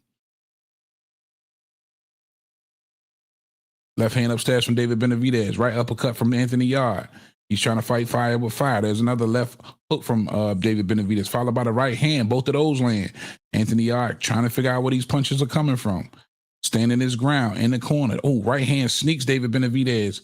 Nothing on it too much. He doesn't really feel it. Here comes a right hand. Left hand by David Benavidez. Quick 3-punch combination. David Benavidez most definitely winning these exchanges. The hand speed from David Benavidez is apparent when he gets to his spots. But Anthony Yarde doing a good job, I believe, of at least returning fire, scoring as well. But David Benavidez, the better work, the cleaner shots, and the harder shots, in my opinion. We ain't seen Anthony Yarde load up on anything just yet. I don't know if he's trying to set a trap and wait. But David Benavidez has loaded up and hit him with some stuff, but it just doesn't seem like it has much effect on Anthony Yarde. And again, that's my biggest concern for David Benavidez at 175 pounds. It's just no matter how much he loads up on these guys and how clean the punches are, they just don't seem to phase them in a manner of, I can hurt you with one punch and get you out of there. It's going to have to be a serious volume of punches over the course of the fight.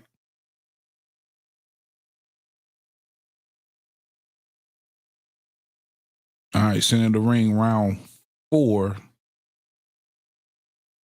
And back to boxing for Yarde. Keeping that jab out there. David Benavidez still in their real estate. Yarde finds his back up against the ropes again. And David Benavidez, this is where he can show off the hand speed, but Yarde hands at times looks just as fast. But there is a disparity there, I believe, because when David really lets it go, he's getting off faster.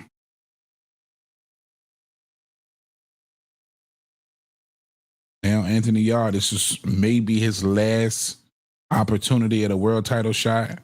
Sometimes you got to go balls to the wall.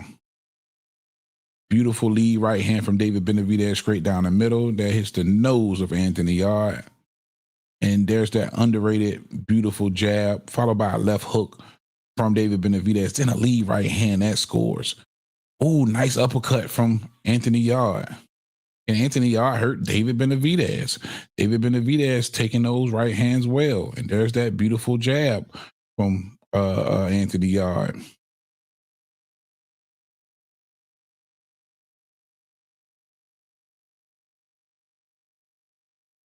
Oh, nice 1-2 downstairs from Anthony Yarde. Or, excuse me, left hook, right hook. Downstairs from Anthony Yarde. Then straight down the middle with a lead right hand from Anthony Yarde, followed by a little shove. And David Benavidez is unfazed by all of it. There's another beautiful left hand from David. Then the right hand. Then the right hand upstairs from Anthony Yarde. And the hand speed of David Benavidez is blistering as he gets off a 3-4 punch combination on Anthony Yarde. Landing looks like at least 2 of them. There's a right hand upstairs from David Benavidez. That lead right hand has been there all night so far. Stab jab to the body from David Benavidez with the left hand. Anthony Yarde showing some combination punching of his own. Back grazes the ropes again. Pivots to the center of the ring. Big overhand right from Anthony Yarde. Catches the gloves. Looks like David felt it though. David tell him, come on, let's go. Let's go to war. He tells him to come on. Anthony Yarde with another right hand upstairs. David Benavidez telling him, hey, let's go. There's another right hand upstairs from Yarde. David said, let's go. Yo, David gesturing him to come on, and there's a 6, 8, 9, 10, 11, 12, 13. Looks like 14 punches in a row with the left hand from David Benavidez. Oh my God. To end the fourth round. Anthony Yarde standing there like, yo, what the fuck just happened? As David with his one free hand, while Anthony Yarde was holding his other, went to work with that damn left hand. Gosh almighty. Yo. That was crazy work. Crazy work. Look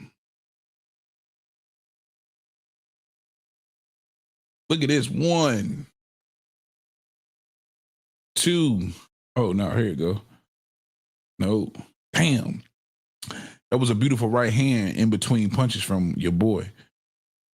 1, 2, 3, 4, 5, 6, 7, 8, 9, 10, 11, 12, 13. 13, 14 left hands in a row.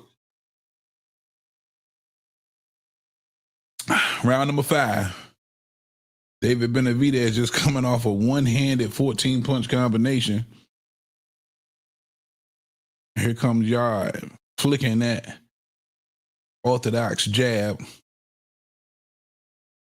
Looked like David almost switched up for a second.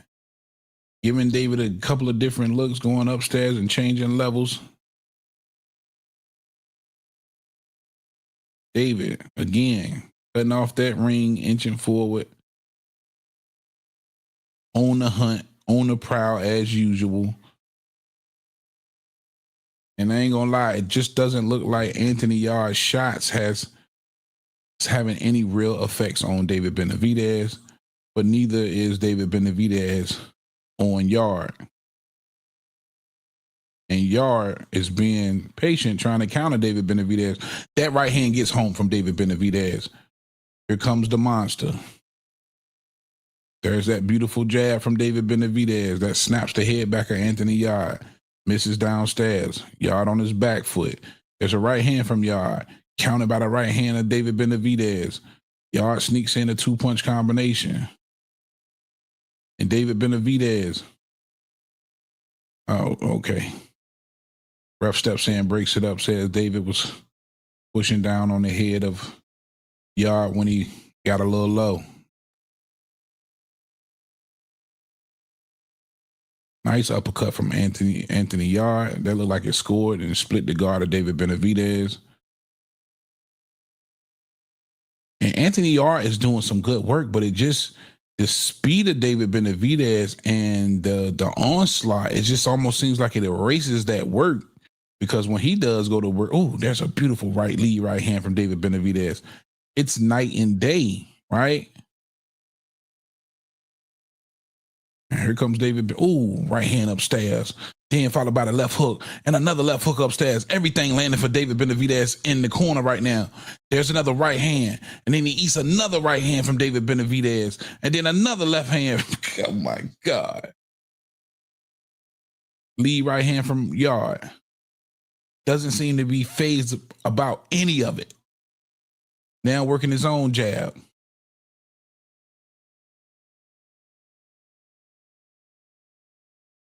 Ooh, there's a lead right hand. A little bit of a low shot from Anthony Yarde.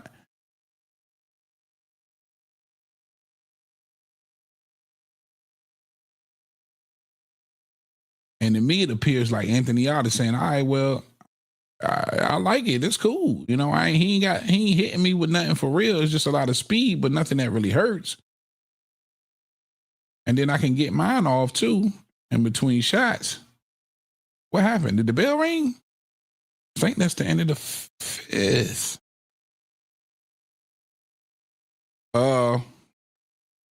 These rounds are really hard to call, man, because David Benavidez, Anthony Yarde's doing good work, but David Benavidez is so quick. He's so fast with those combinations, and when he decides to let it go, and then that last fight, all of that shit was clean in that corner. Yeah, I definitely got David Benavidez up. I'm not even really keeping score in this one, but I definitely got David Benavidez up.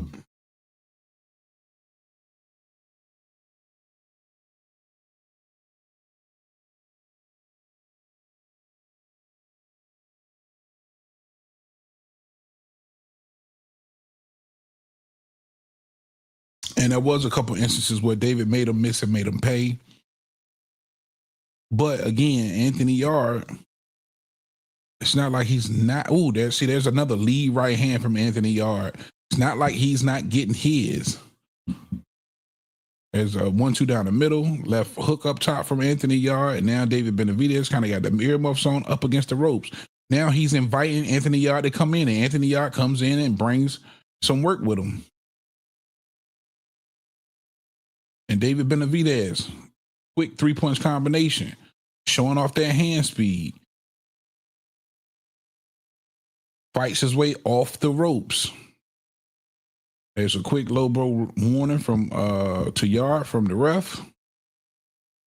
Then there's that lead right hand from Yarde, followed by some jabs. David Benavidez blocking all of that now.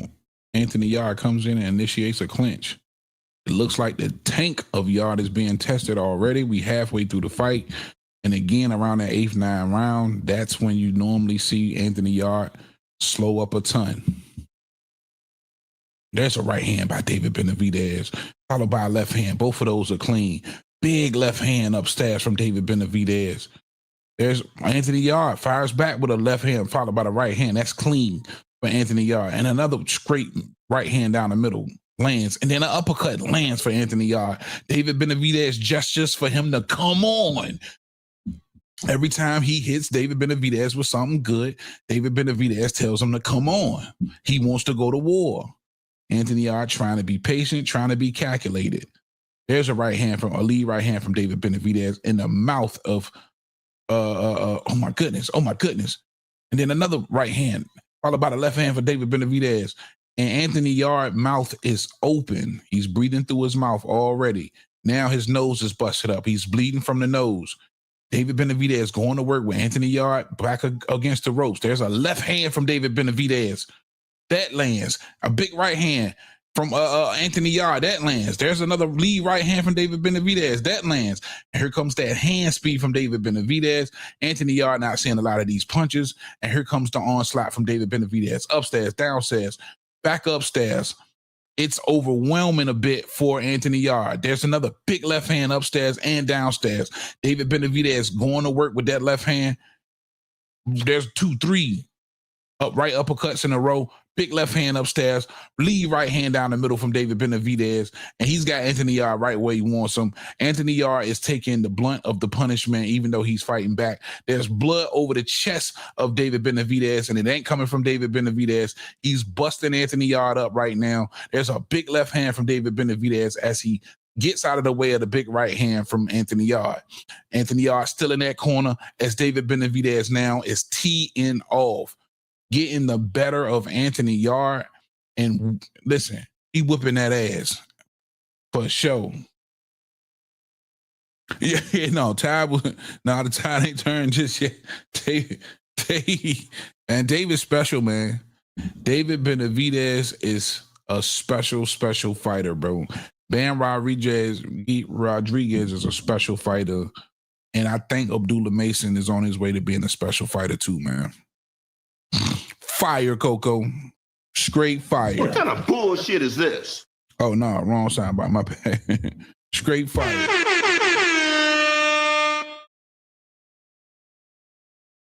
Oh, La Jessica in the building.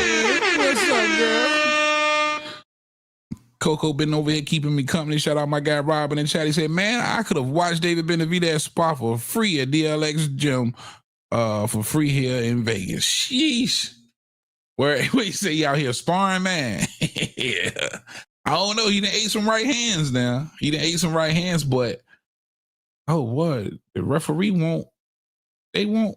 What? The referee wants y'all to see a doctor. Okay, the doctor say he good. That was he absorbed some punishment in that last round, man, that 6th round. And now he ain't about to do nothing but get tired. And here come David Benavidez. There's that jab, popping that jab, stepping. And when he shoot that beautiful jab, he steps into that thing. For sure. Now, blood coming out of the nose and the mouth of Anthony Yarde, it appears. and he's got his mouth wide open. That's troubling for me. And there's the hand speed of David Benavidez. These punches coming in so fast, they blinding, and most of this shit is landing. Down goes Anthony Yarde. Oh my goodness. Yeah, this nigga David. Oh, he didn't split this nigga shit wide open. He didn't split this nigga shit wide open. That's that. What's that blood coming from the nose? What? They taking a point for David Benavidez while hitting Anthony Yarde while he was down. I thought he was on his way down. The judge takes a point from David Benavidez. That is some pissed him off. Anthony Yarde may just be in survival mode now. Here comes David Benavidez downstairs. There's a 4-5 punch combination for Anthony Yarde. David Benavidez don't feel that shit. There's a stiff jab from David Benavidez. Anthony Yarde trying to keep this motherfucker off his ass, but ain't much working.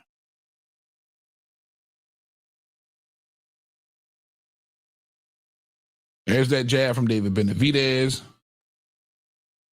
Downstairs to the body. 4-5 punch combination upstairs. He catches the blunt of it. Mouth wide open.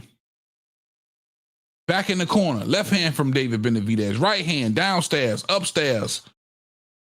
There's that hand speed from David Benavidez. Big left up top. Oh my God. Oh my God. Big left hand. Oh, the referee steps in. It's over. It's over. David Benavidez stops Anthony Yarde. Good God Almighty. I'm sorry, David. I'm sorry, man. God. Shout out David Benavidez. Throw the goddamn towel. You right. David Benavidez, I'm sorry, man. I'm sorry. I'm sorry. I'm sorry, man. I got to eat crow, bro, because I wasn't convinced the power was there. But obviously it is. He gets the stoppage over Anthony Yarde. A lot of people felt like this wouldn't go the distance. He would stop Anthony Yarde, and he did. I just wasn't quite sure. Again, chopping on that Vostok tree and that David Morrell tree. But I also did say 3 fights into a weight division, I'll tell you everything. This was his 3rd fight. And now I'm right back on that David Benavidez train, bro. B-Vol, better BF, don't none of them want to see him, bro.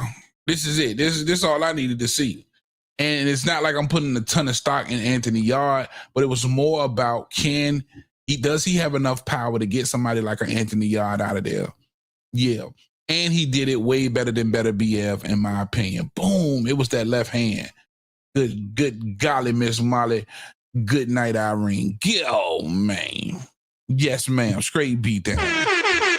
Straight beat down. Pack this nigga up. Pack him up. Pack his ass up. Anthony Yarde is out of there. Damn.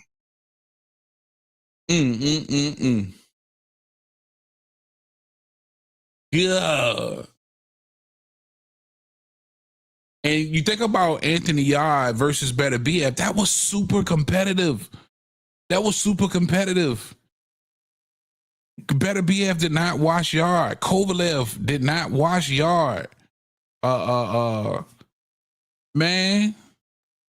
Benavidez washed this nigga, man. He washed this nigga, man. He got washed. Congratulations to David Benavidez. He defends his WBC champ. And don't forget, he's still the WBA interim champ. With the interim unification with David Morrell. Wow, man. It looked like he got a broke jaw and broke nose, Rob. That's crazy work.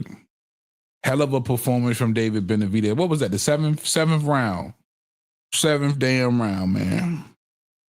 I take everything back that I said, David Benavidez. I will be putting out some videos explaining how I feel now. This was a marquee fight for me, a fight that I had highlighted for David Benavidez to see being fully, in my opinion now, fully acclimated to 175 pounds.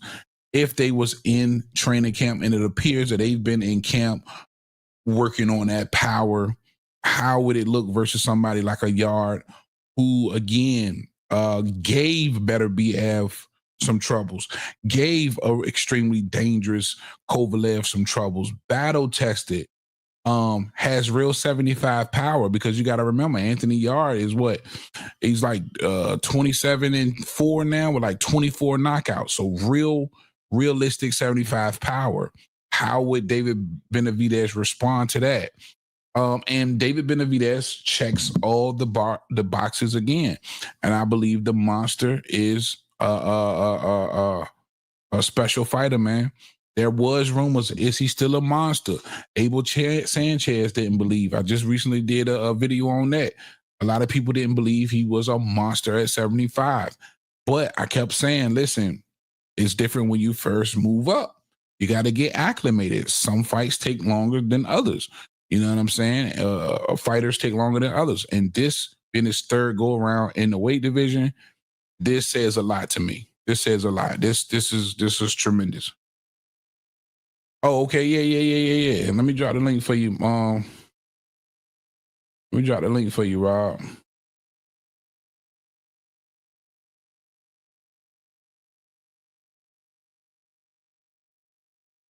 Yeah, Sersky. Also, if you're in here, you want to talk some post-fight talk with your boy, I'll be here for at least another 30 minutes, man.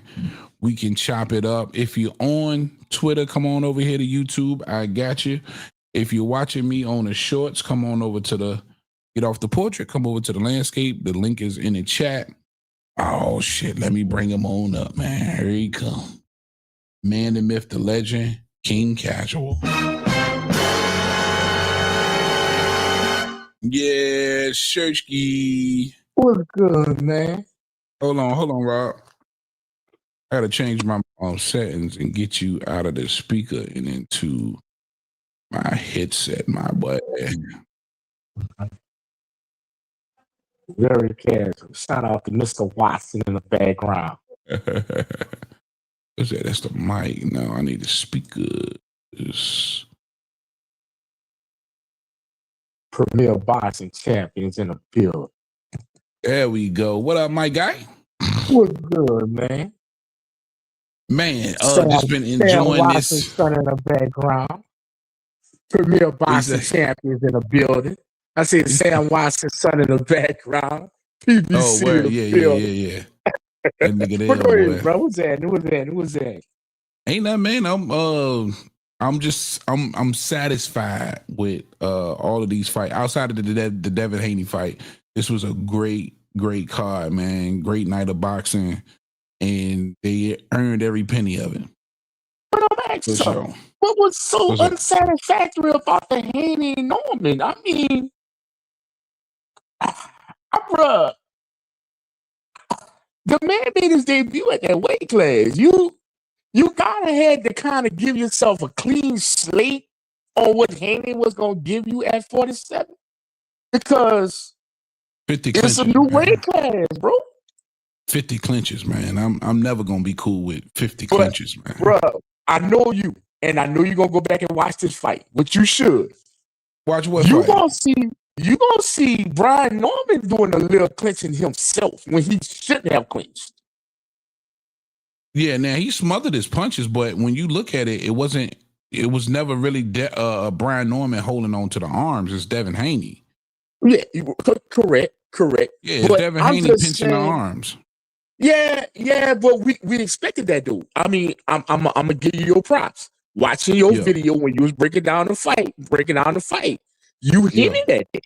You hinted at what Devin needed to do as a key to victory. So shout to you. You get what I'm saying? So you can't feel a type of way or look adversely at what Haney did when heavy. And I'm speaking to you, my brother. You kind of foreseen the future. You foretold the future of what Devin needed to do. I did. I wanted to give keys to victory for both of them. And I'm not taking nothing away from Devin Haney.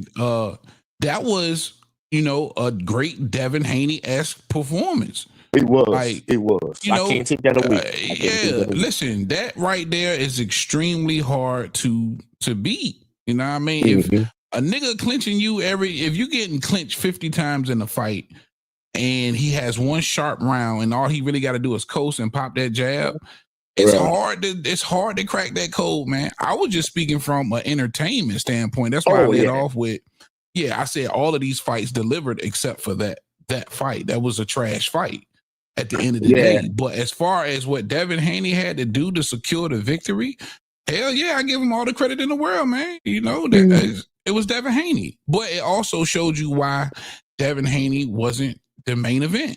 You know what I'm saying? If that was the fight that we ended the night on, it would have been trash. Right. It would have been. And I'm gonna say this. Let's call it what it was. It was a trash fight. And I'm gonna say this. I have personally been to live. Oh, there goes Pale. What up, Pale? What's good, Pale? I've been personally live to several Devin Haney bouts live. And it does tend to lean that way heavy, where you kind of expect what you're gonna get from Haney. You ain't gonna get the razzle dazzle, excitement, knockout. Oh, he put him out cold. Oh, they gonna need the stretcher. Nah, you basically tune in for Devin for technical skill and the art of hit, not get hit, miss, make them pay. And I'm not gonna lie, that second round, bro. My mouth dropped like this boy just dropped Brian Norman. And I'm about to tell you something. Brian never recovered from his nose getting broken. He didn't. From that second round. He didn't. No, that man stepped in there and broke his fucking nose. And guess what? He put on a fucking clinic. At times for 12 motherfucking rounds. Mr. 36 minutes. And it kind of proved true. I know he stole it from Mayweather. I'm not going to say Brian Norman a C-class fighter. But the skill exemplified by Devin Haney made him look like a C-class fighter.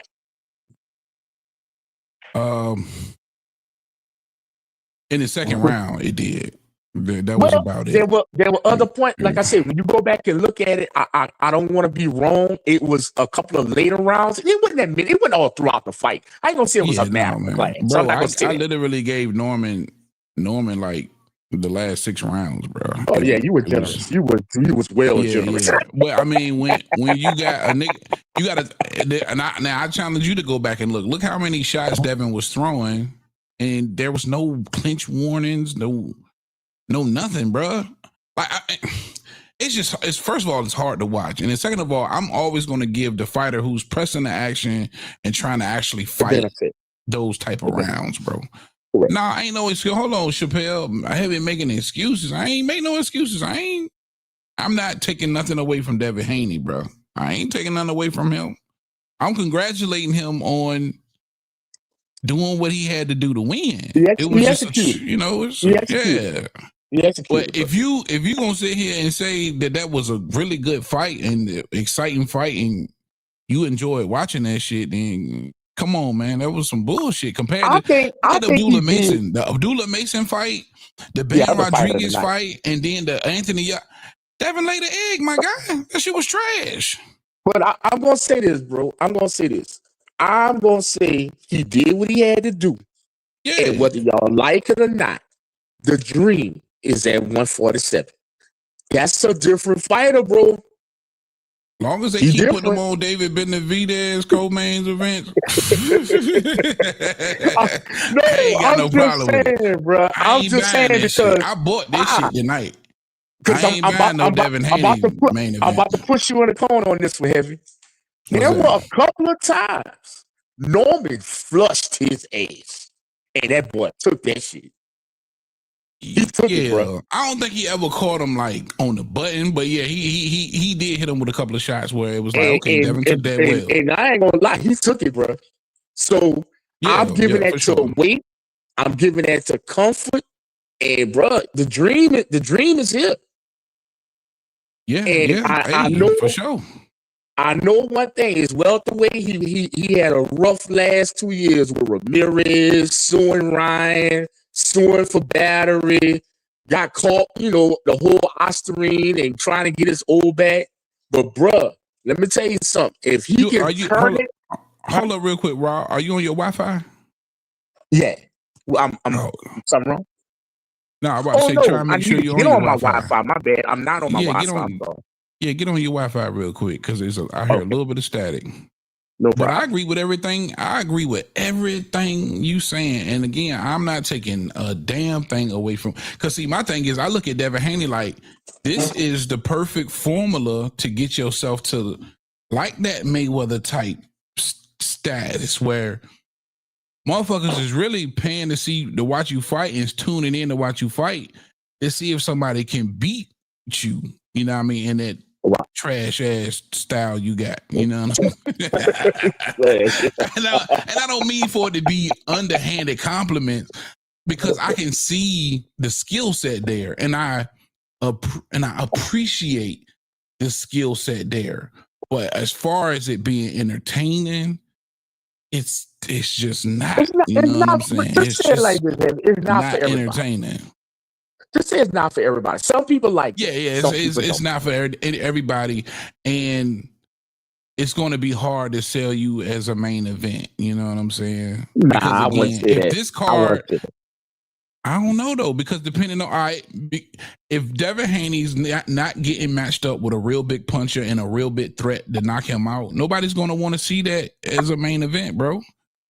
Well, I'm gonna say it like this: if the knockout element isn't there, nobody's gonna want to see that as a main event, except for like Devin Haney fans. You know what I'm saying?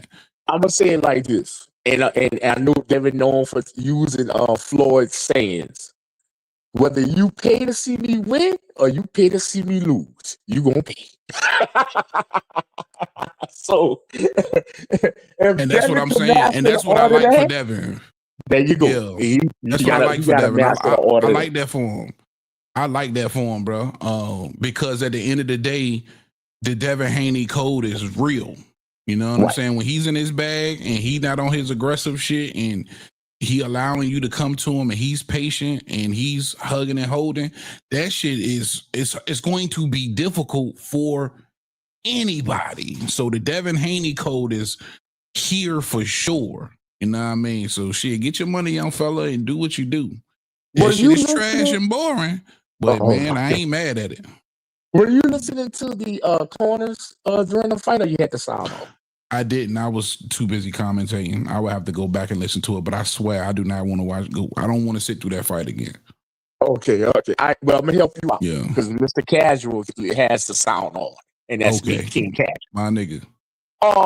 After the knockout, Bill Haney gave Devin instructions coming out in the third. He said, "Take your time. I know you got him." He said, "But I need you to relax. Remember, you missed the 36 minutes. You 12 rounds. This motherfucker ain't gonna handle this for 12." And that was the game plan going the rest of the way. So if you saw Devin kind of backing up, pot shotting, whatever, taking what you could take, tying him up, that was the game plan, brother.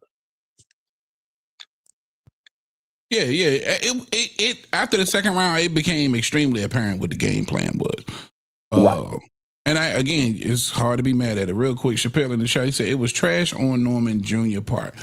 I don't know, man. It's hard when you the one trying to press the action, bro. I felt like he was trying to press the action. But was it a great performance by Norman Jr.? No, hell no. I don't think so. But I think that has a lot to do with the degree of difficulty. Again, when somebody's elusive and don't want to be hit, like Devin Haney, who's super talented, it takes a lot for you to really track this nigga down and hit him. You know what I'm saying? And then you implement the holding. So it's even more extremely difficult. That's a hard, like, people don't understand that's a hard job to do. And I even throughout the buildup, when they kept saying that they had ways to trap him and cut off the ring and all of that. And I was in my head, I was like, boy, that shit gonna be harder than what I was like, that's gonna be harder than what you think. When you in there with a nigga, I was just about to ask. Yeah, man, when you in there with a nigga that who really truly don't want to engage with you, bro, that shit hard, bro. That shit is hard. But you got to think just how athletic and how quick Devin is, and that makes it even more harder. So, but you had 4 months to train for that, bro. You know who Devin is. Everybody know who Devin is, man. But if you get in there with Devin Haney and he don't want you to, bro, it's hard to do. But there's another question I got for you. There's another question I got for you. What's that? This boy know how to box. To me, it look like Norman tried to fight this motherfucker. Shout out to Roger Mayweather. Don't fight this motherfucker. Well, see, motherfucker. No. Because, and I'm just keeping it all the way of being, there was a disparity in the skills gap when it came to boxing. You can see it. And then the speed from Devin Haney was extremely apparent, right? So when he did try to box, when he tried to box, and that was the second round when he actually, I felt like, was trying to box Devin Haney, the speed is what got him hurt. You know what I mean? And he was like, damn, well, I can't just sit here and box with this nigga because that skill level ain't equal. You know what I mean? So I gotta come in and try and get in the wheelhouse and you know, make it a fight inside and take my, you know, take those. But he tried to take those opportunities from the outside and lunge. I think he did way too much lunging. But when you go back and you watch rounds 6, I'm just saying, watch rounds 6 through 12. All you really was getting was a jab here and there from Devin Haney. You wasn't getting a ton of combination punching, and it was Brian Norman pressing the action and also, you know, landing a few jabs of his own and working the body. That's why one of the judges had it 114. And I could see how he got there, right? It's not like it was a wash on all 3 judges' scorecards. One judge had that fight a draw. And I understood that card because he really did. Devin really, from round 6 to 12, Devin really didn't do shit. He really didn't. You know what I'm saying? But shit. And that's a hard job at the end of the day. Devin put on a master class, pal. Come on, man. Cut the bullshit, pal. Quick question. Come on, where does Mr. Brian Norman on Top Rank, who I found out he did sign an extension with Top Rank? He did? Okay. Yes, he did. Hey, 24 years old, you don't know where your next meal coming from. I ain't mad at you. True, but where does he go from here? Well, okay. Well, here's the good thing. Here's the good news. He's 24 years old.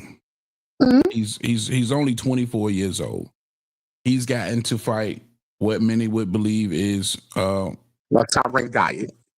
No. You considering Devin a Top Rank diet? No, Devin wasn't a top. He went to Turkey. Turkey put that boy in his face.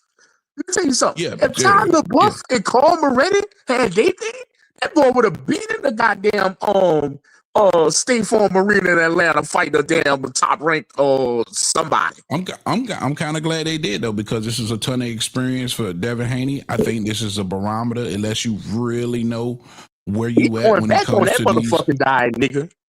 He had a cheat. He should. You know, he's got to get again. That's why I'm pointing out the fact that he's only 24. He's only 24 years old, bro.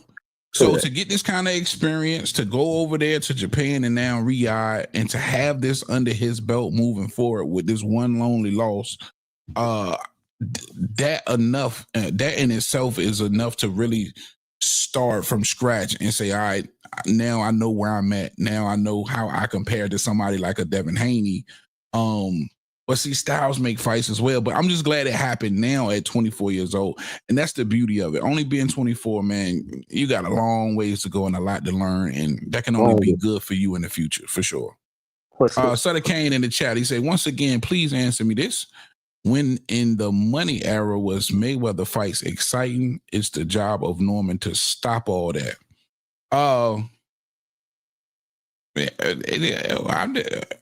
Who the fuck said that this shit was exciting?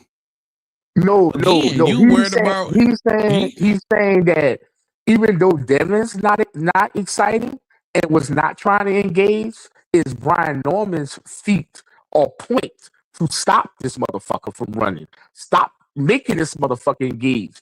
Cut that ring off like you bragged for the last 4 months. Box like you said you know how to do for the last 4 months. That's Brian. The onus was on Brian Norman. That's what the guy in the chat is trying to say. I agree. Well, I agree. I agree. You ain't gonna get no argument out of me. I agree. Yeah, I agree. I mean, it's still a trash fight, but I agree. Trash. Yeah, I mean, what you want me to say? I agree. It was on Brian Norman to get in there again and crack that Haney code. You know? I agree. Do the Ryan Garcia, drink your beer. Yeah. So the K in the chat, he said, no matter how boring you feel Haney is, everyone will watch just to see him lose. He tapped into a Mayweather blueprint. That's basically what I was saying. I like that for Devin Haney. Devin Haney has that type of style that I like that for him. And I think all elements of boxing is important. You need a Devin Haney, bro. You need a nigga like that that's going to go in there where everybody hate the fact that you know, winning these fights in such a trash way and, you know, that you boring and you know, you don't present no real threats. And, you know what I mean? Niggas need that element in boxing so we can be like, damn, you know what I mean? Who can crack that code? Who can get in there and beat this elusive, scary ass nigga? Yeah, I love it. I got a little highlight on who I think next for Devin in February. Hello? Go ahead. What'd you say, Rob? I got a little highlight of who I think is next for Devin in February on that February card. Who? Conor Ben. That's another one. See, now a real threat of the KO is there from Conor, and it'll be up to Conor Ben to see if he can track Devin down. Bore the fuck out you, and Devin gonna whoop fucking Conor Ben. Yeah, what I'm saying? Ben is out. And look, I'm learning from you. Conor Ben is front footed. That's facts. And that shit gonna frustrate the hell out of Conor Ben. Hold on, let's bring somebody else. Who we got? Sutter Kane in here. He gonna hit the stage. What up, Sutter? What's the word, kid? What's the word, son? What's can you hear good, me? man? Because I can hear y'all. I just want to make sure there's no feedback. Any feedback? Oh no, you good. Nah, I don't hear no feedback. All right, cool, perfect. All right, now we're gonna talk. Now we want to talk. I want to talk now. Hold up, real quick. Let me take the time to say thank you, man, for tuning in and subscribing and being a part of the show, man. Oh, I love the show, man. I listen to you all the time, bro. I listen to you since a couple of years now. However long you've been doing, I've listened to you for a while. My man, I appreciate that love. Yeah, all right, even when I was traveling. All right, check this out. This is what I was saying, man. Brian Norman Sr. drank the mother effing Kool-Aid. That dude literally took the Kool-Aid that people hyped him up on and drank it. The Devin Haney haters became Brian Norman fans. And instead of Brian Norman, who's Mr. Internet all of a sudden now, seeing through the BS and not believing the hype, he actually believed it. He was like, yo, my son, we got all that planned out. What if Devin Haney run? Oh, we got that planned already. Oh, what if he does this? Oh, we got that planned. I just can't see my son doing this, and this. Bruh, like, come on, man. Like, that's what I'm talking about. Sutter, let's keep it a bean. What was he supposed to say when he was asked these questions? No, but the whole point, why are you on the internet so much, like, believing the hype? Why didn't you focus on the game plan? Because they're probably not in this position without him being on the internet. They probably not here. Yo, if real Brian talk, Norman though? Sr. is not on the internet campaigning the way he did, Brian Norman Jr. is probably not here. Gotta give it to you on that one. But the only thing is that you gotta know, since you was a fighter and then your son's a fighter, you gotta know when there's a cutoff though to say, okay, you know what? Now it's time for us to focus on this fight. I'll come in every once in a while. But bruh, I mean, he believed the Kool. I couldn't believe it. I'm like, this nigga drinking the Kool-Aid and stuff, yo. Like, and I like Brian Norman. I'm like, yo, you're drinking the Kool-Aid. Like the niggas who are super racist are becoming your fans, and you drinking the damn Kool-Aid. Like, I'm like, bruh, like you're not seeing this. Yeah, I think the knockouts had more to do with him gaining fans, but I understand Nah, what bro. you Nobody mean. even knew who Brian Norman was before this fight. I Only a don't know, couple. man. Dog, only if you a diehard boxing fan like us, we know. But hell no, Yeah. and stuff. I didn't see nobody talking about Brian Norman before this, unless you was Mark Nash, Speaking from a maybe you, and that's it. Speaking Yeah. from a casual, I agree with you, sir. We did not know who Brian Norman He was. knew who the hell Brian Norman was. Hell The no, doctor fight was at 5 a.m. Sorry, he's right here. bro. Nobody knew him, dog. Only if you a box, like I said, a hardcore boxing fans like me, you, and I'm Yeah, guessing that's the what I'm brother on saying. the But line. I We think knew. there's enough hardcore boxing fans that for somebody to have a fan base. That's all I'm saying. I'm gonna be I real don't with you, think it dog. I was a don't think he bunch had of a fan base before casual. this. I don't think it was a bunch of casual fans campaigning for Brian Norman. I think it was niggas who actually pay attention to boxing. No, I think it was about a handful of niggas who was campaigning for Brian Norman. Then when he started to fight Devin Haney, and after that, I think it was Kasaki, whatever the nigga he knocked out. Sasaki. Yeah, after that, all of a sudden it's like, oh my gosh, Devin's gonna get destroyed. Brian Norman. Dude, I seen a guy on another station. I'm not gonna mention because this is your station. I'm focused on yours. Yo, this nigga literally said, man, I don't know what we're gonna do now. Like, bruh, this nigga don't have no fans, bro. He actually believed the hype. That's what I'm saying, dog. Like, you can't drink the Kool-Aid, bro.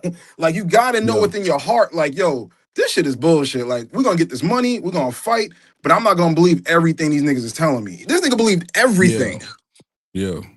And man, shout out to Brian Norman. He's such a throwback fighter, man. You again, it's hard to prepare for that shit, bro. It's just hard to prepare for, Bro, I'm not, nobody's disagreeing on that. What I'm saying is that the Kool-Aid drinking, bro. That's all I'm saying is that the Kool-Aid, this nigga believed the Kool-Aid. That's all I'm saying. You was a fighter, bro. You kept on saying Bill Haney was no fighter. See, I was a fighter. Well, if you was a fighter, bro, you should know better then. You should know better, bro. Like, you should know better. Hype it up, sell the fight, but know when to pull back and stuff. Like, don't drink the Kool-Aid every second, bro. Him and the other dude. Yeah, go for it. I'm sorry. I think, he was too far. He was too deep. I agree. He was in too deep. I agree. I'm saying? See, I'm not going to disagree with that. I agree. Yeah. It's a learning experience. On it. It's a learning experience, bro. It's a learning experience. But the whole point is, dog, he didn't have fans, bro. These were Devin Haney haters who hate, because dude, even when Devin Haney fought Ramirez, you know how many people I saw saying Ramirez. I'm like, dude, I ain't heard Ramirez since who's the white boy he fought? I ain't heard Ramirez. I ain't heard Ramirez since then. And all of a sudden now we got all these Ramirez fans. Like, are you serious?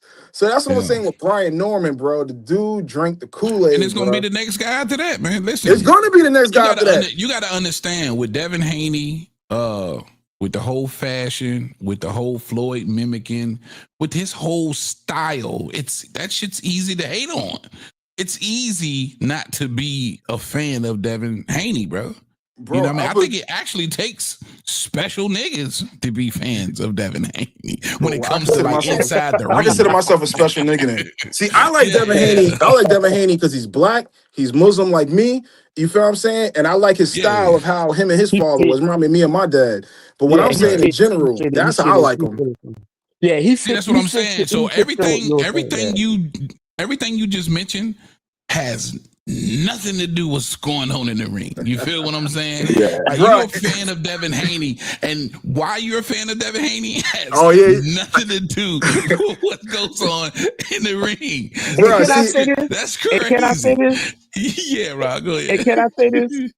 If you don't know, I live in Vegas and I work the fights in Vegas. I've done several Devin Haney fights. Majority of people in that arena being the Michelob Ultra, being the MGM Grand, being Devin's never fought T-Mobile. But being out in Vegas, going to Devin fights, I'm gonna say this. There are fans like you. Bruh, my brother is not a Devin Haney fan. My brother's a Tank fan. We argue all the time. So now he just gave up on Tank. And I used to be like, bruh, he used to make fun of Devin's. We used to go to box track. He used to be like, unanimous decision. Like, nigga, there's no knockout, like unanimous decision. Yo, like, I'm like, he called Mr. Unanimous decision. Yo, but I'm just saying in general, bro, I never was a Floyd fan. My brother is. He's a huge Floyd. I never was. I thought Floyd was boring as hell and stuff, yo. Like, super boring. I'm talking about the Money era was boring. Yeah, and that's why you can't skip the Pretty Boy era, which the Pretty Boy was exciting. Yeah, that was extremely exciting. You feel what I'm saying? Once he figured out, like, yo, I can get money just doing this, yo. He just figured it out. But when the one thing about Devin Haney, though, is when he was pleasing the fans, niggas shitted on him. When he fought Loma straight up, yo, niggas were shitting on him after that. You feel what I'm saying? Then he fought Ryan with a terrible game plan. You get what I'm saying? So after that, Yeah. I'd be like Devin too and be like, you know what? That this shit. I'm gonna just get my money. I'm gonna fight how I want to fight. Y'all don't like me anyway, so I'm just gonna fight how I Yeah. fight and keep it moving. Yeah, and again, he's just got that recipe. He's got the perfect recipe for niggas really not to fuck with him inside the ring. Yeah, You know no, what I mean? And that's why I 100%, say, bro. that's why I allude to the point that like the reason why you fuck with him has nothing to do with inside the ring. But for me, outside of the ring, I don't give a fuck what's going on. I don't care. The only thing when I hear a fighter's background and it kind of similar to mine, then I ain't gonna lie. You know, I gravitate towards that because I can see myself in you somewhat, just like you. Yeah. But if what you do in the ring is something that I just don't like, it is what it is. I don't give a fuck how agree. much we I'm alike. not gonna disagree with you. I agree. Like, there's a Yeah. couple of fighters that who is it? Like, okay, I'll put you an example. I think I like Tank in the ring, but I think Tank outside the ring is dog shit. But even in the ring, I'm like, bullshit. bro, he don't fight nobody. Yeah, outside the ring, he's Yeah. bullshit. But in the ring, Yeah. he's an exciting fighter. He's very exciting. But he don't fight nobody. But he's not even in the conversation anymore. Well, Yeah. can I say this? What's Pack your that name, nigga sir? up, man. What's your name, sir? I didn't. Really My name is that's Bless, Kane. bro. Yeah, Sutter Bless? Kane, but they call me Bless. Okay, Bless. check it out, Bless. I'm about to give you a fighter that fits the Devin Haney, like outside story, but gives you a little more action inside the ring with the Muslim thing, the father thing, and everything like that. That's Abdullah Mason. Oh, 100%. I'm an Abdullah Mason fan. 100%. Real Oh, talk. 100%, dude. No, Shout out to 100%. motherfucking Abdullah Mason. I was shocked how he fought, too. He fought his ass off in that fight. That was a good fight. Because he understood the assignment. You know what I'm saying? He knew he fighting in Riyadh in front of Turkey Al Sheikh. This is a world title fight. Motherfuckers is paying their hard-earned money. I got to go out here and put on it. Because you got to understand, yes, boxing is a business, but nigga, at the end of the day, whether you like it or not, you're a fighter, but you're also an entertainer. Yo, who's more boring in your opinion? Who's more boring? Devin Haney or Shakur Stevenson? You don't think Shakur Stevenson's boring? That nigga boring as fuck, bro. Nah, fuck Not that last Man, fight. hold up, time out. That's time out. one fight out of his whole career. That dude is beyond boring. I give you another one. Jamel Herring. Jamel Herring. Yeah, See, I'm not a Jamel us in Herring that fan one. like that. But Jamel Herring's But he's no, he okay. talking about the way he fought. The way he fought Jamel Herring. Oh, wait, he fought Jamel Herring. Oh, yeah. Yeah, that was that one. was a But you great notice when he fight. stepped up in competition, he just kind of like I backed just gave off. you two. I just gave you two, bro. No, you did. You did. I That's gave you up- three. Oscar Valdez. Oh, you right. That was entertaining Yeah, too. you right. That was entertaining too. Okay, you right. So And I guess we just got and one. Chino. I Hold on, time out. dog. Let's throw another one in there. And I know it won't versus great competition, but the Oshino fight, that nigga was front foot the Yeah, whole he time. fucked Oshino up too. Yeah. But what about so I just give it Devin the Haney. one fight then. I give it the one fight he was mad boring in, which was the De Los Santos. Oh gosh. I felt I was Yeah. living in Africa at the time and I just stayed up to try to watch that fight. My father called me and was like, bro, he said this fight was bullshit and stuff, yo. Yeah, I fell asleep, bro. But yeah, Let yo. me ask you this. Let me ask you this, Bless. Yeah, go for it. Did you actually pay for the fight tonight? Yeah, I paid for the fight. Yeah, I paid for the fight. Okay, good. Yeah, I paid man. for the Shout fight. out to Yeah, you, no, I man, paid for for the paying fight. for that Hey, fight, man, man. I'm That about to was say a this dope too. fight. They said this throughout the broadcast. Tomorrow, in a couple of hours on the East Coast, I'm on the West Coast, so it's just 7:39 over here right now. But Oh wow, it's 10:39 here. I just noticed that. Happy birthday to Brian Norman tomorrow, bro. You coming Yeah, that's pretty home. cool. You got $3 million. Now, Tyler Buff and Carl Moretti about to fuck over you at Tom Ray. But don't worry about that. Happy birthday, my brother. And you got $3 million. Bro, the thing about Brian Norman that I feel bad about in my heart is that it's over. Like, not over, but his fans are gone. Like, he has to literally work his way back. He undercard. Yeah, he has to work his way. I don't like that. Like, to me, I don't like that because he's the ex-world champion. That I think he should still be in the, you know what I'm saying, the mix. But yo, I know how they're gonna do him now. And you on Top Rank? You talking about Mr. Mexicans over there? Like, bro, it's a done deal. Loma Chico or something? Bro, like, only person who can do that, like you said, is Lomachenko. That's it. I don't know, Yo, man. like, Time for to tell real. the story because a lot of the times, bro, you one highlight knockout away from being right back on the radar, bro. So You definitely are, that's but what are I'm they gonna saying, man. fight He's only somebody 20. though? He's only 24 years old. He's But only who 24 years. at 147 can No, he fight though? they should hit the reset button. Brian Norman, if I'm handling him, I'm hitting the reset button. I'm not going to throw him right back to the wolves. You know what I'm saying? He's only 24 years old. If you want to make some money with Brian Norman, I still think it's a lane to do so. But you got to give him 2-3 fights. So I gotta fight for him. I gotta come back and fight for him. I'm trying to think who. The winner of the Alex Roach Killian fight next month in January. Centillion? Is it Centillion and Alex Rocha fighting in January? They already fought. He beat Rocha already. They getting a rematch? They got a rematch in January. Oh, okay. It's two. Okay. Whoever win that fight, you got to get it up Rhino.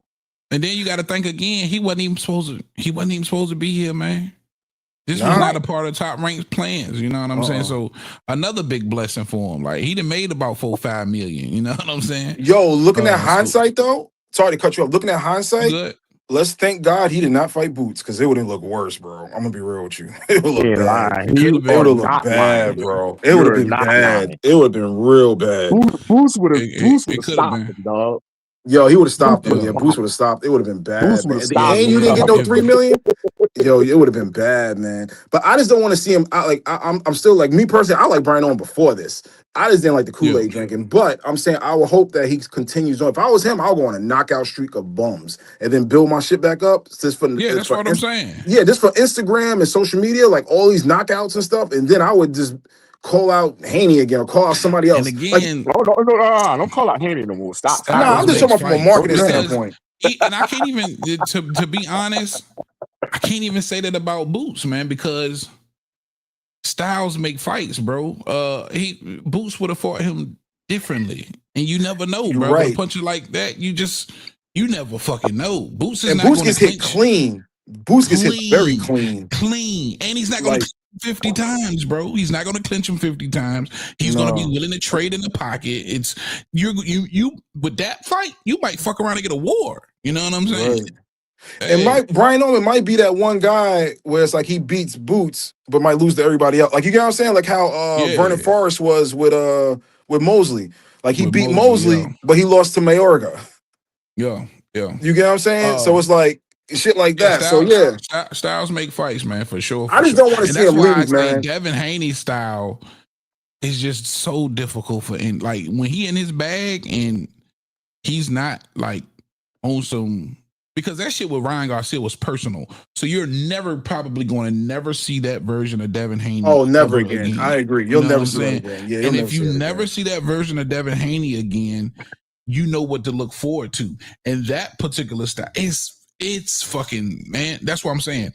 I wouldn't be surprised if Devin Haney, because he has the talent and the athleticism to do it, I just wouldn't be surprised, man, if he makes a hell of a run. You know what I'm saying? Like, who's coming up trying to crack that code? Like, you know, I'm gonna tell you who's gonna duck him though.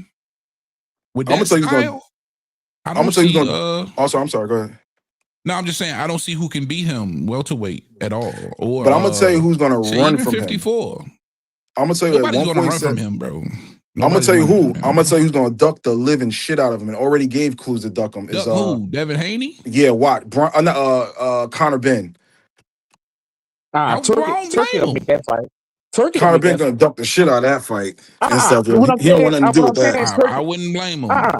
When I'm saying Turkey will make it, there's gonna be so much money for the kind of ticket. I don't see how people don't like Turkey. I think Turkey's amazing for the sport. Man, that's my nigga, man. Shout out he's my nigga amazing, Turkey. Dude. He's making all these fights and stuff, man. Yo, before they why they don't like him? Because their favorite fighter got to fight. It's more than that. It's more than that. The fight you paid for the night was supposed to be free with his lying ass. Let me shut up. Well, not really, bro. They got the subscription going on. But I don't think you can blame Turkey, because at first I was trying to blame him, but I don't think you can blame Turkey for that, man, because of they don't have the control and stake in the zone. Not at all. They only got a small stake with none of this shit with these other promoters. So it's only so far his word can go when he getting outvoted. You know what I'm saying? He, It might have should have came to never a said vote. nothing. He should have never said nothing. No, Well, but technically, yeah, I agree with you. But technically, I see what they're doing. They're trying to do that subscription thing where it includes the pay-per-views. I see what they're doing. I was gonna go for it, but I was like, I looked at the schedule and I'm like, nah, these other ones are gonna be whack. Like, Yeah, nah, I this just paid him. schedule I is. just take this extra dub, my nigga. Yeah, like I looked at the schedule. I didn't Right. like the schedule. I didn't see no good fights for me to pay 44 a month for or 50 Well, you a got to month think for. about it. You got Rest a of that new shit getting way. fire You got stick, a bro. new way in December, and you got Man, who the Shakur. hell cares? I'm so sick and tired of New Way, bro. I'm gonna be real Well, with you, no, bro. I'm so I'm sick just and saying tired of with that guy. Turkey. I'm just telling you what Turkey throwing in your face Okay. for that price. A new way in December and Shakur and Tio in January, and then you got Who you Ryan got for that fight? Garcia, and then I might buy that. Ryan Garcia and Barrios in February. So that's your December, January, February for that tier price. I think It's Barrios not is the enough. weakest link It's not enough good pay-per-views for me for to $50 a month. end up paying like almost $500 for the year. I thought about that when I was in my kitchen. I did the You know what math. I I'm mean? like, that's $500 for the year. It's not a good fight. It's like, It's almost $500 for the year, and I know I'm not going to pay that much in pay-per-view. That's what I'm saying. Yeah, I agree with you. TO, and that's about it. So I might spend $120 on the year. You know what I mean? That's saving. You don't want to see Ryan? Ryan? You don't want to see Ryan and Barrios? Man, that's I could fire stick material. that shit. I'll Yeah, fire that's stick fire stick that. material. I'll fire stick that. Or IPTV that shit. Yeah, I'm good on Yeah, that. all the rest of that shit is fire Yeah, I'm stick good shit. on that. Can I say this too? You know, Mario Barrios is a historic walking legend right now. Y'all know this? Mario Barrios is I was making that bum. point. It's a historic He's walking the legend, luckiest sir. nigga in the world. That's what he is, Bro. He's historic, and I'm about to explain to you why. I would love to hear this one. He's the 147 welterweight WBC champion, right? Mm-hmm. He was emailed the belt 2 years ago, right? Through Gmail. He's the only champion in history to have the belt, didn't beat nobody to win it, and never won it in the 2 years he's held it. He never defended it, right? Except for Pacquiao. He defended it Yeah, twice. Who did he defend it against? I know Pacquiao. Who else? He defended on the Mike Tyson, Jake Paul. Oh, my bro. I wish my No, brother that was the here. interim. That was the interim. Yeah, he didn't have. He didn't have the real one. Bud had dropped it. He had it. Bud dropped it by him. Yo, my brother. Like I told you, my brother's a Tank fan, yo. When Mario Barrios and Tank, I said, yo, Mario Barrios is trash, yo. He's like, no, man. I'm like, dude, Mario Barrios is fucking horrible. He has gotten the belt. He has gotten the belt, defended it twice, held it for 2 years, and his number in the W column has not moved. That's crazy, bro. Let me I think check. Ryan should Fact beat him, check. to be honest with you. And it's kind of funny how the WBC went back on what they said about Ryan's racist stuff. They was like, oh, we're never going to deal with Ryan. I knew that was going to happen. That yo, Mauricio Suleiman worships the dollar. And like, he's like, yo, we can make some money with this kid and let's go. That's Turkey Al-Sheikh. That's why you got to be careful about praising Turkey Al-Sheikh. See, I like Turkey Al-Sheikh for putting the fights on. Now, as a person, I don't know this nigga from a can of paint and stuff. What I'm saying is that... Yeah, he right. That was Abel Ramos. Oh, wow, I didn't even know that. He defended that. He defended it. And he has not got a win yet. And he's still and that shit was because he got 2 draws back to Oh, wow. I just noticed that. Look, right. Look, check it out, y'all. Check it out, y'all. He got 2 draws, and he didn't beat anybody to get it. Dude, you should do a video on that, man, because I didn't even know that. I didn't even notice that. He's a boxing historian. The first champion ever to get a belt by not beating nobody. And defeat it twice and not win. Yo, he's trash, bro. I told you, he's trash, because I was just saying how lucky this nigga is. Because then when you think about it, this nigga done got a Tank Davis payday. This nigga got a Manny Pacquiao payday. And now he about to get a Mike He was on undercard of Mike Tyson, Jake Paul payday. And the nigga fought Keith Thurman. Got a Keith Thurman. You know what I'm he saying? Sure did. Poor Keith Thurman, man. My dad's a huge Keith Thurman watch fan. This. He didn't win none of those fights. Nah. None of them. All the ones you mentioned. He didn't win none of them. No, none of them. You got Ryan by knockout in this one? You got Ryan beating him in this one? Yeah, of course. I hope Yeah, me not. too. I hope not. I hope not too, but I'm gonna be honest Mario- with you. I just don't. I see Burrows getting either stopped or Because just beat up. I want to see Ryan and Devin for unified welterweight. That's You know gonna that? bring Yeah, they set that up. the Yeah. glamour division back. It's gonna make Yo, welterweight back. Man, is Rolly a real Devin is champion? not- Yeah, Rolly a real champ in WBA. Yeah. Oh, they updated. They up. Oh, I didn't know Yeah, that. because what's called dropped it. Bud. Boots. Yes, those are Buzz belts. Yes, those are Boots belts. No, Yeah, you're it's right. Those are Boots Boots belts, belts. man. Boots. You're right. Boots. Yeah, I'm those are sorry. Boots belts. Yeah. Yeah, those are Boots belts.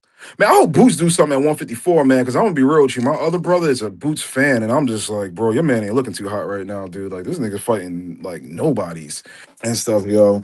But well, the nigga trying to fight he trying to fight your boy Virgil next, man. They I look think like they both of them gonna niggas duck are dodging each other. I think both of them do. You ever see that? You ever see those videos on like on You social don't show media? up to niggas fights for no reason, man. I don't believe Boots showed up to Virgil's fight for no reason. I'm gonna be real When with you you. show up to a nigga fights, you trying to scrap. You ever see them two dogs like this in life? Where they both one's behind one cage, one's behind the other, and they bark, and then they open the cage, and they just look at each other, and then they start barking it. Like, that's them niggas, yo. Like, that's them, in my opinion, yo. That is them. Maybe I think they both don't want to fight, bro. I'm gonna be real with you. I don't think it's one or the other. I think it's both of them don't want to fight and stuff, yo. I think it's all. I mean, dog, you gotta think from a marketing standpoint. He with Eddie Hearn. So you think Eddie Hearn was like, hey man, we should go to the fight? We gonna turn it down and say, no, I don't want to go. Like, you get what I'm saying? Like, I work in the entertainment business, and dog, it's all smoke and mirrors. Like, it's all none of this shit is real. So that's what I'm saying. Like, I could see that happening, bro. Like, from a marketing standpoint, I could totally see that happening. Say, Like, bro, yo, let's let go. me tell you something. I've been working fights in Vegas since 2016. So you should know then, yeah. You want to talk about smoke and mirror? Bruh, ain't none of this shit real, bro. Bro. That's why I don't understand why people don't like Turkey, because before Turkey, we wouldn't get these fights. These guys will be just like how Boots and Vargas. That's a perfect example of how boxing was before Turkey, where we would talk about it for like years and never get it, and then finally get it, and it's not that great. Where Turkey's like, yo, you want the fight? I'll put the money up. We're gonna do it now. Like, you get what I'm saying? Like, I love that. Right. Yeah. Say, bro, let me go get my charger. I'm gonna jump back on him. All right, yeah, I'm about to wrap it up in a few here, man. Y'all want to do the same thing. I ain't even know it's 11 o'clock. I'm on the east. Yeah.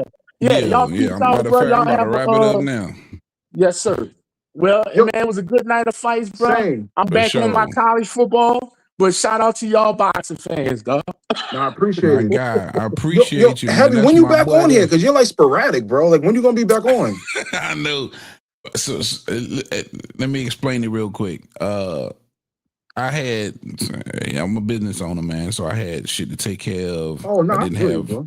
the team behind me that I needed, but I've hired some new guys and I've trained them up, so we looking good right now. I got some time now, man, to really be consistent. And starting next month, for anybody who cares, who rocks out with the channel, on that 15th, I believe it is, that week of the 15th, I'll be live Monday, Tuesday, and Wednesday, and pumping out content all throughout the week. So I'll be back, man, for good, for sure. And I appreciate you and the support, though, Sutter, for sure. No, it's man. all Bless. good, bro. No, I'm gonna definitely come back. I always check. I think I got you on notification. So I've been watching you for years, man. This ain't like I'm not a new fan. I've been watching this for a minute and I stuff. appreciate yo, you. like, That name sound like, when I seen it, I was like, that name looks familiar as hell. So oh yeah, for nah, sure, man. bro. I Yeah, I've been appreciate watching it. you for a minute, bro. Yeah, definitely. I feel you on the consistency. I got a channel too and stuff, yo. Now I'm just gotta be more consistent. I just be so busy and stuff, man. So now I Same told you, here. yeah, I just be busy, bro. Like, you gotta be mentally like, okay, I'm gonna do this today type thing, because it's like so Yeah, much type other shit in shit. life going. Like, yeah, you got feel life, me? work, yeah, you got shit to do. And I like, ain't for big enough for real. this YouTube to pay me You something feel me? significant. I'm So like, this is man, this phone bill money. You feel me? dude, I feel you, So, bro. Like 100%. yeah. Trust and believe, man. So nah, man. Well, sure. Well, do your thing, man. I love the show, man. Let's make it rock. All right, my guy, bless. All right, be safe, brother. Peace. RC. I All right, appreciate Bless, y'all, all right, man. hell. I'm out, y'all bro. be safe. All right, you too, brother. All right, peace. All right, RC. Man, you know, Yes, I'll probably call you in a few here, bro.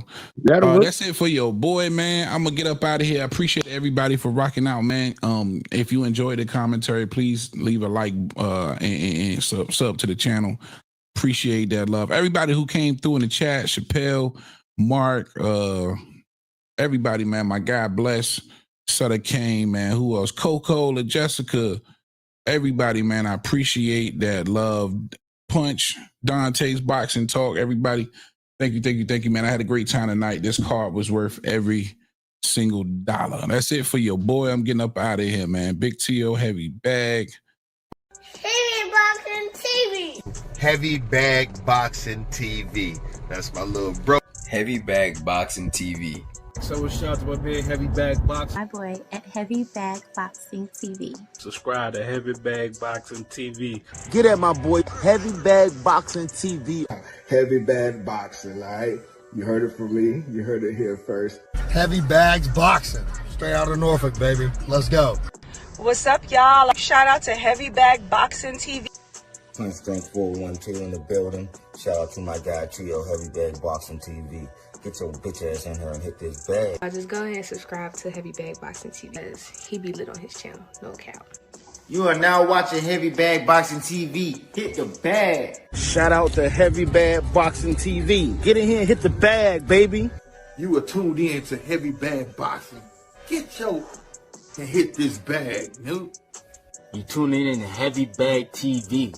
Make sure you smash that like button and subscribe to the channel. Hey, yo. Get your dumb ass in here and hit this bag. Shout out to Heavy Bag Boxing. It's the one and only Blazer Flair. Woo! Yo, what's up? It's your boy Zach, Super Juices out here in the world. I'm giving a big shout out to my home team, Heavy Bag TV. You heard? Keep it live. This is Showtime Sean Porter. You are watching Heavy Bag Boxing. Thank you for watching my dad on Heavy Bag TV.